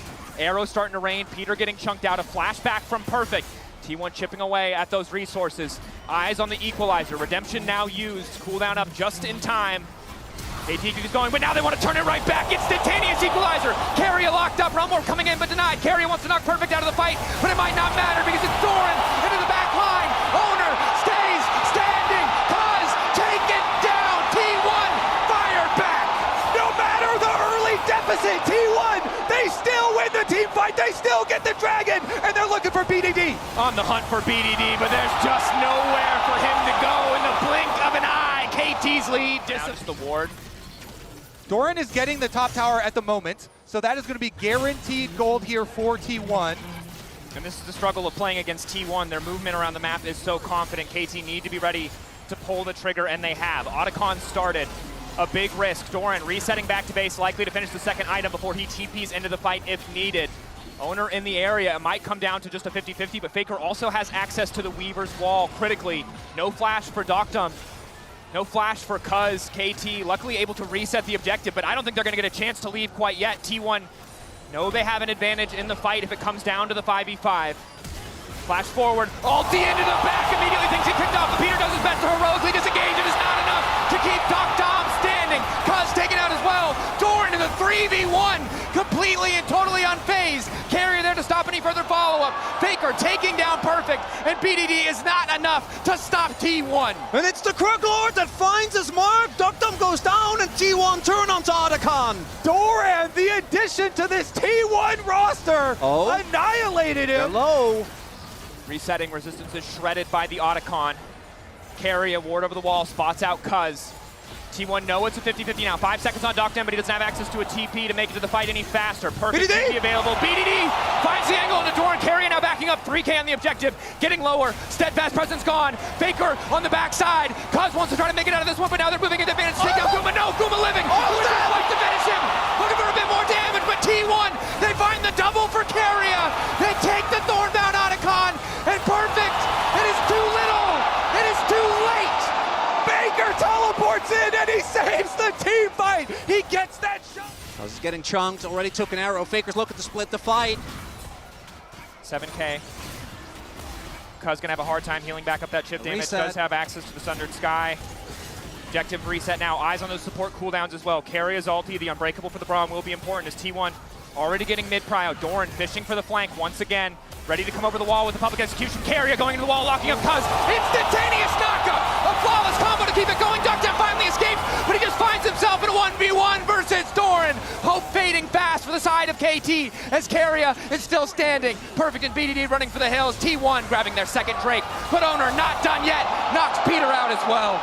And Cuz just doesn't get to play the game. Carrier, who we haven't talked about in a bit, had a rough start. Away. And it was the resilience of KT that got them the win against Gen.G. That game looked dire as well. TP comes in from Faker. Won't have his ult. Zona goes in. Catch him out. Unbreakable used to kick off the fight. That's the ulti from Gumayushi. Good response coming in from Perfect, but the damage not really enough. Ulti does not connect from Doran. Knockback from Carrier takes BDD out of the equation. And once again, it's Doran on top of Doctam. Concussive blows buy him an additional second. Perfect running. The flick back likely to come through as Faker tries to get the damage down. But now he finds himself in a brief 2v1. Goes golden. Knocked back into the wall. there right in time as KT are effortlessly dismantled. Doran dropping perfect as well. And they're gonna... In the moment that Dogdom's taken out of the fight, Cuz alone can't really do enough AD damage. And guess what? He's been taken out every single time.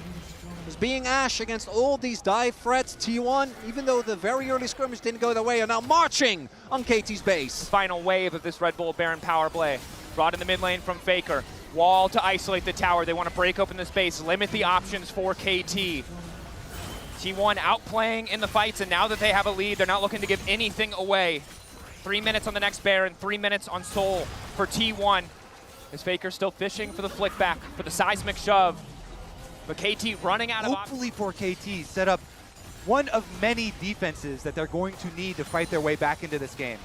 Perfect, going to use the equalizer to clear the way, but it will not stop the tier 2 tower from falling. Does give a bit more time to BDD to get a tower back in response. Securing a bounty. Gotta get the chance! Cuz taken out of the equation. 6K getting lower. KT start to flounder. They decide it's not worth it. They decide they don't want it. Instead, they're going to turn their sights to the Drake. Spawning in 4 seconds. T1 already have secured the Baron on the back of a keeper's verdict from Carrier. Now they might just look to end it here. Flash forward. Perfect execution. Aptly named as Dam takes him down. KT now chasing out as well. BDD trying to well more back into the rest of the team. But Carrier once again there to interrupt. Doran unfazed by the magic damage of BDD. It's a double kill coming through. Perfect and Cuz, the last 2 left standing. But a TP into the base to bring back and seal the deal in game 1. T1, what a performance. And Perfect running for the hills. I don't think his survival is gonna matter as Doran and Carrier show a masterclass in this game 1. The lane for both, I think, looked a little precarious, but those team fights, man. Has a smile on the face of T1's top laner. Doran was a heat-seeking missile in this game. He found Dogtum over and over and over. Analysts, how are you feeling about game number 1? Well, Kobe, T1 is firing on all cylinders, stepping into this final, doing what they do best, honestly, performing in World's Finals and beating KT, Emily. Wow! You really had to do me like that. She did tell me before this she had a surprise because I was like... Because the early game for this comp is not looking too hot. And I think that we have to hope, or at the very least the KT fans have to hope, that BDD's first game on Mel isn't his first ever game, but just his first competitive game. As we did see with Owner and Mundo early on, and now you're against Faker's Silas. BDD will be able to maintain his pressure on this lane, but he does have to pay for it heavily. And the critical part is that T1, they don't overextend the play because Cousin Peter were on the way there, and now they're looking at Guma. KT getting aggressive, just knocking down Gumayushi, taking first blood as Peter flawlessly get the initial vision down, so know that they're safe here to take the first Drake of the game. KT with a small gold lead, but T1 balancing it out with this Cloud Drake. Cuz on the top side means no contest to come through, and T1 doing a better job of not giving away too much control in this game too. Dragon. And Faker doesn't have his ultimate available, so that might be the reason why T1 is a little bit hesitant. And also this time their skirmishing just isn't quite as strong, right? In the previous game, I think that they had so much power there. BDD. Not quite the case here. Getting aggressive, access to the golden. Is built around a Sivir Lulu comp here. While there's possibilities elsewhere. Nice side step from BDD, just barely able to get away. Vault Breaker coming in for Cuz, opts not to flash. The turn back from Owner is solid. Faker now on the way in himself, trying to use the golden clips to keep things going. The Ezreal ulti across the top. BDD grabbing one. Faker will turn it back, but he's under the tower, and it's Cuz to take him down. And it's the subterfuge. The ward is dropped, but it might not matter. Peter with flash available. There's the ult. Cuz off to the side. Ulti from Doran's not going to catch anybody, but it might have zoned KT away enough. Doran likely to give his life here, but the Drake already down in favor of T1. On the hunt, popped. Perfect tunneling out to safety. T1 got what they came for. Here by a Wild Grove. He needs to be very careful about how he picks his fights because, again, T1, there's only 2 big carries, but this early on, the damage is still there as BDD. BDD potentially caught out.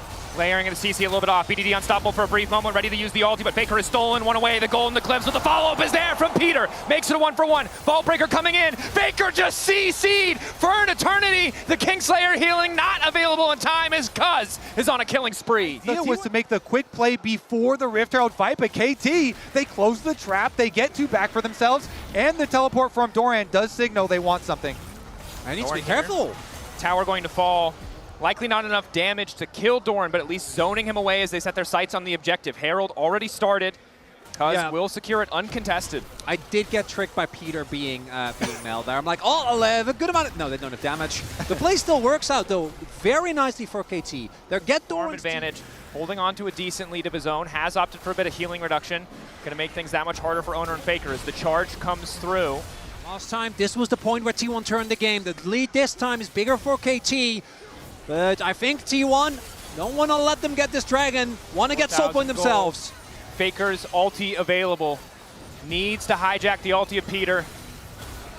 Chip really starting to hurt onto Doran. Catch over the wall onto Cuz, the most fed member. They're immediately going to delete him, and the rest of KT try to pull the trigger, but they can't quite find the angle. BDD, Doctum, they've got the range advantage. Peter waiting to peel for them if necessary. Perfect. Spots them in the darkness. The Tremor Sense showing him what he needs to see, but they've stopped moving or have moved out of range. He can't be certain now. The Q from Doran moving in. Peter still gets the ulti. It's a golden eclipse from BDD. A new dawn for KT in game 2, but T1 are unconcerned. Guma, Keria standing, the bot lane. Will it be enough? BDD trying to buy her back, but it's Gumayushi fearlessly advancing, ricocheting, tearing through the dreams of KT. Guma with the moves at the end. But this man is a team-fighting demon. The dragon starting to fall. Turn back from Faker as he catches out Doctom. Cuz there to try and peel, but it is too late. Owner moving in. A cataclysm across the top side. Perfectly canceled. BDD flashing over the wall. Gumayushi still living. Perfect on the chase. Peter wants to fire back. Cuz running for the hills. 2 down on the side of T1. But Guma might be enough. Perfect. Gets the bite. Tears right through him, and now it's Owner picked off as well. KT fighting for their lives. BDD still standing, crucially. The extra damage. Doran set to fall. A double kill for the KT mid laner. And BDD stands supreme on the Mel. Stays alive through it all. And that is going to be the Otacon. BDD said in the trailer that he was inspired to become a mid laner by Faker's play, and he was inspired to pick Mel in this game by Faker, and he's dominating on the Mel. Clutches it back up, and it's after a huge play from Faker, but BDD is able to use the ultimate to snipe him at the end. And it's an overplay here. T1 try the force the hand, they waited it in game 1, but they're not actually able to get on top of BDD, who flashes over the pit, and then Peter ensures that Perfect can get on top of Guma, and all the while BDD just stacking up the passive, getting the damage. More important, 43 seconds. Perfect trying to push in this wave. A lot of damage to finish that tower up, and now knows that he has relative safety. Has to be careful about walking forward towards that brush. And Doran perfectly placed and baited Doctom. 4-2. Such a good sell there as well, but KT, they're turning the tables on them. Quiet. To start the sneak. Quiet. Oh, no. I think they're there you go. They're aware. Now they spot it, but how quickly are they taking it? It's a Mel with a death cap. We don't know. Look at where Owner is. Now ready to turn back. But still, Cuz continues to hit the target. BDD ready to clear the wave. Doran not afraid to walk up. He knows they don't really have the damage to finish the kill. Doran smells it. Cuz 9K, but he is determined to take this objective. The blast shield keeping him relatively healthy. BDD poking off to the side. Gumayushi for now uncontested. Rebuttal already used. 4 seconds till Doctom is up and available. And he has the TP. I actually love this stall from KT. They're able to deny the soul point. Pulling away T1 from that dragon for now. Didn't have his IE, just now finishes it, and BDD did have his death cap. So fighting just before, really your main Fang, which against Lulu and Cyan, gonna get a ton of value. And now we get to see the damage that Sivir is bringing to the table. Everyone holding their breaths for the next team fight to see if KT can turn this gold lead. They know! Full committing. T1 now turning to Baron. They don't want to risk the contest here. Owner starting the objective. As you get into the fight, keep your eyes on the key carries, Guma and BDD. If either one falls, their team very likely to win the fight. Interrupt there. The Baron not very quick. Chemtech Drake down. Soul point there. Might just come down to the 50-50. Cuz on the way. T1 tried to make the counterplay, but walk away empty-handed. The poke damage is real. T1 now looking to pounce. Doctom in the river, but he is Ezreal. Doctom Pass over the wall. Peter looking to make a play. Lockdown onto Faker, looking to turn it back. Root is connected as well. Faker's been caught. Buys a brief moment with the Seekers. The rest of T1 retreating. Perfect buying a bit more space, and the tunnel over the wall.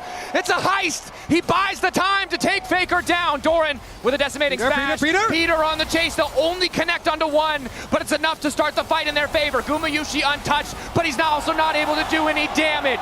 Cuz keeping it going. KT pushing into the jungle of T1, zoning them away from the Baron as they set their sights on that Red Bull Baron power play. They win the critical fight. They find Faker, they get the advantage, and Perfect is able to escape. Wait a second. BDD flash. Doran forced to flash back over the wall. Sidestep on the decimating smash. Peter there to cover. Guma can't push for anything else. Doran getting chunked out. That's the ulti to seal it. BDD going godlike. Guma alone in the mid lane. Objective slowly falling. Owner zoned off. Perfect there with the knockup. Needs to lock it down. Owner's not going to have a chance. KT, it takes some time, but they take down the Baron. In the last game, exactly, the root into Vi combination gets his Zonias early. And then here, Perfect at the back.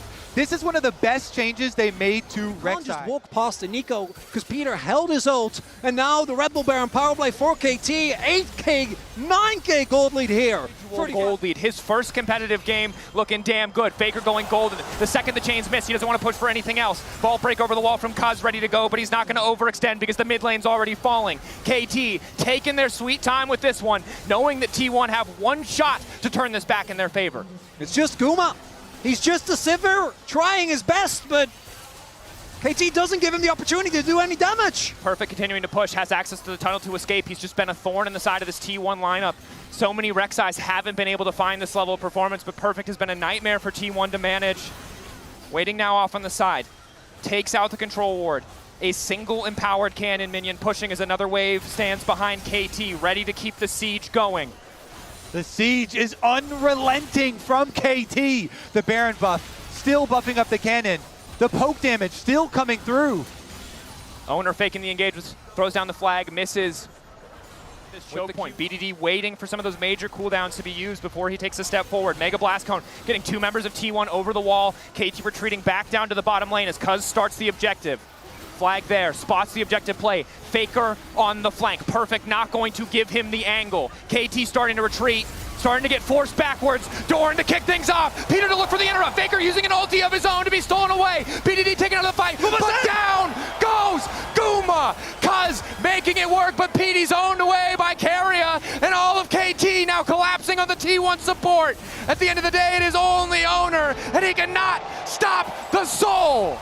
KT get the soul, and they want the Nexus too! Perfect continues to push down. They've learned, they've adapted, they've stayed strong in the face of the game one loss. KT firing back against T1, but do they have the power to end the game? Another TP, Doctum on the way. Doran giving everything to clear the waves. Owner and Carrier here. Surely the Ezreal is enough, but the creeps are falling back.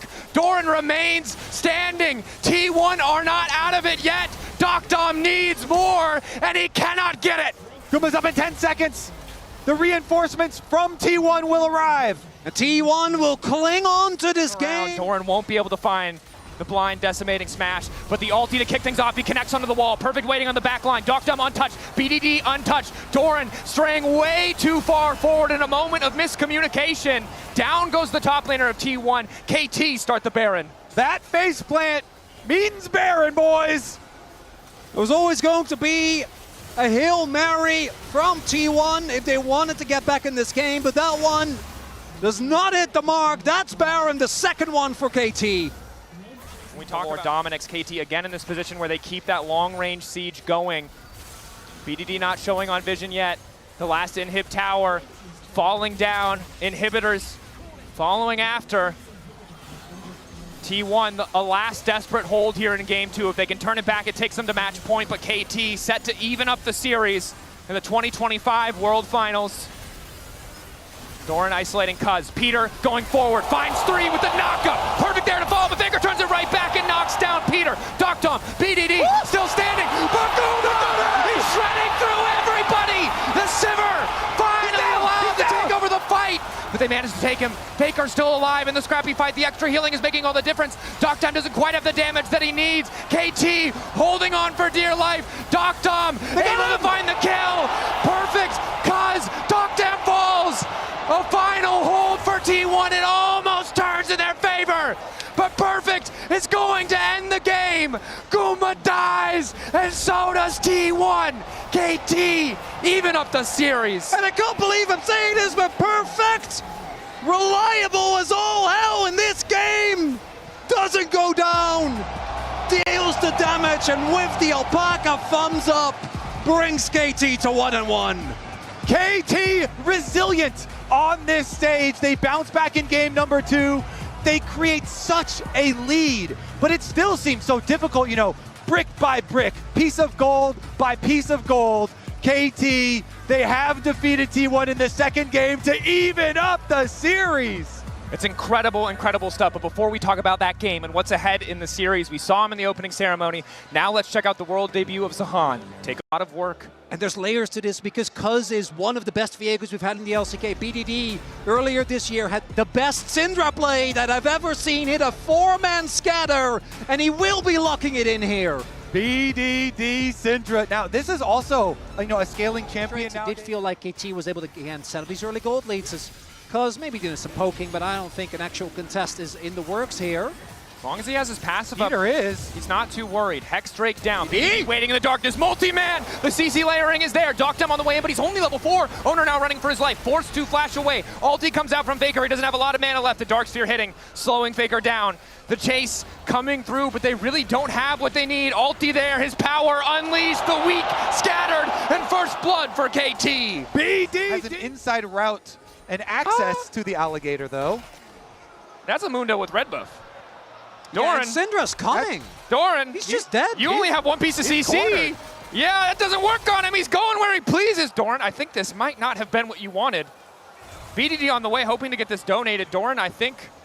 Well, he's stalling. Barnott might be in the game, but this is certainly a magical journey for Doran as...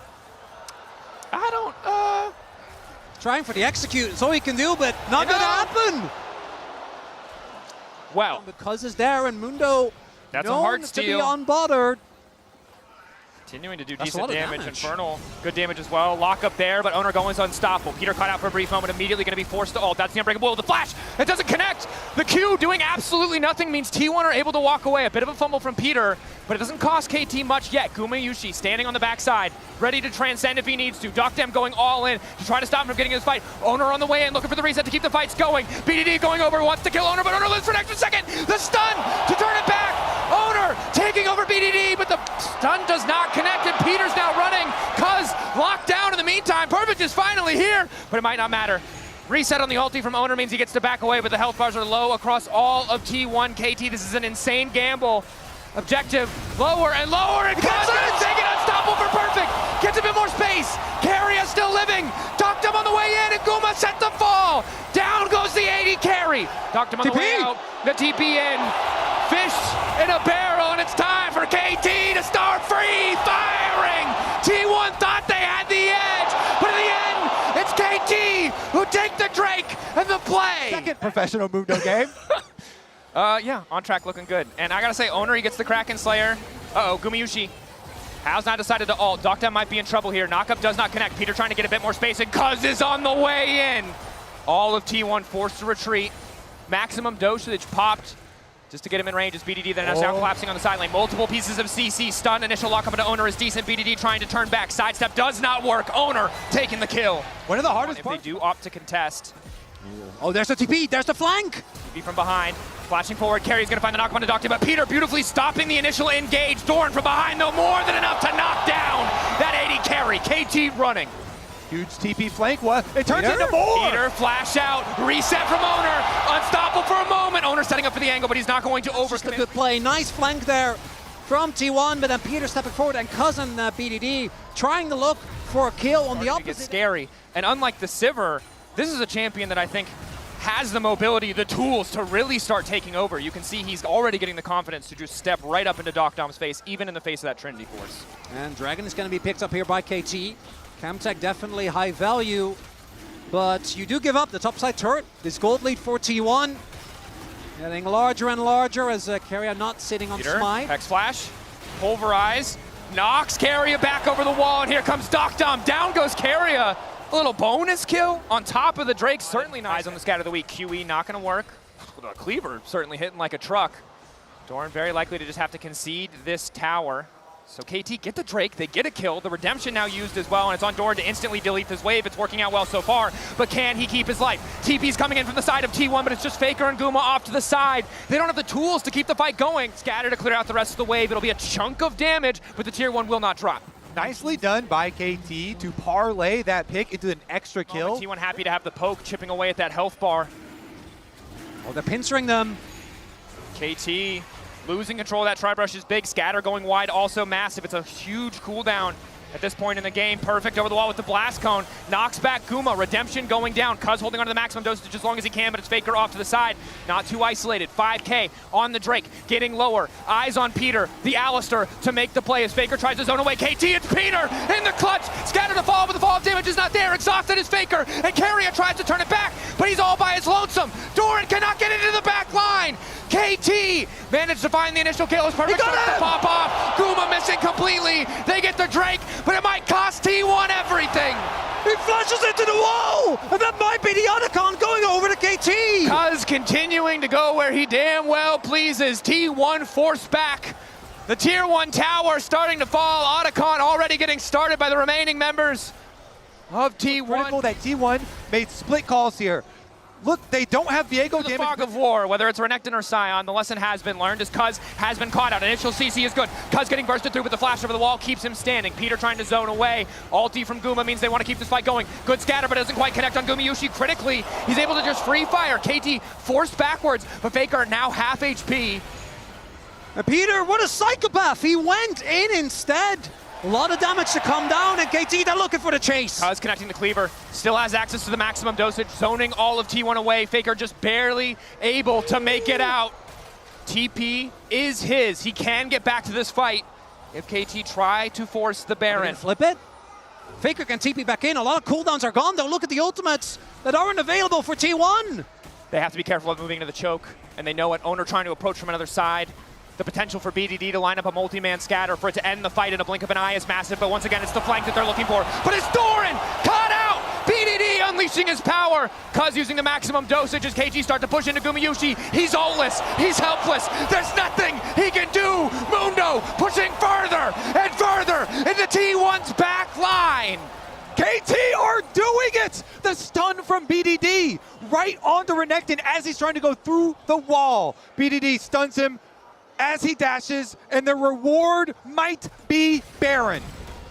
There is still the opportunity for a steal. Owner's there. He doesn't have his ultimate though. Flash about to come up. If they don't steal this, KT might set up for a soul point as well. Teleport. Coming in from BDD, well called. Potential 50-50. The Mundo damage. The auto Keria trying to zone. Peter on the way and wants to knock them out of the fight. The objective getting lower and lower, but off T1! Deleted! In the blink of an eye, KT take everything! And then they know to start up the Baron, draw T1 to them. The desperate play from T1. They flash in, they try and burst down Doctam, but the peel is there. Doctam does not fall. And KT, they've got Baron, they've got a 4,000 with Doctam, Peter, and Perfect all being subbed out at various different times of the year. For them to work back to this point. Inspirational stuff. KT, can they do it? We saw it in the previous game. T1 was almost able to find their way back. Kuma doesn't have a third on him yet, though. That execution is not quite there. And trying to play a pick comp from behind is known to be an exercise in futility. Look at Perfect, he's not afraid. T1 have to be careful. A single scatter connects, and it all could fall apart. Cuz is almost level 16 here. On slow and steady as this bot lane inhib certain to fall. You see T1 as well. They're accepting it. Doran maybe trying to trade an inner and top. Cuz just getting a crab for his efforts as now the free item spikes have been hit for Faker, for Owner, and for Guma. Peter. KT waiting off to the side. T1 see an opportunity. Doran continuing to push in the top lane. T1 want to just keep KT around. Plus this outer tower as well. So a little bit of gold back in their favor. But KT found themselves in deficits in a game like this. It was the three of us. Gen.G looked like they had them on the ropes, and they found the comeback as the TP comes in. TP from behind, they want to catch out Perfect. Perfect can try and use Doran as an escape route. Keria has to be careful, but Pathmaker already used means that Perfect is in trouble. Q3 back through, using Keria now to escape. Perfect on his way out. It's not the Rek'Sai, but once again, it feels like he's going to escape. All of KT looking to collapse. Eyes on Faker and Doran as Perfect flashes out to safety. That's the ulti used by Guma. KT pulling back, keeping Perfect alive. Doran wants to make the difference. Cuz goes in! T1! Making it happen! Guma fails the flash. It stops the fight from going through. Doran getting whittled down. And in the end, it's Cuz again who refuses to drop. Peter with the CC. I cannot believe it. KT holding on as T1 in the end might finally get to the moon. Now, no! Who comes out ahead? The scrap Faker trying to chase down the extra kill, but so is Cuz. I think the time has worked out better for KT here. Look, the jungler for KT is up because he is unbothered. He's about to secure them. That Chemtech soul. Left up. Doctum finishes off of Doran, but then Faker is able to get the shutdown. But it's the deficit that they're in that makes that close. In a normal situation, that catch. T1 can't afford to let this get away from them. Peter just using the Hex Flash as all of T1 start to move in. Double Randuins to slow the approach of T1 if they need. It might come down to the 50-50. Peter trying to spot Owner to force him out of the pit. No smite for either support, even with the spellbook, as T1 getting forced backwards. Maximum dosage still there for Cuz, crucially. Picks up the canister. Guma really starting to hurt, but it's not enough damage. Sterix is there. T1 taking a little bit too much poke. We'll see if KT actually want to pull the trigger on this or set up a bait. Eventually, T1's going to run out of the resources, but they do know with that ward. Bot wave pushing in the favor of KT. Crucially, if T1 take a fight and lose, KT will immediately end the game. T1, the pressure point is on them. KT have baited them into the trap. Peter from the darkness, finding Doran, but not the ideal carry as Guma and Faker are still untouched for now. Gravity field to lock them up. Maximum dosage. Cuz getting lower, but still living. The Mundo refusing to die, and Guma Yuchi drops. KT taking it across the finish line. Faker forced back. The bot lane open. The TP there for BDD. KT moving to match point. The KT Rolster coaster keeps going up and up. We're still not done. KT about to go up match point in the telecom war in the world's final.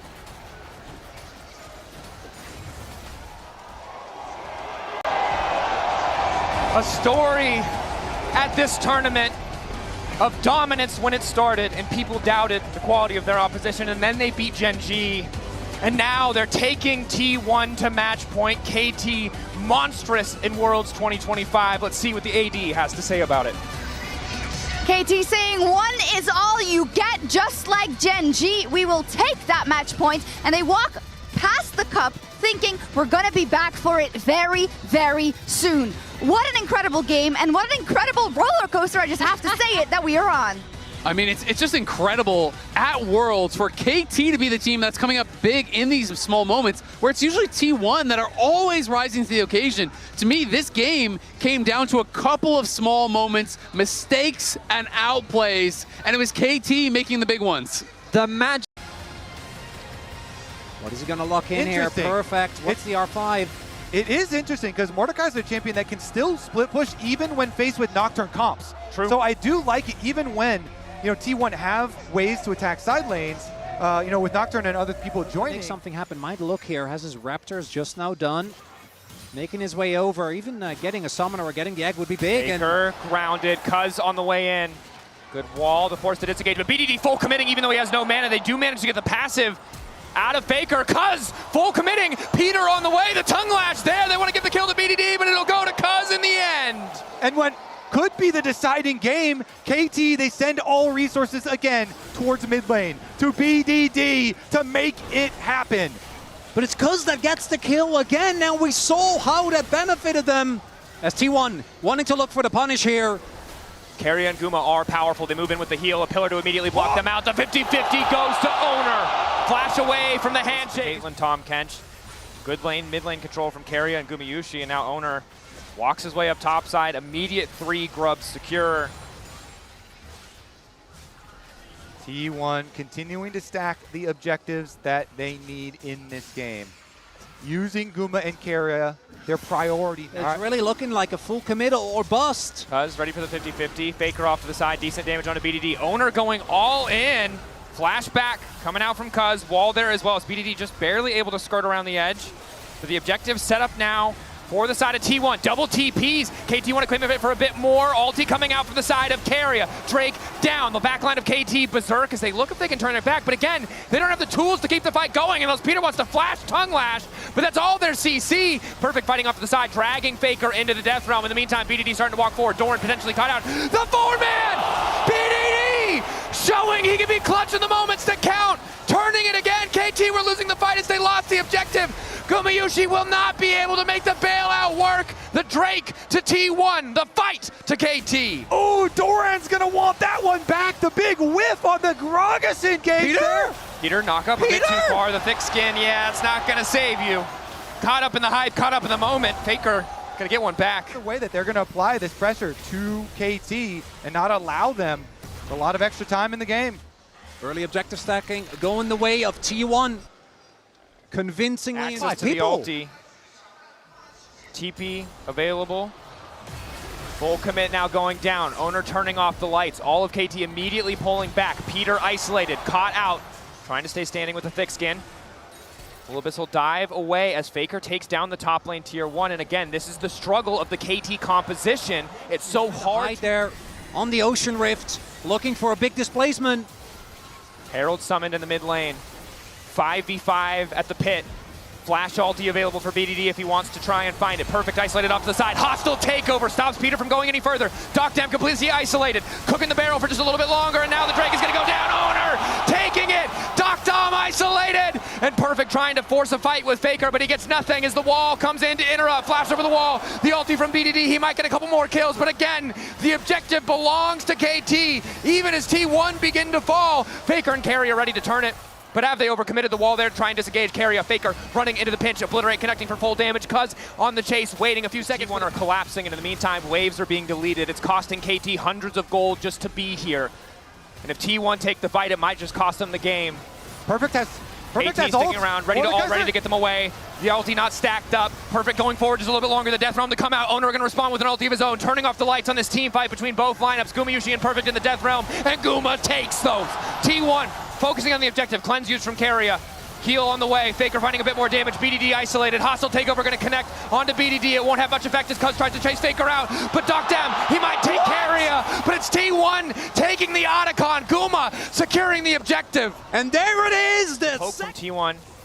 A bit tough to deal with. You can see the pierce that lands onto Docdam, taking that chunk of health. Flash in, full committal to the fight. Pillar to isolate Owner, redemption to heal Faker right back up. That's almost every single cooldown burned. It's on BDD to try to turn it back, but it's a split fight. T1 coming from multiple sides, collapsing as Owner moves in on top of Perfect. Dorn has been isolated in the Death Realm, but he'll manage to make it over. Flashback, absolutely jukes him. And now it's Perfect caught in a 1v1 with Faker right as he comes out. He is stunned, but he won't be taken down. All of T1 in the pit. The spears stacked, smites available. Faker's gonna teleport back. They're recalling Mordekaiser and the Anivia.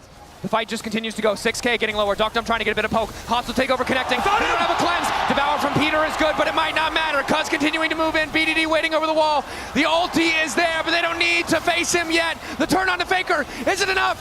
3K. Cuz in the pit. At the end of the day, it does not matter because it is Doran to get the soul. KT might be able to get the fight, but there's too many members of T1 standing. Ocean Soul to T1 as everybody on KT falls. And I am starting to hear some silver scrapes in my telephone. Ocean Soul is theirs, and KT, we'll see if they can make something happen. Owner and T1 have secured every single objective this game. Cuz moving in, but zoned away by the Storm from the side of the team. Berserk now onto Cuz, has to ulti. Owner using an ulti of his own just to try and disengage. Dorn, meanwhile, in the mid lane, happy to just continue fighting. Perfect going into the back line, looking to get taken down by Faker. He's in the Death Realm, but Faker's happy with the 1v1. Just in time, he gets out, and Dorn is there to seal the deal on the kill. KT desperate to get anything. They've already lost their top laner. The game rapidly slipping away. They're trying their best. to not let this game go to 5 as Doran still searching. No T1. flash for BDD, that crucial piece of CC and exhaust there. But Faker just waiting in the darkness. Guma stacking up the spears, the wall to zone KT away. Flash not there for Cuz either. BDD off on the side is going to use the ultimate. W in from Peter does absolutely nothing. T1, they see a vulnerable opponent. They know what they can do as they start to rip them to shreds.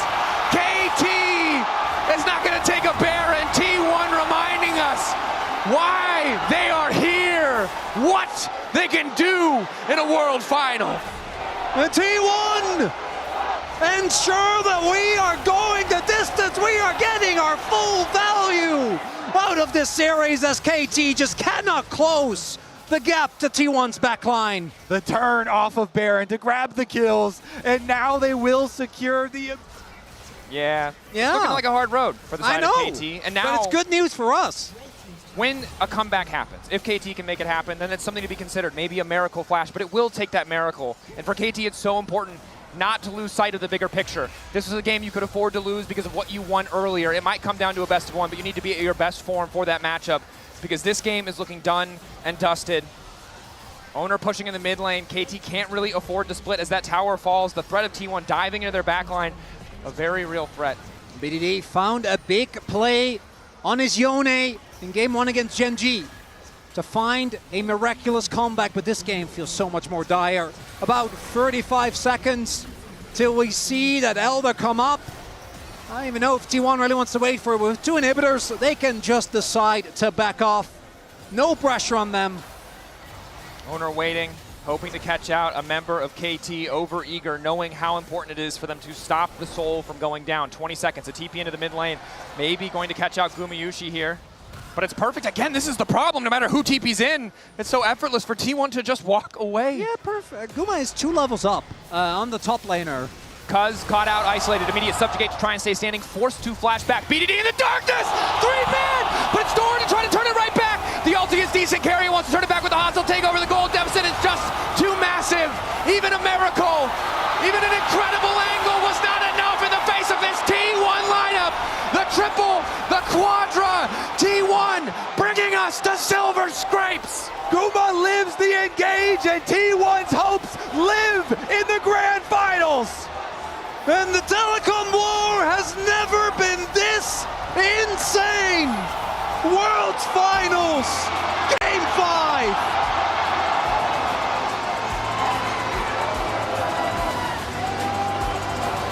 A back and forth, absolute dominance in game 4 though. The story for T1 as we get ready for game 5. Let's send it back over to the analyst desk.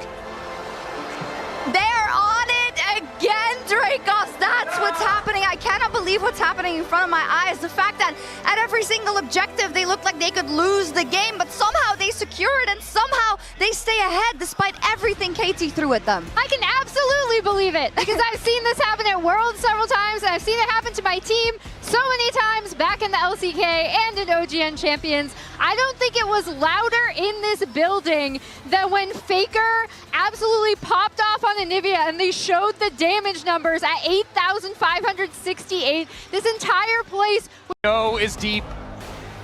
Just need more engage. You just need more engage with this dive comp.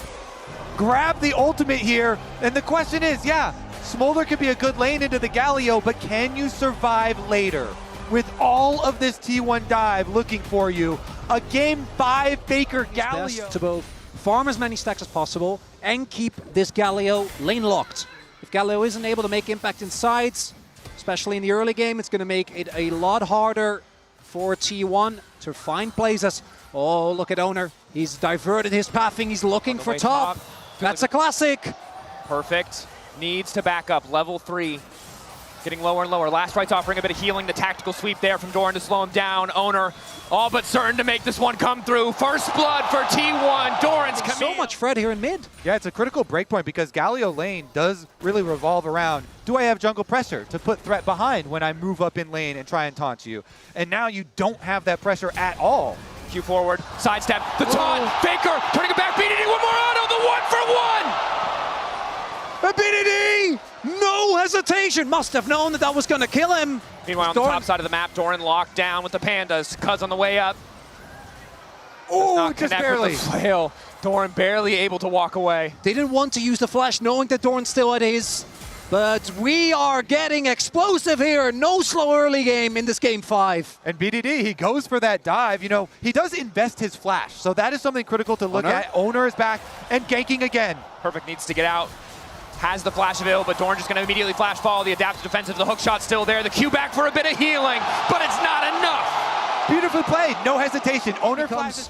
Nigh unplayable for KT. That it does, especially for BDD, the strongest point on the team currently, even as we see gold leads get bigger for Owner, and Doran cannot let the Camille start to take over. Perfect needs to stem the bleeding. You highlighted it so well. It's one of the few things that we haven't seen from him yet this tournament is now the hookshot wall dive is there. Doctom flashing away, but Owner's on the way as well. Ulti there, that's the Hextech ultimatum. Doctom likely to escape, but it looks like Peter will be sacrificed in return. The hookshot, making it out, send his play back to the tower, but it might cost Carry his life. It's the 1-for-1, no! The minions! 6 on the Sejuani, so the possibilities of your plays become that much greater. He starts out the grubs with the confidence. BDD does have priority of mid, and it's just going to be the one for now. KT have to be so respectful of the sheer quantity of CC on the side of T1. Also, all of their burst damage so heavily telegraphed makes it very easy for Doran with the ultimate, for Owner with the Aegis Assault, to just mitigate all of that burst and turn a fight right back around. There's no mercs yet for KT. What I do love is that often in a game 5 in Fearless, we end up with comps that don't have engage. This is kind of the opposite. Both teams have amazing hard engage. We have Nautilus on one side, with Sejuani to back it up. Then the Camille Galio, Faker. Leona combo is moving down. That's the combo. Locks him in the ultimatum. Finds the damage. The taunt is there, and Doran takes another.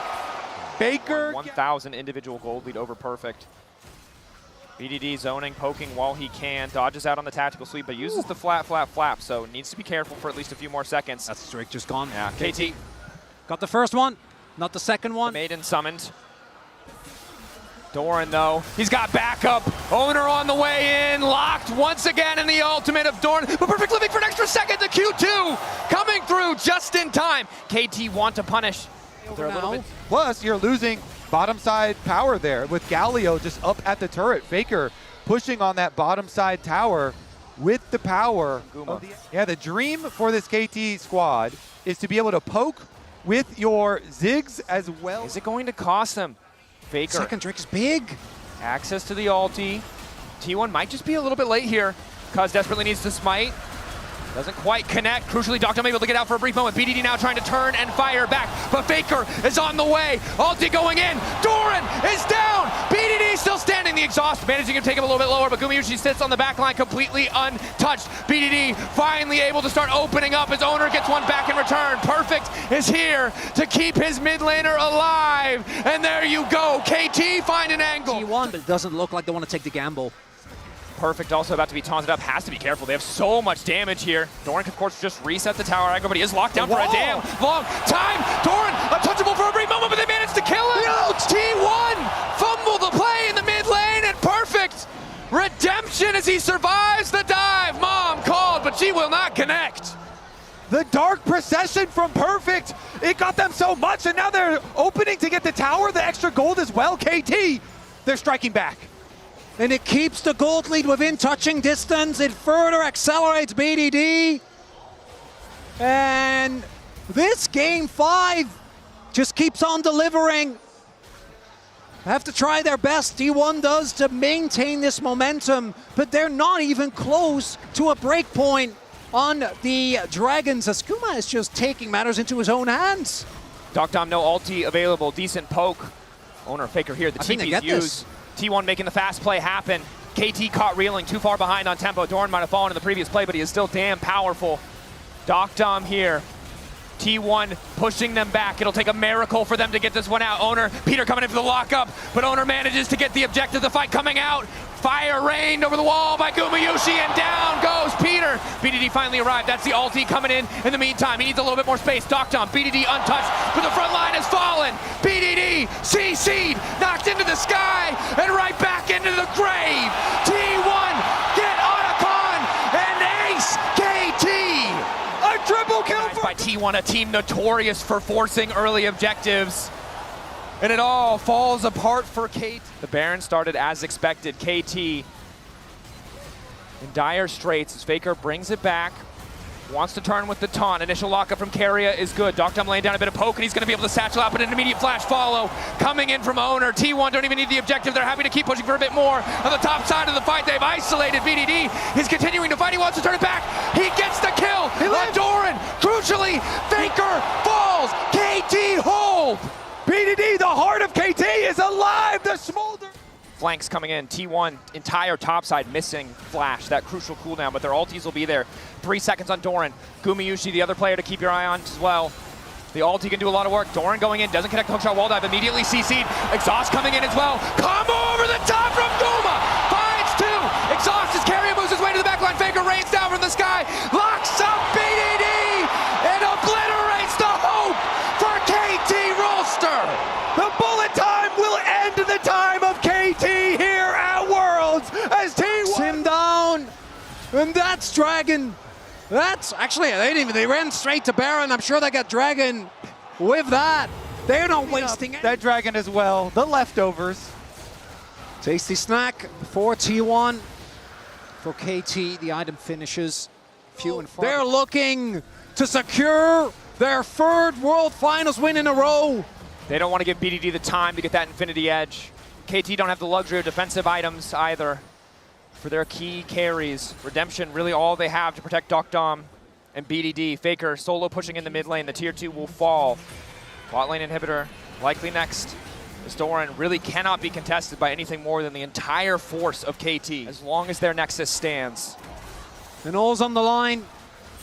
T1, they can smell the weakness. 11k gold now.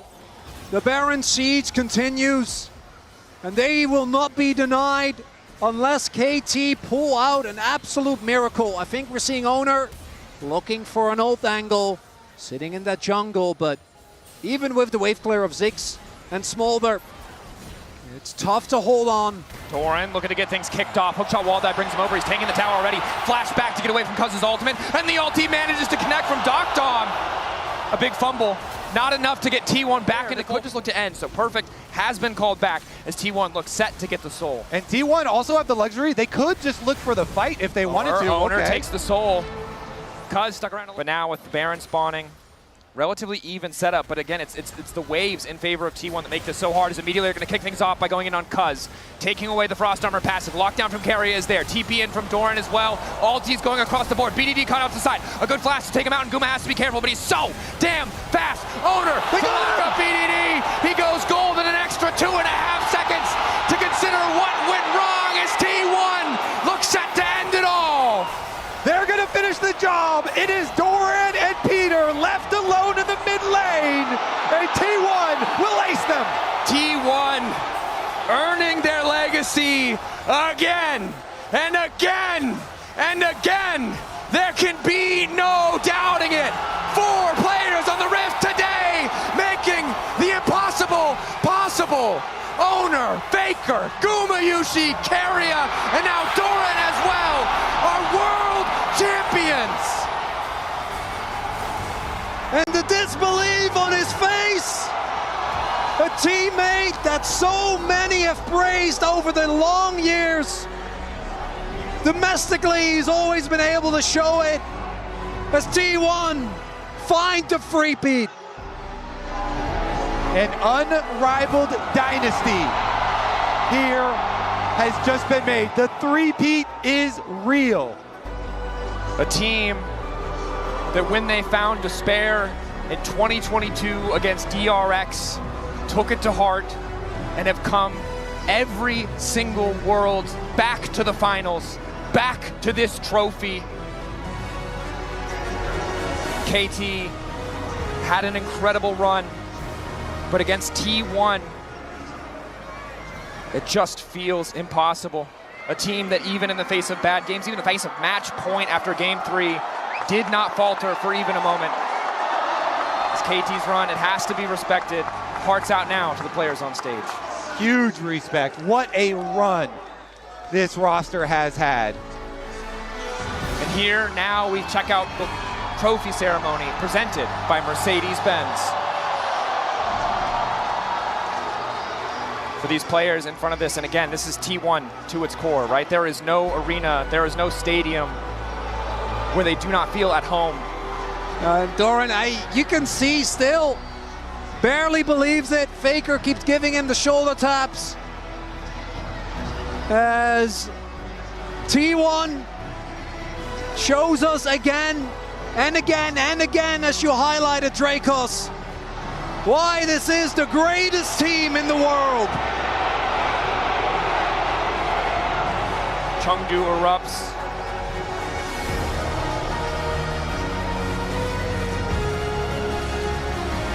T1 wait a moment to lift the trophy together as 5. Doran, the latest addition to win his first title.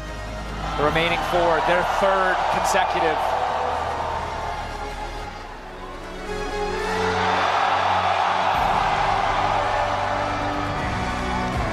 T1 world champions once again.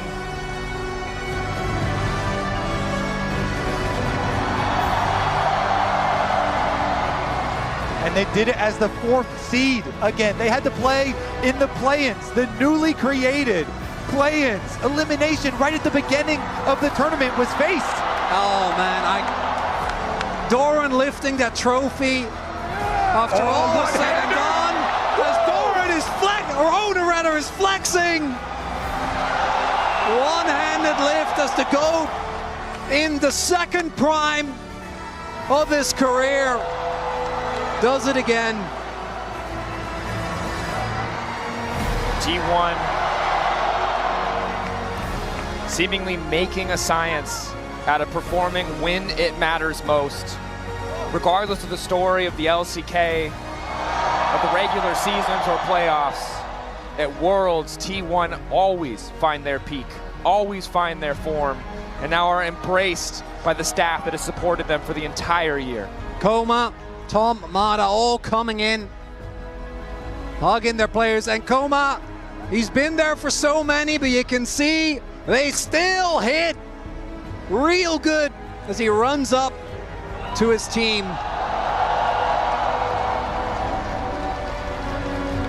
Wow, how long will this version last? How far can this core of players go?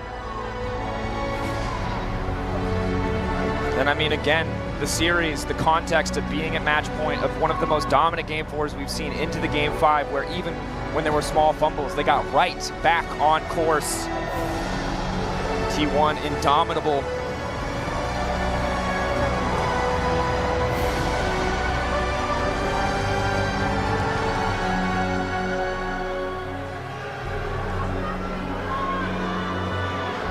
And a reminder that this was the year where people started to doubt a little. 2 losses, a close best-of-5 against AL. And T1 always find a way, always find their form.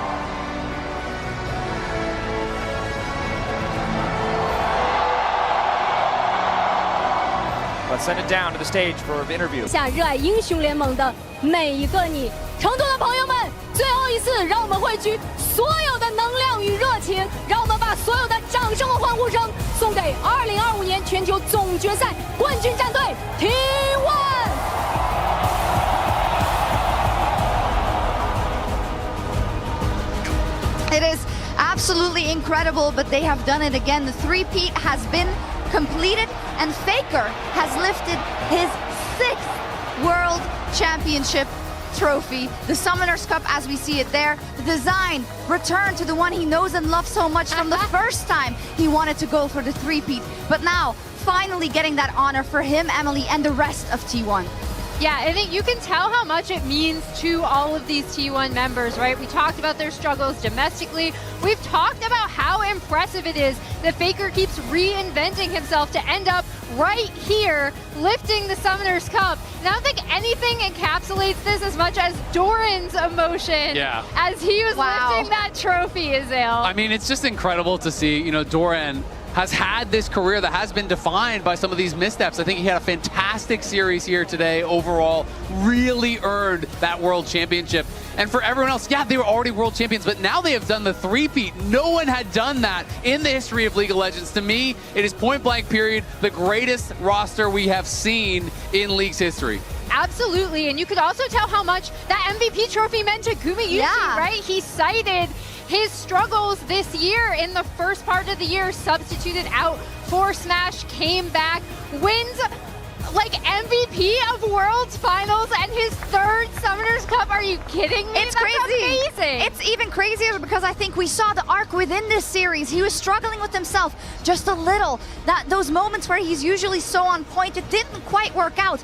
But Game 5 is all that matters. I mean, he showed up when it mattered most, and I loved what he said, that this is the year he finally proved himself to himself. Yeah. And to me, I think there's nothing better than that. And what a special moment. Not only does he win the Finals MVP, but to have a legendary AD carry being the one presenting that to you, Look at Paul. I think just makes it even cooler. Uzi the one up there on stage to give it to him. No, he's clapping. I have also a special note if you're still watching. We will, hopefully, we gotta ask, we'll get Faker to come to the desk to give a goodbye, and we will give him a congratulations, of course, from the English feed as well, which should be absolutely amazing. But, I mean, let's talk about him for just a second, because I'm not going to do that exactly in the same way if he does come, but he is so inspirational. It really is unbelievable.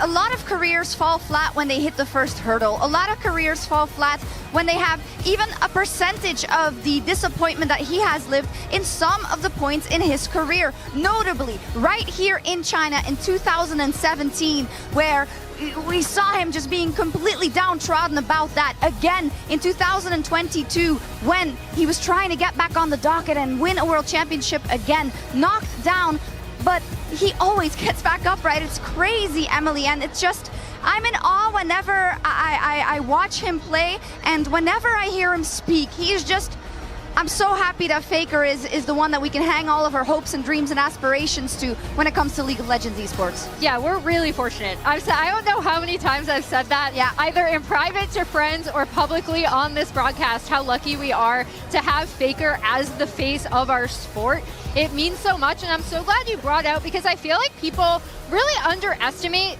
Faker's resiliency and overall this T1 team's resiliency, right? Because, oh, they just keep winning worlds. It must be so easy for them. But I think it's made so much greater by the fact that they've all struggled. Faker with so many, we covered the eras, so many ups and downs throughout his career, constantly reinventing himself, constantly having the resiliency to push forward just because he loves the game. That's amazing. It's inspiring. It's something I want to bring to like my presence on a broadcast, like just ultimately having fun with my friends. Oh! That's the game I love.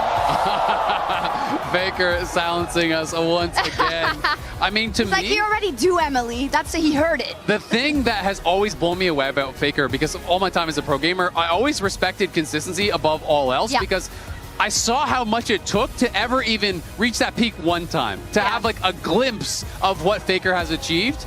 You know, to get there once takes your entire life for most of these pros. To be able to do it year after year after year after year for so long, to maintain that level of dominance in a game that is so competitive, that has so many people that are gunning for you year after year, I just think it's unreal to be able to just watch that greatness every single time. It's crazy. He helped them get back up after that 2022 loss. Famously, he's looking at Keria saying, I'm not going to let this happen again.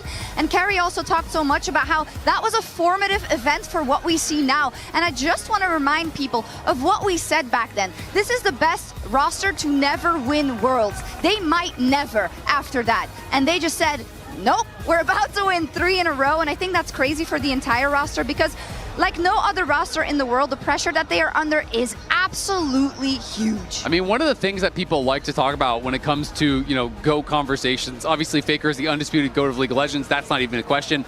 But it's about international accolades. You know, people talk about Jungle, and there's people who are on the Canyon side for individual dominance. There's people who are on the Bengi side for all the trophies that they won. All of these players, even though to me, though they still feel new, when you think of like Owner and Guma and Keria, you think, wow, they haven't been around for that long. Now they have 3 world championships, 4 world finals appearances. In a row. Even if you just want to talk about accolades, they have to be in the conversation for the greatest ever in their role. It's insane, and to follow that journey, and every year for them to come in and to just peak at Worlds. We talked a lot about it, Emily, at the beginning of the show, but the fact that, yes, domestically, we hold them to signature pose.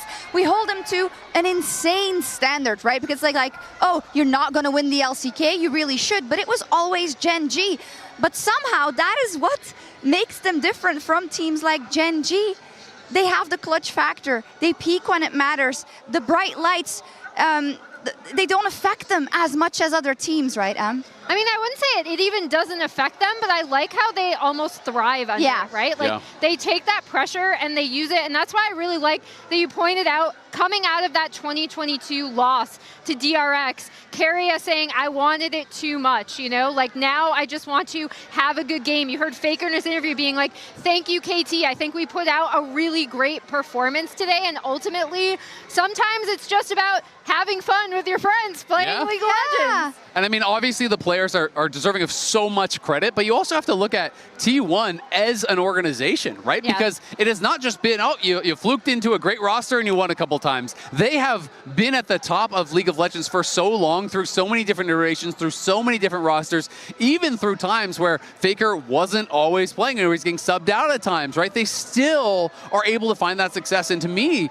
that really does speak to the foundation of T1 as an organization. We heard in the coach's interview giving so much credit to the support staff, to the coaching staff, to everyone that is there to help enable that success. Definitely so. Faker's still on stage, who's not joining us yet, as you may have noticed. The only one we haven't talked about. And it'll take a miracle for them to get this one out. Owner, Peter coming in for the lockup, but Owner manages to get the objective, the fight coming out. Fire rained over the wall by Gumayushi, and down goes Peter.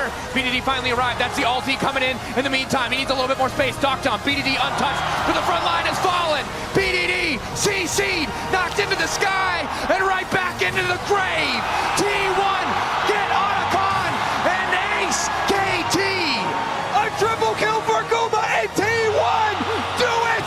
They take over! T1 earning their legacy again and again and again. There can be no doubting it. 4 players on the Rift today, making the impossible possible. Owner, Faker, Gumayushi, Keria, and now Doran as well are world champions.